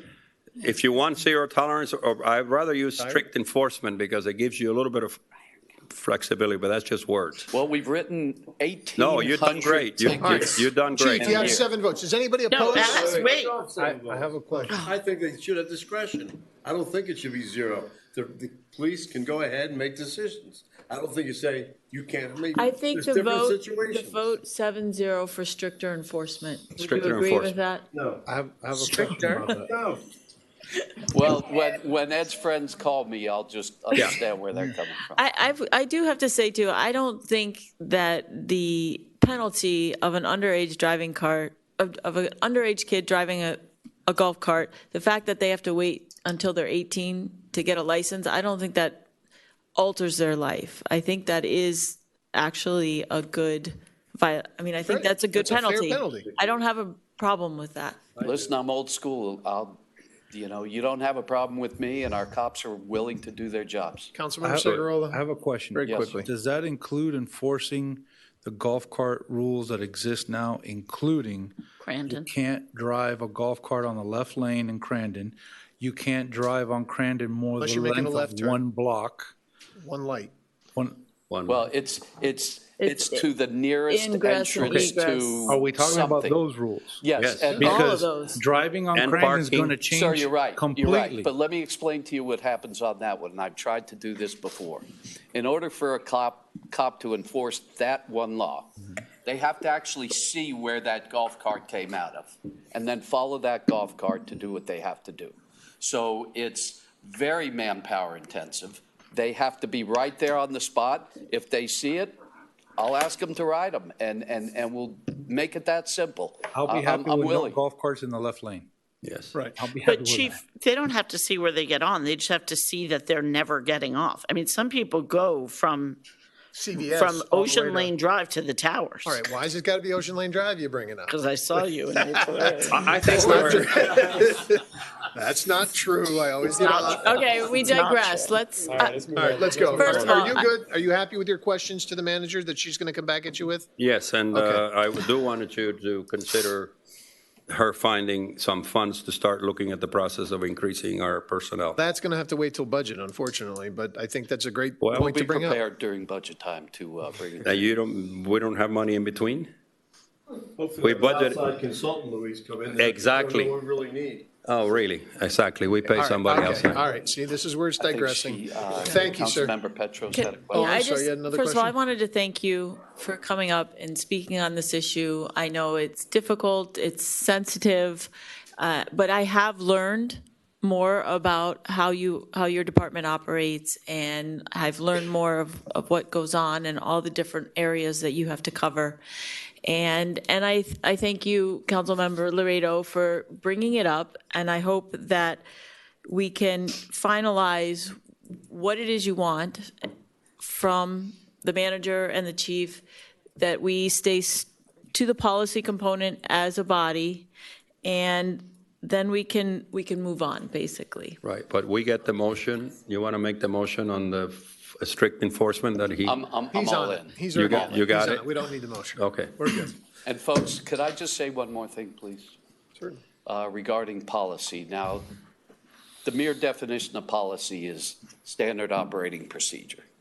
So we could use words, but it's simply the procedures that we follow to do our jobs. And as a accredited agency, and an agency that's ready to get hopefully our 5th straight flawless accreditation this year, which would put us in an Excelsior position in the state, one of the top 0.5% of accredited agencies, because we do what we say we do, we prove that we do it, and we do it consistently, and we do it based on best practices. And the accreditation process defines the standards that we have to follow. So they give us these 270-something standards that you're referring to. And then we have to find a policy that fits the village of Key Biscayne. So if they tell us XYZ about prisoner transport and having a jail cell, but we found it in our best interest to get rid of the jail cell, which we did, and take them directly to the county jail, we create a standard operating procedure to do so and to do that. And if we go outside those boundaries, which are required to have only the approval of the chief of police on how we proceed with the work that we do, we will lose our accreditation immediately. So I just wanted to say that. I love having discussions. I love talking about why we do things. I'll talk till I'm blue in the face. But there are certain things that if this agency and I are going to be held accountable for the things that we do day in and day out, then those policies have to be reflective of what is a best practice. And on February 3rd, I'm going to hit 45 years in this career, which means that I'm not the smartest guy in the world, but it means I've been around long enough to know what are the best ways for us to police this community. And I think if you look at our record the last 15 years, you are one of the safest communities anywhere in the United States and in the top 5 year after year here in the state of Florida. And that's because we do the job and we do the job right. So thank you for the time. I Chief, appreciate it. one last comment or reflection. It was the only living in Key Biscayne founder, and she was vice chairman of the Charter Commission when I was chairman 28 years ago, Betty Sim, was the one who had the courage to bring this issue up the other day. What can we do to help you on domestic violence? He said, Ed London went off. I want to see if we can help you with communications, or something, or maybe I'm wrong. We are going to be creating, we already have flyers that we have to, by law, provide victims of domestic violence. But what we are doing now is we met with the Principal Coalition. We're going to be creating a flyer in Spanish and in English talking about victims' rights for domestic violence, albeit wives, husbands, children, whatever it is. We'll be sending them home with the kids in their packages once we have these flyers printed up. And we want to be open to having that discussion in public, but it's like I told Ms. Sims, it's a very private issue. It's an issue that in some cultures is more than accepted. It's a way of life. And it's a very difficult thing to predict. All we could do is see what trends we're having and how to combat them by engaging the actual victim to follow through on what we do when we get on a scene. And that's the worst thing about DV, is if you arrest the breadwinner, and I think we've seen that, big athletes, things like that, that breadwinner is the one that puts that person in the Ocean Club and the beautiful home and things like that. When we take them away, so goes their bread. And the amount of actual convictions that we get on DV is less than 5%, because the victims don't prosecute. We can put them in jail. It's law. We have to put them in jail immediately. 48 hours, they're there. But after that, if the victim does a null pros, which the majority of them do, they go home and it's over. Is there an uptick on this? I'd say. So we need to just start an awareness campaign. And that's what we want to start doing, by at least reaching out through the schools and sending flyers home and making potential victims aware that they don't have to be victims. Yeah, that there's resources are ways available. of helping them I hope out. Betty Sim is watching this, because she'd be happy to hear that part that you're doing with the schools. I promised her I would. All right, And we're doing that. If you guys can bring something back on that, that'd be great. We will do. Okay. Thank you, Chief. Yes, ma'am. Thank you all. Thank you. We're going So to we're back, back to me. yes, Where were you? Asset Protection Initiative. So I wanted to talk about us doing something to protect all of the assets on the island. We currently have in privately held taxable assets $8.5 billion. And then in addition, on the island, we have obviously all the government village-owned properties. We've had countless discussions about being a barrier island. We're incredibly vulnerable to storms. We've seen an uptick in really horrible storms. And with Irma, we were extremely lucky, but we were braced for really a direct hit for a Category 5. And I think that we've seen a lot of the communities around us making some pretty major moves towards preparing themselves and making improvements to prepare for sea level rise and also to harden against these kind of major storms. And I'd like to see us do it as well. We've had some sort of passing conversations up here about passing some type of bond to get money to do major projects like this. I've been talking to different people, and there seems to be concern about an increase in interest rates after perhaps the November election. So if there is, what I'm asking for, what I'd like to talk about is the idea of putting a ballot question on the August primary for a bond to address these infrastructure projects. The timeline is tight, but doable. I discussed it with the manager, I've discussed it with Chad, and we have to have, I think, I don't have the date in front of me, but I think it was May 29th. May 29th, the ballot question has to be to the clerk. The manager seems enthusiastic about trying to get this moving forward. The big challenges that other communities have is really communication. A lot of people hire a PR firm to get all of the facts out. I don't know that we need that.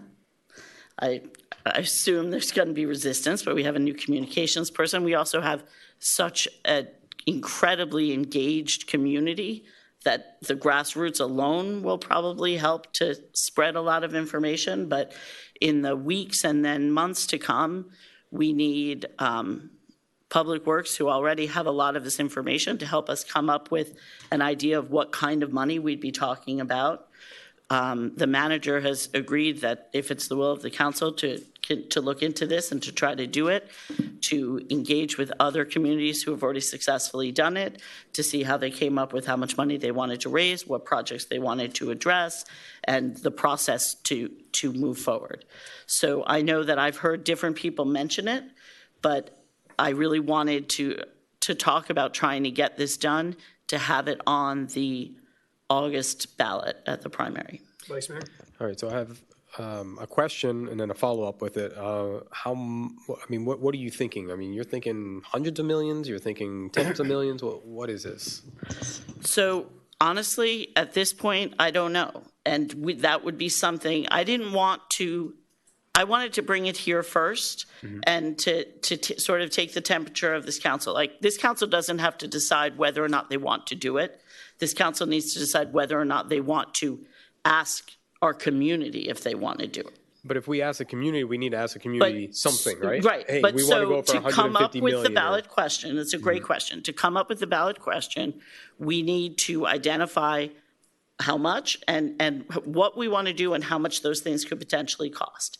And so what I would suggest is that we come up with a timeline going forward, if that's what people are interested in, to set times where we say, like, we want a list of potential projects by this date with cost estimates. I also thought there was a possibility of maybe benchmarking against other communities, how much assets they had and how much money they already raised or they thought they needed.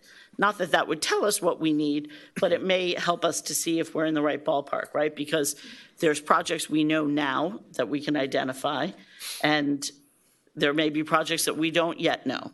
Yeah.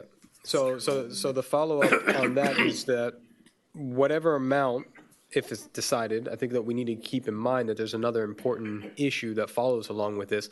If we go over a debt cap, we need to be looking at a charter amendment to be looking at our debt cap in order to adjust it. Because let's say that we come up with 120 million, we can't go after 120 million, right? So we would have to actually get a charter. No, Chad, we have to amendment run to the it. numbers. We have to get the cost estimate, see some debt is falling off, so we have. No, but it doesn't matter. We're only limited to 80 million and that's it. right? No, So I'm just saying something to think Chad, about. That's can all. you answer that? I think that it's a fair point, what the vice mayor is saying. We need to confer with bond counsel, because I think that he's actually looked at this before. So it may be that the question might be styled in a way to amend the debt cap at the same time. Yeah. I'm not trying to kill it. I'm just saying that Yes. there's another So- piece to it that we would have to look at. in And order to do either, that. both of those things require a vote. So. Councilmember Segarola, Councilmember Lennon, and Councilmember Petrus. With all due respect, I think this is putting the cart before the horse. I can't imagine putting on the ballot a question for a bond when we don't know how much we're going to ask for. We don't know what projects we're going to do.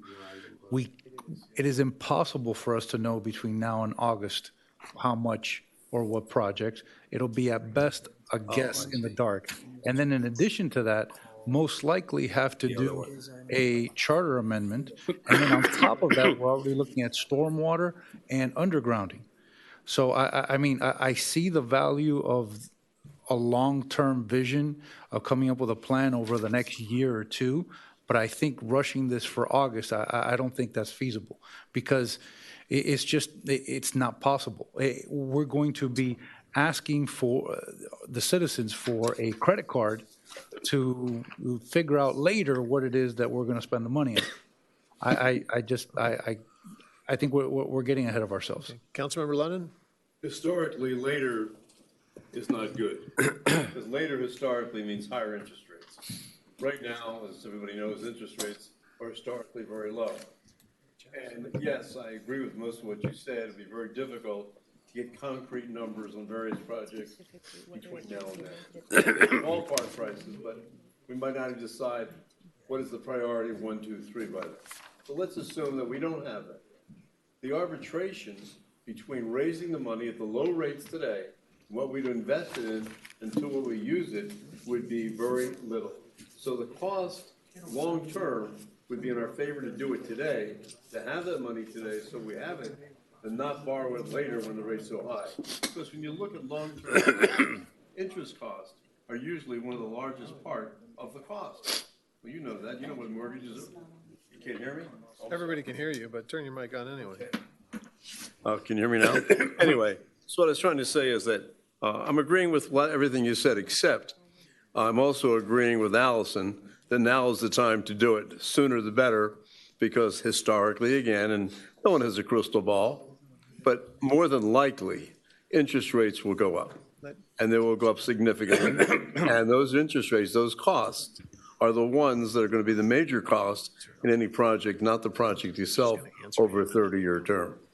Okay, So if we can borrow at 2% instead of 4%, it doesn't sound like a lot, but over 30 years, it's a huge amount of money. Councilmember McCormick, your So response? Ignacio, Ed just gave you the exact answer why I brought it forward now. I hear everything that you're saying. I think that if it's the will of this council to try to do this, we can get pretty close to identifying numbers and projects, including, stormwater, we have some good ideas already. And I would imagine this money would be useful for that. And my rush is all about two things, interest rates and our current rating. And we've seen already people talking about the bridge, that the rating agencies were asking about things like sea level rise. I feel like my fear is that we're going to miss a really big opportunity. And it's not often that everything comes all together. It's our job and the staff's job to get us close enough and then to present what the best we can do to the voters and for them to decide. Councilmember Petros? I'm curious why you called this asset protection initiative as opposed to most of the other communities are calling these resiliency bonds. And is there something specific that caused you to change this name? And how do you see us protecting our assets with this bond? So that's a great question. And the answer is that I want us to be looking at this a little differently. Like, we're looking to protect our ability to live here. And for many people, the property they own on the island that's their life savings.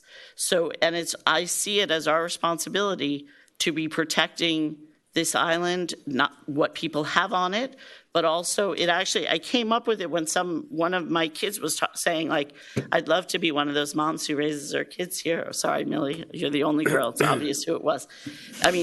If I still could live here. And then I started thinking about, wow, what happens to all of these homes, all of these apartments, all of these buildings?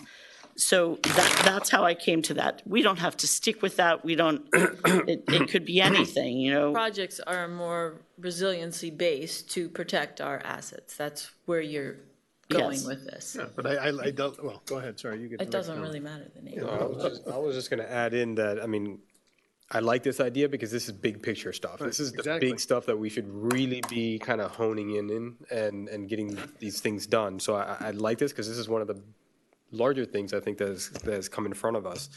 I don't know if I'm correct or not, but we've been bidding out on projects in Doral, and they have a $150 million bond just for parks there, right? So I'm not sure exactly. I'm pretty sure on the ballot it doesn't spell out every single project. It's a general obligation bond. They get the money, then they figure out how they're going to piece this up and all the different parks that they want to do. Obviously, they come out with a general number. We have this many parks. This is what we want to do, but it's not detailed. Then they start going out, asking for designs, asking for the cost, and it starts getting broken up. So I don't think that we need to have this like super detailed in order to get on the ballot, right? The thing that I do worry about is that if we do rush it, I don't want there's a little bit of that PR kind of part too. So I just want to make sure that we don't go so quick that it's just it gets knocked down and we're like, whoops, went a little too fast. So we have to think about that a little bit because I think this is a very important thing that we're looking at. It's a big step, and those are my comments there. Councilmember McCormick So can answer. Councilmember you're Laredo. absolutely right. There's a limited number of characters you can have on the ballot question. But I think that for our community, we need to be as cooked as we can be because they're a savvy customer and they're going to ask all the right questions and they're going to want as much information as they can get. With regard to not being able to do it fast enough, I think we can, but at the end of the day, we'll get to the meeting in April, and if you're not ready, you'll vote no, and we won't put it on the August ballot. Councilor Laredo. First, on a matter of procedure, I brought this up, and I thought Petros was going in that direction, but asset protection initiative, when I read it in English, I thought you were talking about maintenance. So when you saw my issue or discussion on police practices and policy, that's pretty clear. It would be more helpful if it would have been a budget. I would have prepared better. If it weren't because Sunday night I run into Alan Fine at the Mike Bloomberg event, that this is where it was going. So as we put this item for discussion, if she gives us a little bit, it would help. It's a constructive feedback for the clerk, et cetera, et cetera. Now, I'm for it. I agree with it. But I'm not going to dismiss Segurolas. He quite didn't say it, but it's an election year for the council, and of course a presidential year, even though you're going to put it in August. And I'm just thinking out loud. My biggest fear is losing, because if we lose it, then our whole infrastructure needs are going to be in jeopardy. Okay. But that's a question of campaigning, but it's a very short period. I mean, I'm not saying. The advantage is it is an election I wouldn't take year. it lightly what he said. Not just the specificity. It doesn't have to be narrow or specific. You have to be. We can come up with the issue. I think that would pass. But to sell it to people, it's not going to be easy. And the flip side, the flip side of low interest is that in the same sense that he's looking at some things that happen that interest will go up, I can tell you that every bone in my body tells me that we're going to be moving in the other direction in terms of economic activity. People are already struggling to pay their taxes and struggling to, therefore, those are the people who are going to vote. So I'm just saying we got to really digest this about the timing. There is so Having much. said that, I'm 100%. We need to get with the big stuff. So I appreciate what you said. You're completely right in terms of we need to really make sure that people understand what it's about. And a big part of that isn't just what projects, how much money, but right down to how much is it going to cost me? Correct. And in that discussion, it's important to remember that we have this year will be our last payment for the Civic Center #1, the debt we have on that, and then in 2 years, Civic Center #2. Those are really big payments. I think Civic Center #1 is like $800-something thousand a year in our budget. So there's going to be some balancing out there, but all of those numbers need to be crunched. I was not comfortable going and doing all this and coming, and maybe that's another route I could have taken and brought it to you and said, here we go. Instead, I wanted to take the temperature. Is this something we want to do? And if it is, to the manager's point earlier about feeling like she only has so much bandwidth, we are going to, if we're really committed to this, this will probably be her top priority for the next few weeks, months. And then other expectations would need to be adjusted. Councilmember London. In addition to knowing what we're going to do, how much we want to borrow, we're also going to be asking the people of this village to trust us with a blank check, so to speak. We're going to have the money and make the decisions later. So therefore, it is so important that they have confidence in us. They have confidence that we are managing their funds judiciously, with them in mind, not squandering, but basically looking at every dollar and making sure everything we do is in their best interest. And especially going forward for something like this, it's really essential.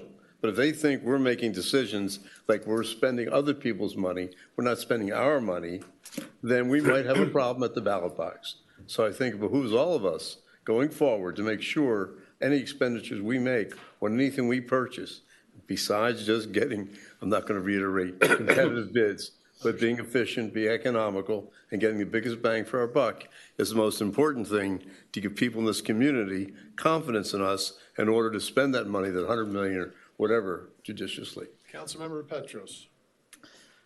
I'm going to ask the clerk and the manager, how much of your efforts and energies would be expended by fast-tracking this initiative? On my end, it takes 2 readings for an ordinance. I mean, I and think the it's ballot just a and the wording, resolution. You know, Chad, is it a resolution or an ordinance? ordinance, I think.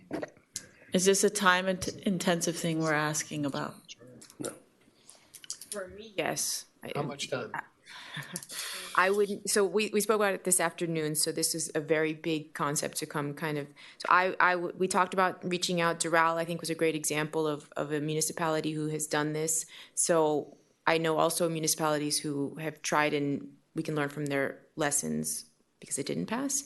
So I would need to, and we also spoke about working closely together, Allison and I, on this. So I would need some time to kind of digest, come up with a work plan, do some, studying as to what this would involve. But I think it would be pretty intense. I'll make a motion. Hold on. Councilmember Segarolo is next. I get to speak once before this Jake's whole time? thing's over. Jake. I think the money. Yeah, I am. I may be alone in this, but I'm sorry, I just can't get behind this. Number one, I agree with Councilmember Laredo. I get the feeling that we're going to be going into recession very soon.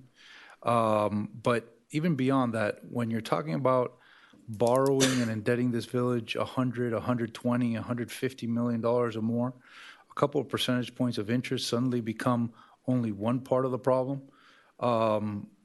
And if I were a taxpayer, I am a taxpayer, but if I were a voter and a resident, I'd want to know what the heck I'm getting charged for before I just hand out a blank check.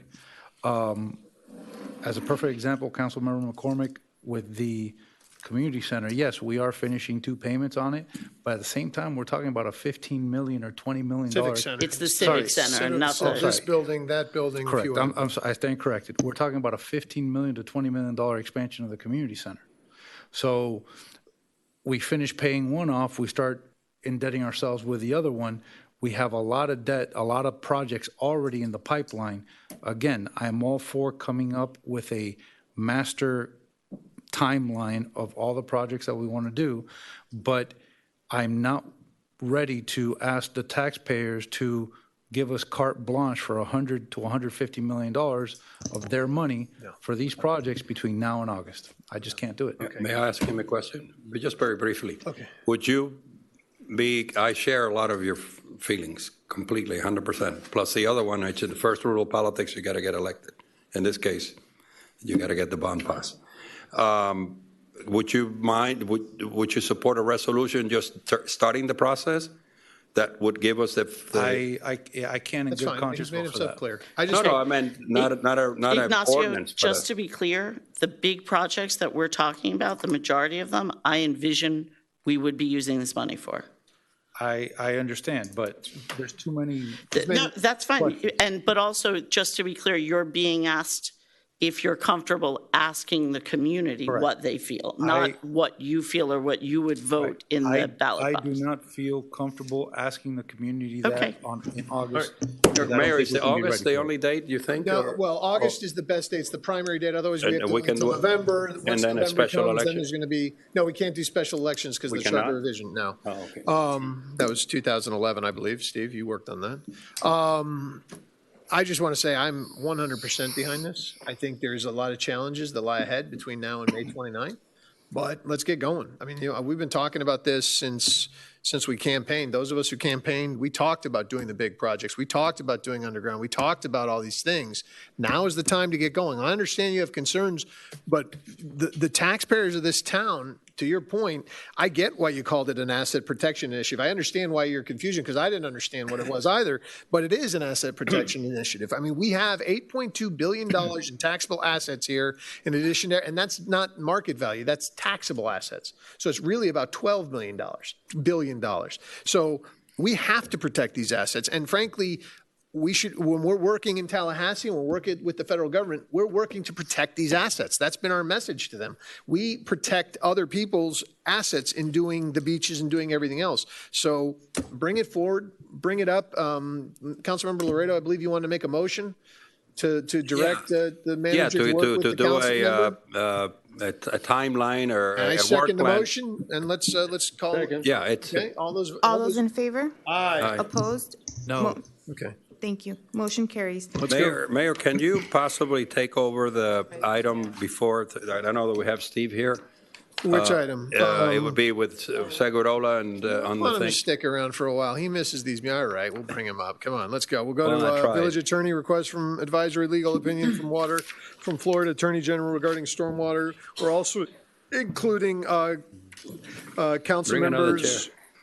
Councilmember Segarola's stormwater question for the Bring Florida another Attorney chair. General. From over there. Which one is this?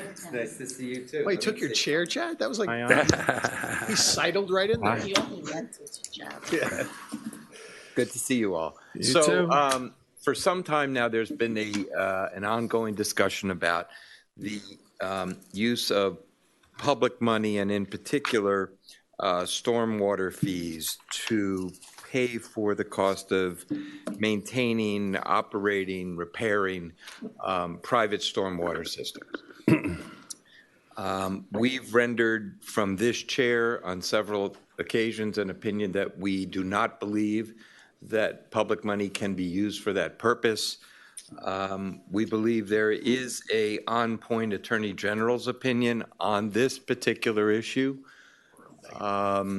Notwithstanding that, at the end of the last year, you asked us to put together the form and substance of a proposed letter that would go to the Attorney General's office to ask the question as it relates specifically to Key Biscayne and its and this municipality. And so we have done that. I've worked on this with Chad. I happened to pen it, and so I guess that's why I'm here this evening. But so that's what we've done. We've put together a, I forget, I think it's under tab 16 and the last two. It's 15 and 16. I tore them out. Thank you. 16, yes. So, so if you wanted to put the question to the Attorney General, we think that this request is in both the proper form and content to submit. But again, that whether you seek that opinion is up to you.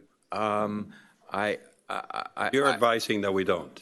So I can cut through. I've rendered an opinion. I do not believe you can use public storm water fees for the purpose of taking over, maintaining, operating, repairing private stormwater systems. I think the law is clear on that.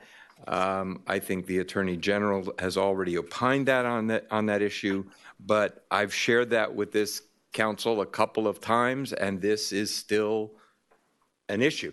And so we're here. I've done what you've asked. So the bottom line is you would rather not send a letter because it's clear that we don't need it. But I'm just to make sure it's a long answer. No, and if we were to decide to do it, that we send your letter as versus the proposed letter by. If you don't have confidence in my opinion, then you should send it out. Could you please give us the background of the opinion that happened for Palm Beach that they already rendered that you think is on point? And can you explain how the two are the same or similar? There are a number of, there is a Attorney General opinion, and then there are cited cases within it. Okay. The fundamental issue is when you are using public money, are you using it for a public purpose? Okay? That's the fundamental issue. If Katie called me and said, you know what, my driveway is falling apart, I'm sorry, I don't have any money and I need to get my driveway fixed. And you came to this podium. Unfortunately, we can't take the taxpayers' Can't money. turn down Katie. Well, I would give it to her myself. Okay, that's better. But unfortunately, as bad as we feel, we can't give you money to take care of your driveway. Okay? And if you told me that your septic tank is broken, it's the same issue. And if you told me that the stormwater drains on your property are not holding the stormwater, that system that was put in 15 years ago doesn't have the capacity to hold the stormwater, I would feel bad for you, and I might lend you the money because I like you, but I can't give public money to you to take care of your private stormwater system. Well, what is her Palm Beach question? I'm sorry. The Palm Beach case, question, I'm trying to, as I do sometimes, is to drill down and make it real simple. The question that was put forward was precisely that, whether public money could be used for private stormwater facilities, and Chad will correct me if I'm wrong, within private property, and the answer was no. And it went into multiple issues because fundamentally it's not a public asset. Now, that could change if that stormwater system was owned by the public, then you can go spend public money on it, okay? But that's not been the proposal to this council through the community. Nobody is transferring all of their common elements, their tennis courts, their parking lots, to the city to take over so that we can then spend public money on it. Understand that some of these projects are large projects. Their stormwater systems are big integrated systems that drain clubhouses and tennis courts. It's not just the narrow roadway necessarily. And even if it was, then you'd have to, under these opinions, convey that roadway to the public. Then it became a public road, and you can, but nobody wants to let the public into your private community. That's the nature of your private community. So, okay. So that's what those opinions related to. Now, there is this argument, and I understand it, I don't agree with it. There's this argument that somehow the stormwater fees that are being charged to the, I'm going to call it gated communities for lack of a better term, are excessive, that the people being charged those fees, those communities, are not getting the benefit of the fees that are being charged. And therefore, those monies should be used for their private stormwater system, because that would be fundamentally fair, okay? The fact that that money, that has nothing to do with whether there's a public purpose in going into a private property and spending public money. That goes to the issue of whether they're just being charged a fair fee. So this issue goes very deep. This issue goes to 1991 in this town. Key Colony sued the village in 1993. 2 years after. Okay? In 1995, the 3rd District Court of Appeal held that the village's stormwater fee allocations were legal. Okay? So there's a big history here. This is nothing new. This has been going on for a long, long time. We set up a system to charge property owners for the cost of gathering stormwater that ends up in the public streets. That's what that fee is for. Nothing else, okay? Stormwater ending up on public property, the cost of that is assessed to take care of that water to private property owners. The condominiums challenged that and said, we're paying too much. We shouldn't be paying that much. That's how far back this goes. And to a great extent, I think that is what's behind this continued revival of this issue over the years, which is this feeling that we're getting charged this stormwater fee, it's excessive, we're not getting the benefits for it, so then the village should just take over our stormwater systems for it and use that money that we're paying in to pay for it, okay? But that's not the answer, because if that's what's going to end up happening, you're going to have to restructure your entire stormwater fee system. And those properties that are getting the benefit now are going to get jacked up in fees. More than the houses. You're not going to take the money from across Crandon and pay for the new 100 acres that you just took on. They're going to have to pay a greater fee if the village took that on. So this is a extremely complicated issue. Even if you were allowed, even if you set up a system by which private property, you could take over those systems by going in, transferring title to the village, giving the village a real property interest so we can go in there in the roads and turning those communities into a public stormwater district, if you will. But you can't use the guy's money from the single-family house on Mashta to pay for that. So this, if this worked, it would end up costing those property owners far more money than what they're paying today. So, but that's not really the issue. I don't want to get diverted. The fundamental issue which is being asked of this council year after year is whether or not you will come in with public money and take over private stormwater systems. I think the answer is fundamentally clear. I don't see, under these circumstances, and I've asked a number of questions of the proponents of this, what will it be used for? Are you keeping ownership of your land? Are you keeping ownership of the system? I've gotten all the answers. And so we can ask that question. I don't believe you can. But I could, listen, I'm one lawyer, okay? And believe me, I honestly, this is not personal. I'm not defending my position. If you all want to ask the state attorney general the question, I think I've laid it out well for you. But think of the consequence of getting the answer too, because many people don't want to ask the attorney general opinion, because once you get that answer, you're living with it.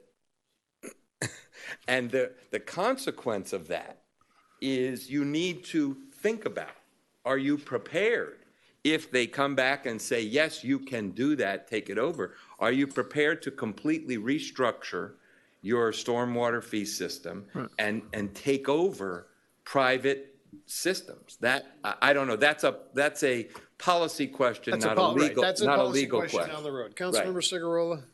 Well, I disagree with the majority of what our attorney just said. There's a few points I agree on, but most I disagree. First, regarding the history, in 1993, the village passed an ordinance creating the stormwater fee. Key Colony did sue, but they did not sue challenging the amount of the fee. They challenged the village's ability to impose the fee at all. And on that point, the third DCA said the village is empowered by statute to impose the fee.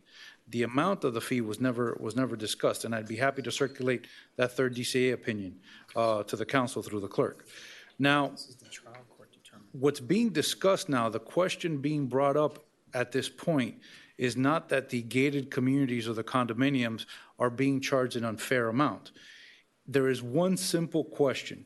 I have gone into the Attorney General's website. I have pulled every single opinion that has to do with Article 7, Section 10 of the Florida Constitution, which prohibits the betterment of the use of public funds for the betterment of a private entity. Now, the exception to that rule is if the funds are used for a public purpose. If you look at Mr. Helfman's opinion as drafted, public purpose is barely mentioned. It's basically, my problem with his opinion is that it's drafted to guarantee a no answer. And if a question is going to be put forth to the Attorney General, it's going to be this one, I would say please don't put any at all, because it's an exercise in futility. Now, I went ahead and drafted a different version, and that different version explains the history and explains what the public purpose is of these funds being expended to take over and maintain the other stormwater systems. And it's very simple. We always talk about this being one village, and if water doesn't go in correctly in one place, it floods the rest of the village. All of the stormwater systems in this village, whether they're the ones on the roads, whether they're the ones in private homes, or they're the ones in gated, closed communities, are all part of one ecosystem that if one fails, the entire island can fail. I believe there's even been studies, engineering studies in the past, or the past 25 years, that have said so. So basically, the question that I put forth frames that public purpose, because the key is not who owns the land or who owns the facility or the hardware. The key is the money being used for a public purpose? Now, our attorney, 2.5 years ago, using the same logic he's presented today, said that the village could not use public funds to remove hurricane debris from the condominiums and gated communities. As we found out after the fact, again, if there is a public health hazard and a public purpose, there is an exception to that rule. And what we are looking for, what I am looking for, is to apply, to pose a question in the same manner to the Attorney General in the fairest, most complete way possible, and then get their answer. What I do agree with our attorney is, once the question is presented, we have to live with the answer. But the way that he wrote it, it's guaranteed to get a no. So if you're going to propose his, I just ask you kindly refrain, and we'll leave it at that. Councilmember Laredo. Thank you, Mayor. First of all, starting at the end, the hurricane removal, I don't know about his opinion, I wasn't here, but that would be a one-time expense. So that there's a little qualitative difference between that and making the kind of commitment that can restructure a whole financial and infrastructure in our community. But I look at things first strategically and then tactically. I can tell you that I've been consistent whether you agree with me or not. And we that created this village, when our ROA is to not have what I call government a la carte. That's why we had no districts for elections. And so everybody has their little niche. I call it government by a la carte. You know, I'll take the salad and I'll take the steak, but I don't want this. My philosophy is we share the expenses together. That takes me in my discussions about undergrounding and all kinds of things. This is another step in the direction of the slippery slope of dividing. I live on this side, I love it on that side, private property, public property. It's a dangerous, slippery slope.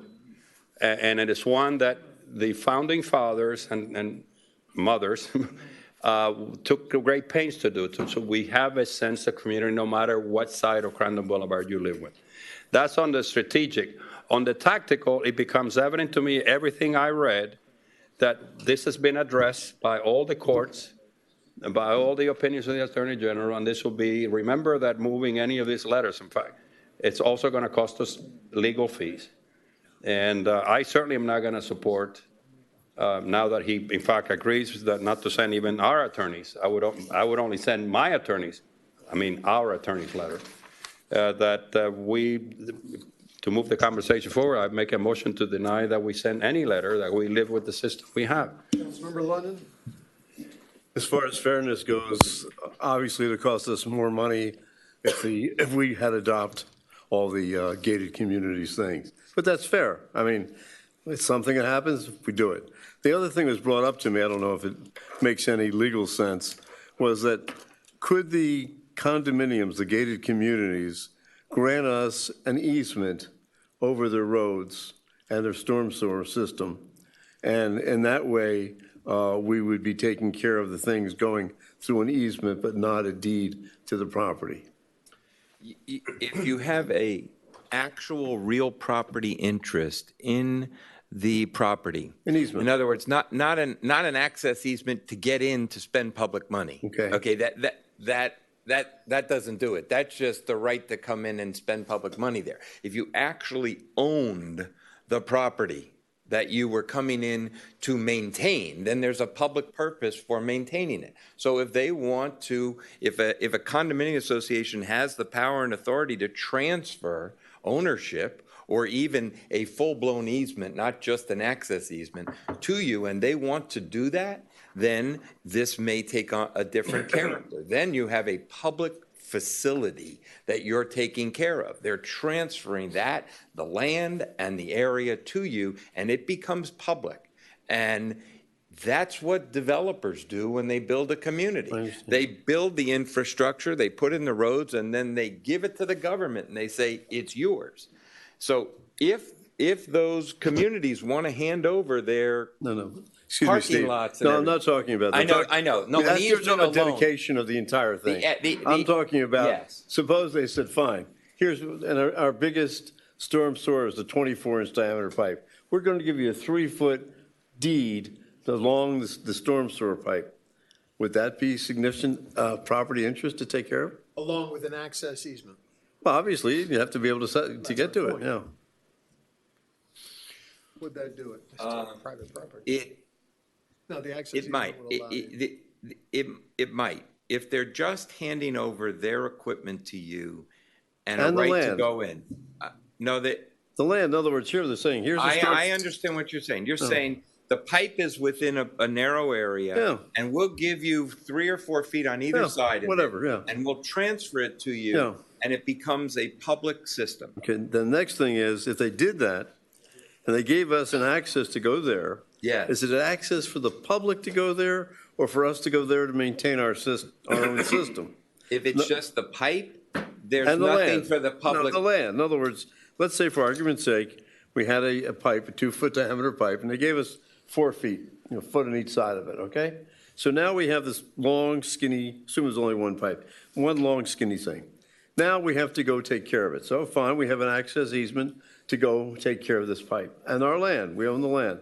But could they then keep anybody else out who was not there to maintain that pipe? Or could they only, in other words, how's the public defined? Is it defined as? Yeah, an access the- easement. the keep- I understand.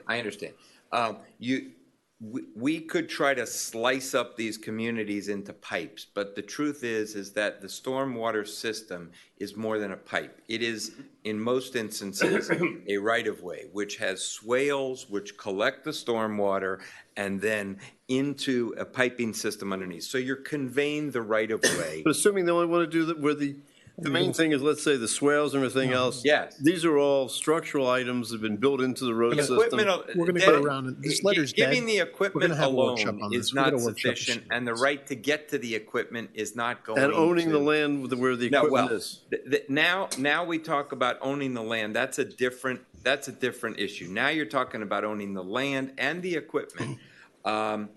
It is possible. I don't know how any association would ever do that because all these condos have. Well, it'd be their decision to deed it to us, right? They'd have, these associations would have to make. No, the association couldn't do it. The condominiums are set up, when you buy a condominium unit, you own a. Oh, that's right. It'd have to be a unanimous- it'd have to be a unanimous vote of every You condominium. can't convey away condominium land without the owners of That's that right. land No. joining in. Sure. So if you've got 250 unit owners who want to. They all have to vote. Right, 100%. sign Everyone? a deed, yes. It would have Not to- a majority or anything like that? No. No, common elements, it'd have to be conveyed. So obviously, one person killed the whole. But I mean, listen, Mr. Mayor, let me say this. Because of these reasons is why I asked for this to be deferred to the next meeting so we could think about these options more. Okay. But let me say this. Hold on. If that, We're site, I spitballing know, here. site by site, depending on the nature of the community, whether it's an HOA that happens to own the common elements, whether it's a condominium, we could explore in every individual site the nature of ownership, what was necessary to get a conveyable interest to the government, okay, that would justify using public money on that property. We probably could, on a site-by-site basis, come up with that. Listen, when Aventura became a city, the Sofers had set up all those roadways were owned by them that circle Aventura, okay? The city said, the community said, now that we got a city, we don't want to pay for any of that anymore, okay? So they actually took their entire roadway system and conveyed it over to the public. Okay? Now, they didn't care that much because the public was going across it anyway. So they didn't see it as a privacy issue. But if you have to set up a system where, you know, the public is allowed to go across those rights of way, then I think this is dead on arrival. I don't think any of these communities Well, are that's going to my want question. to. I know. But So that's what a- I'm hold saying on. is we could potentially, community by community, carve up a special situation so that this would all happen. Let's, Yeah, let- yeah, You missed my point. guys. No, I didn't miss guys, your point. Guys, We're getting way ahead. Vice Mayor Moss has a What I'm question. telling you is that, Talk for to you later, example, Beth. in a condo, Yeah. we'd have to create a special situation where they know that they're going to have to get their 250 unit owners I to got you. sign deeds. I mean, Everyone. we could go site by site if you guys want to do this and create the public interest in the property that you need to go in there and spend public money. Vice Mayor. So I just would like to, you know, Councilmember Segurola, so if you're going to continue working on this, I just want to give you my thought on this. So I have read both of the letters. I see, and I try to think about this many, many times. And one of the biggest thing for me is defining what is being actually asked in here. You know, what determines public, private, what is actually going to be covered. There's a lot of streets that have parking lots on them. Is this including parking lots and streets? And what about swales that, you know, landscape that's draining into the streets? Are we covering? And how do we start? And every place is different. I mean, I've been to all these condominiums. Everything is different. So to me, I'm looking between just solely private and public. So something that you just brought up, Councilmember London, you know, an easement, can I put a well in my driveway and give an easement to the city and say, look, you're doing it over there, I want you to take care of my well. I have drainage, I'm a private property, and I want to put it in my driveway. I don't care, you did it over there, you do it here too. And this opens up, I think, for everybody, public, whether you're an institution, commercial, single family, multifamily. This is not just gated communities who have streets. I think we need to be looking at it like that. Reading both of the letters, personally, I think that our attorneys is much more factual. It may look like a no, but I think it's more factual. I think that reading yours, Councilmember Segurola, I'm a little bit worried about it because I think there's things that are not factual. I'm just going to give one of some of them, but when you, on number 3, they have been paying the majority of the stormwater utility fee for 26 years without any services provided to them. I think it's really, really strong, and we have to be careful. That's not true. I mean, I know hundreds, thousands of people that live in the condominiums that take their kids to school, they drive to my house, they go all over the place. So people are driving on Crandon, you're getting to your place.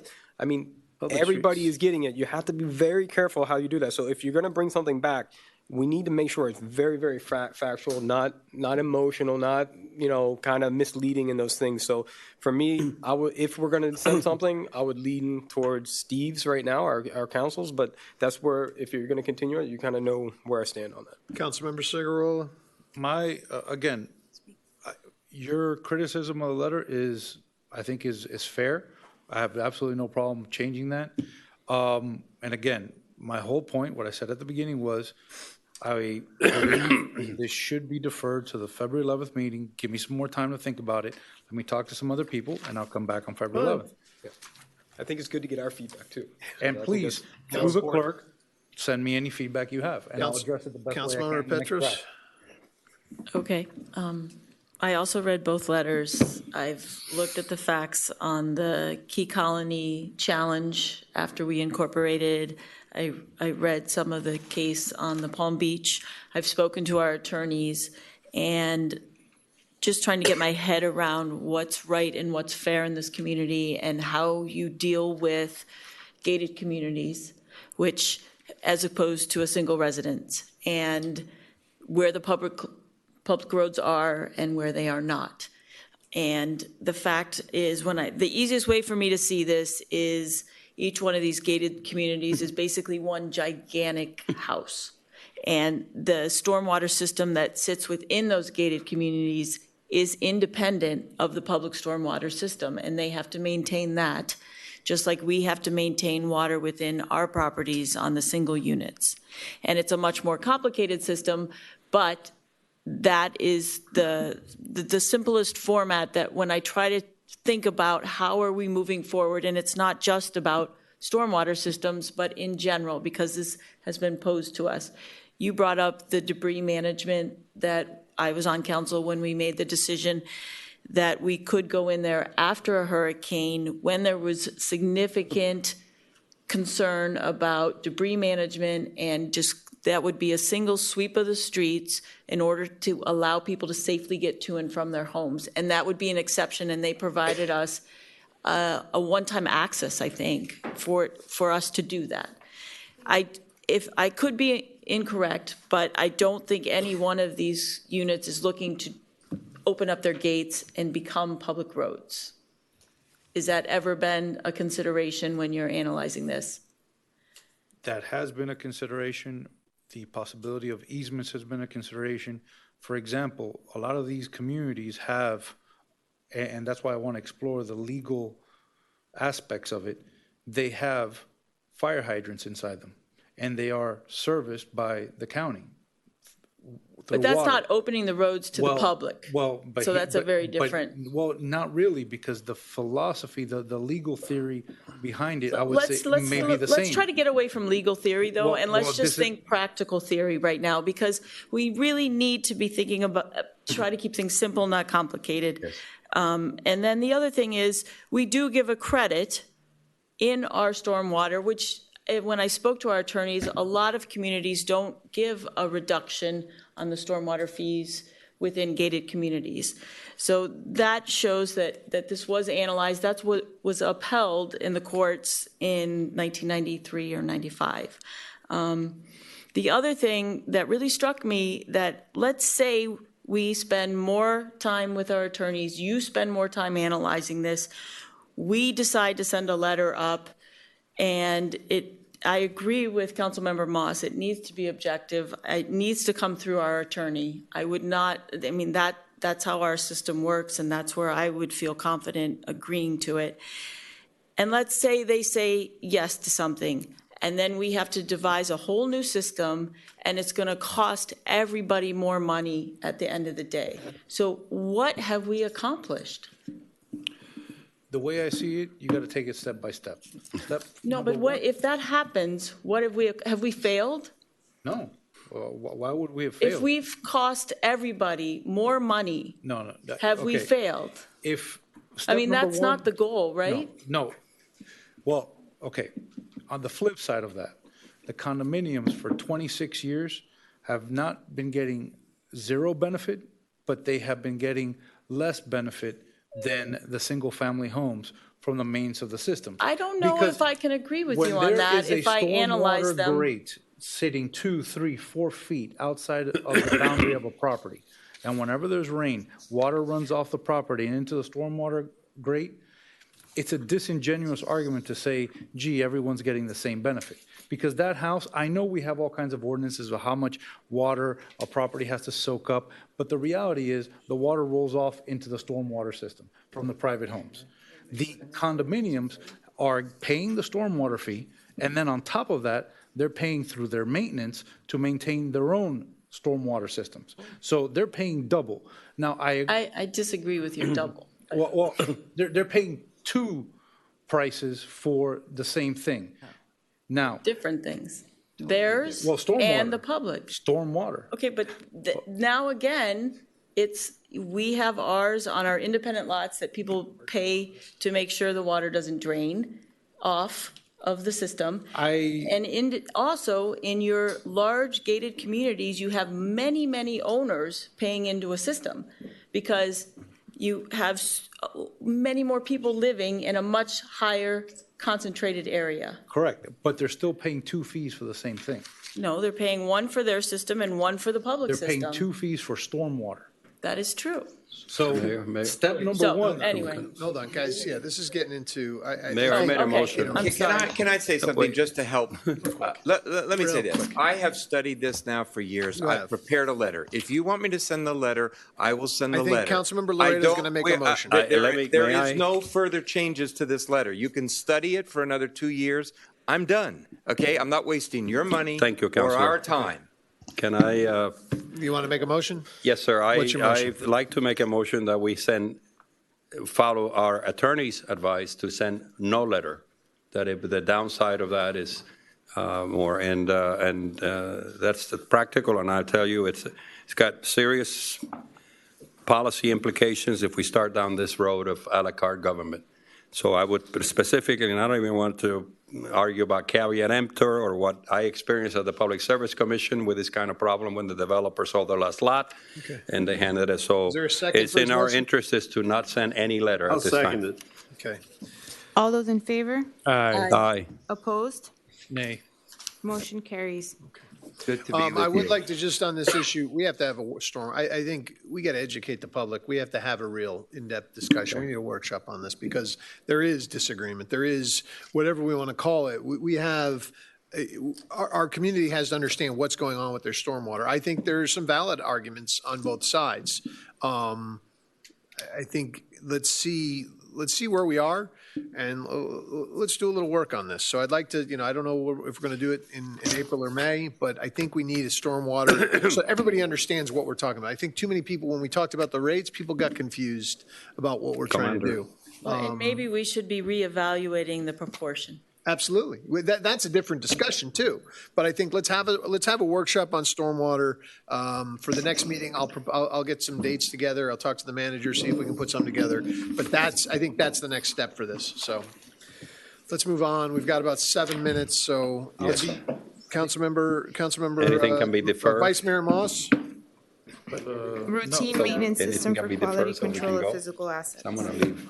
I agree. No, Vice Mayor Moss, is routine maintenance I system agree for with you quality? completely. We shouldn't be this side of the street of that. All right, so It's terrible. So I brought this up. I could have called it many different things. I think, Chuck, you actually brought up some of the actual ideas of what it's called. So the real idea about this, and it's too bad that Ceci left, but I think that we've heard many times people coming here and saying, why is this in this condition? A gazebo, or why are the lights out, or why is this falling apart? And I had a discussion with the manager today and a couple days, last week as well, to kind of look at this, because what I think that we need to do is go back and look at our standard operating procedures, which is a system that we put together in inspecting, maintaining all of our physical assets that we have on the key. Because for me, I think Ceci or somebody brought me out to go to the lake park, look at the condition that the little gazebo over the water, and there's rusting, there's little pieces falling apart. I think somebody recommended from the staff, I don't know who, but Ceci told me that they recommended maybe demolishing it and rebuilding it. And in the end of the day, I just don't think it's needed. If we have a proper procedure put in place where we have checklists set up, and we have inspections. Certain inspections could happen daily. Some can happen weekly, monthly, bi-monthly, whatever, however we want to set it up, in order to go to these places, take a look at them. And if you see something wrong with it in the inspection, it's a checklist. You go off, okay, there's something wrong here. Once there's an issue, that goes to another level of maintenance. Maintenance knows what's happening, and they have within 4 weeks to go out there, fix it, paint it, and then our stuff stays in good condition. Just like if you go to Disney World or something, these things stay there for such a long time. Why? Because they have a very, very good standard operating procedures in order to go there and make sure that everything is in pristine condition. So talking to the manager, it was very promising. She's saying that they are already moving in that direction, but they do need to do a lot of improvement. And I wanted to bring this up for all of you as a quick discussion, and I also want to let the public know that this is something that I think we need to keep on our radar to make sure we put this system together. Once the system is put together and built, it just operates, it runs, and if there's some issue that doesn't work, we fix it in the system, and it's a very simple thing, and then people can implement it. Thank you for bringing that up. I brought it inadvertently under the manager's report because I think this is something that we have to look at holistically. But you realize how, I'm trying to find a nice word because I know I get ridiculous this discussion is? Yep. We shouldn't be discussing this. There are people who are getting paid to do this. What is missing in our culture of management? What I use the example, I know that you get bored of my things, of the sign at the entrance of Key Biscayne. How long can you work here, come in every day from outside, and not see that the sign is covered? Why do I have to bring it up? Because 3 other citizens. So it's a culture that we need to start changing. This is a ridiculous conversation. I mean that. Sure. That this is I know you want to save systems, but it's part of a job description. I mean, how could you, and including perhaps even our contractors, what is our maintenance or landscaping contractor is? I like to have him here. Why is Ceci going out and telling us he gets paid to do that? So we got to just turn this ship around or we're going to hit the iceberg. So, I mean, I support you 100%. I just want to highlight how incredible, frustrating, and I'm sorry, and ridiculous it is that we should be doing it. And I've been begging the manager to get signs of things getting accomplished. Like I still haven't seen the signs on the parks. People like to see, this is my parks, whatever it's called. It's been a year I've been texting for the damn, this is silly, right? No, it's not silly. This is what people see and touch. They feel and interchange with the police department, the fire department. That is their reality. Their parks, their public safety people. I think we have a crisis of personnel, about attitude, which is 90% of all the problems I ever solve in private sector or public sector. So I applaud your effort, and I don't know what the manager is going to do, but perhaps we should have a hearing. We shouldn't have another hearing or a budget. That's something that should be done, period. Or if you can't take it, then go find another job.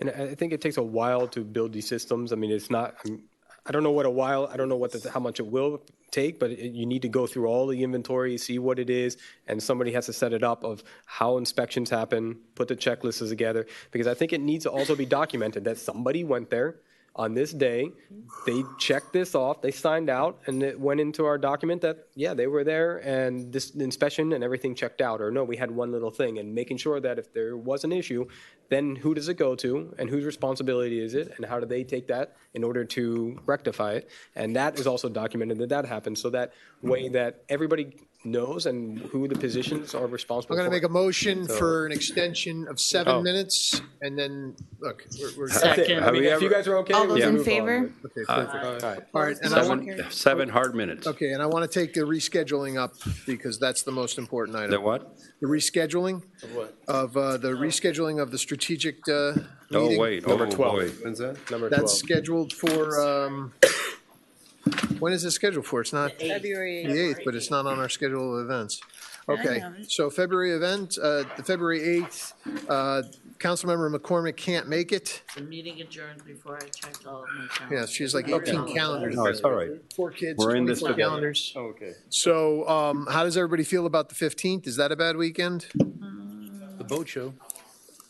Oh, you're going somewhere? Yeah, boat show. Yeah, we're staying here, we can All stay right. here.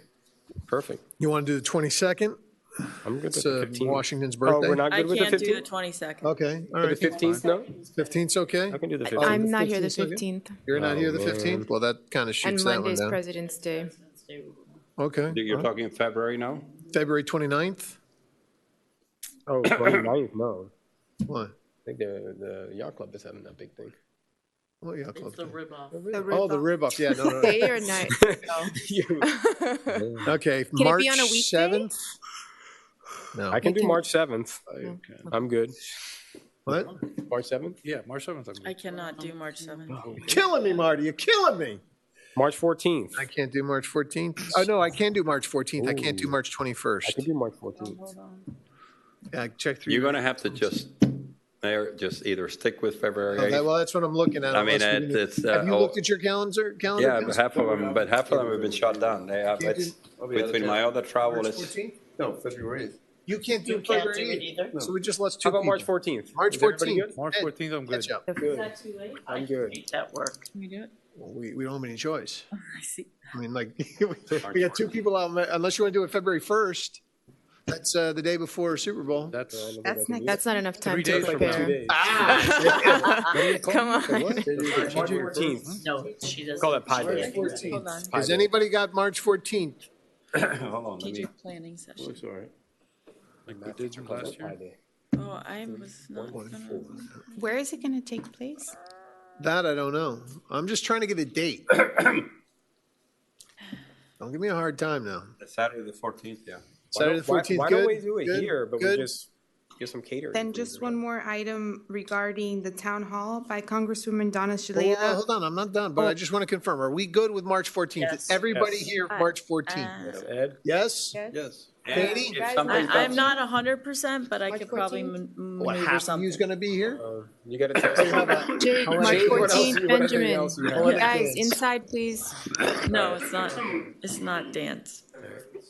Okay. March 14th it is. March 14th is the date. Yes, and then Donna Shalala, the Congresswoman Shalala will be here on Thursday, February 13th. Not at 7, p- it's 6:30. At 6:30 here in the council chambers. She's holding a town hall. She holds them around her district. When is it? On February 13th, the day before Valentine's Day. 2 days after our February 11th meeting, but I think that's important to put out to the public so people know. Our Congresswoman will be here, so that's a great thing. Everything else will move, and I just wanted to give a shout out to Raul Llorente, who's a little under the weather. We're all wishing him a speedy recovery. Raul was in the hospital for something, so we're all rooting for him. Okay? It's gonna go to Motion to everybody. adjourn? Move. Second. Oh, well.